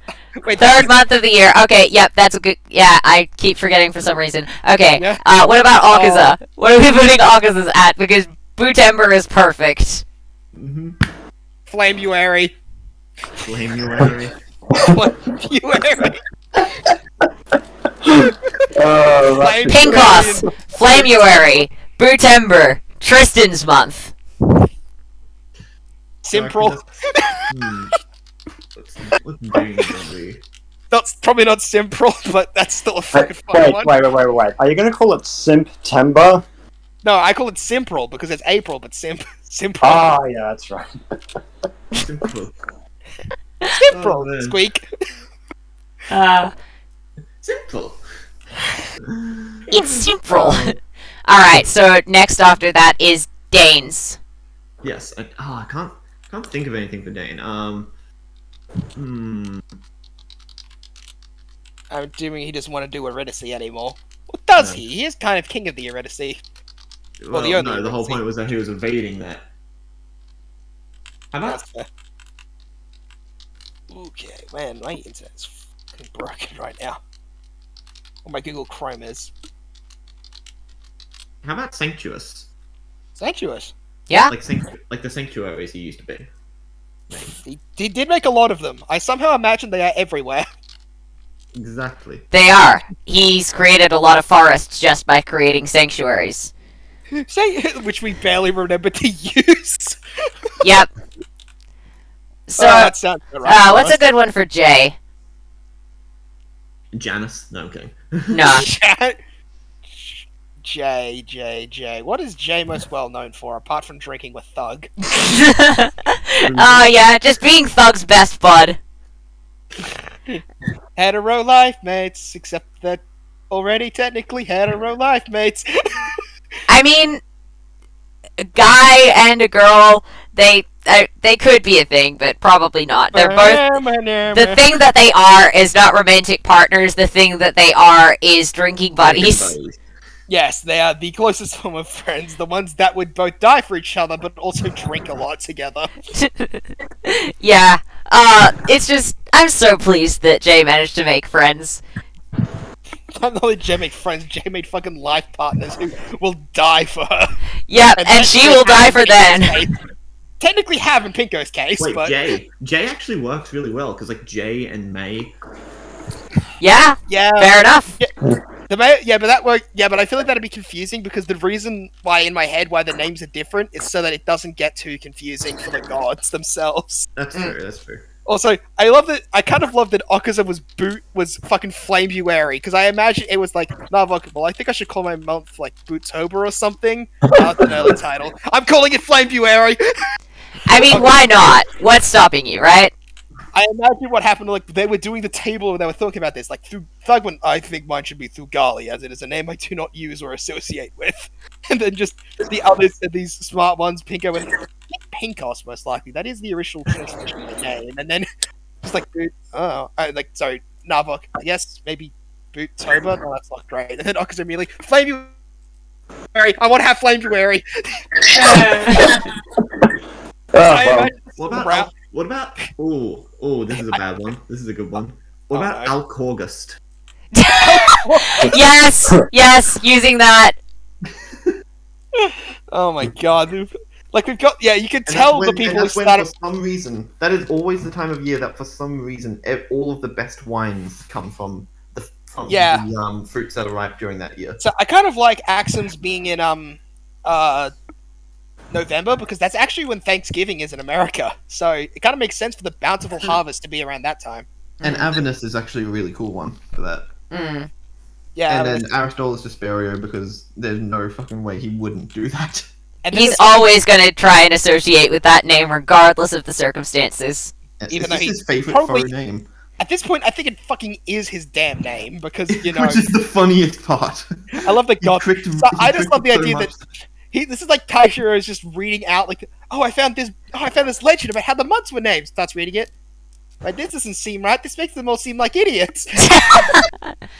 Bold of you to assume that they're not idiots.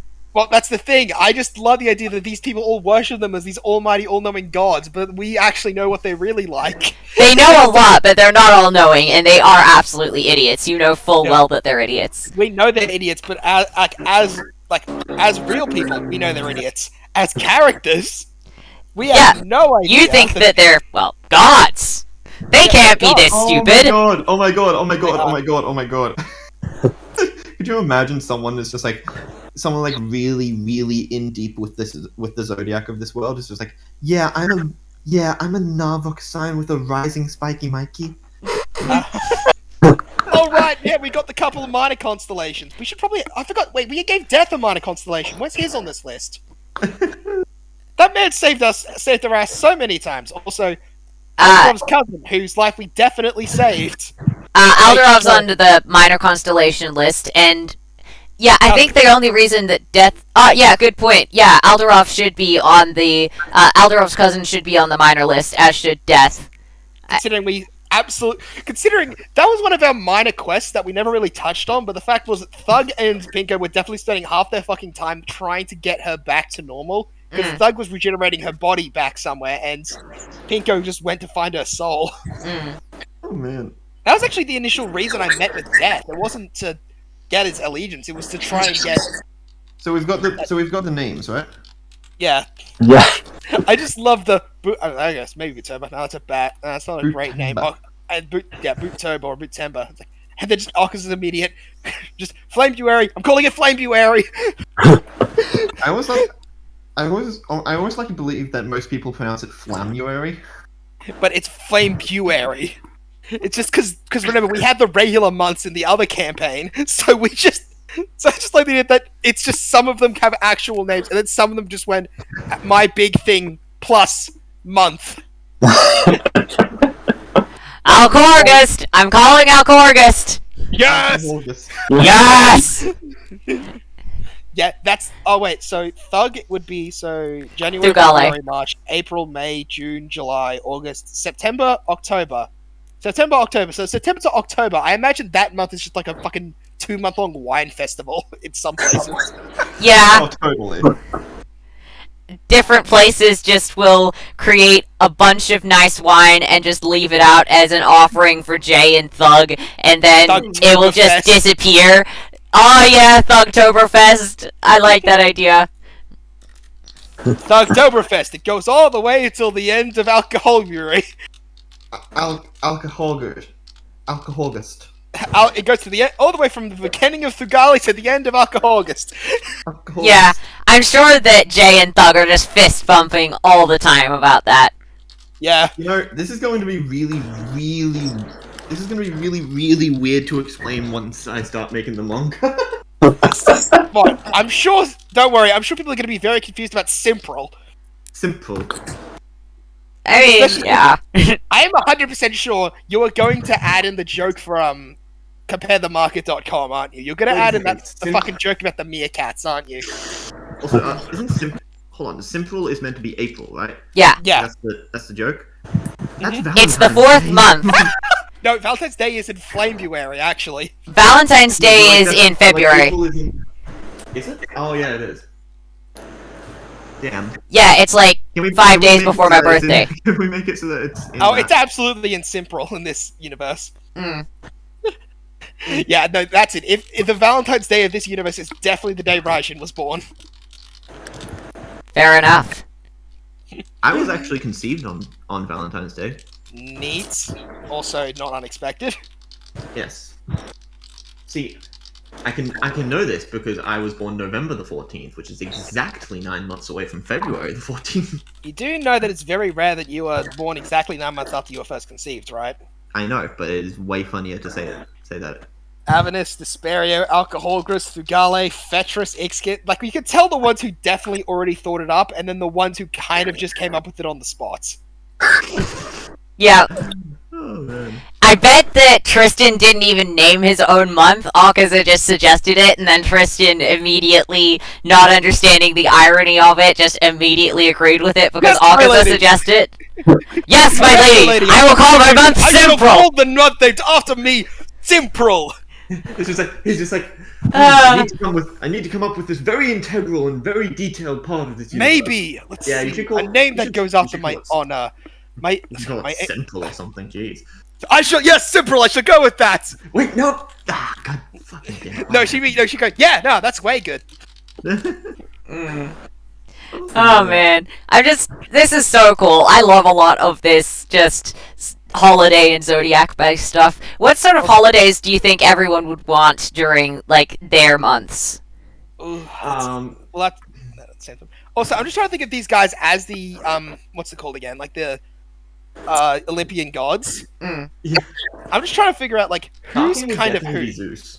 I mean, I am absolutely 100% sure that Akaza is Aphrodite because of, well, the Aphrodite Plagus, the one which the Spartans worshipped, who was a literal war Aphrodite. Does that mean that Petrus is Hephaestus? Absolutely, she is. That's where I got the idea. Do we have any of the virgin gods? Well, goddesses. There were no virgin gods. I mean, Jay. No, Jay is definitely not a virgin. She's definitely had at least one drunk fling. She once actually tried to have a drunk fling with the king while he was married. Oh boy! Somehow did not manage to tie the courts apart. I was about to say maybe Aristotle, but then I remembered he had a daughter. Yeah, he had a wife and daughter. No. Pinko is absolutely non-rapey Zeus. Yeah. Wow.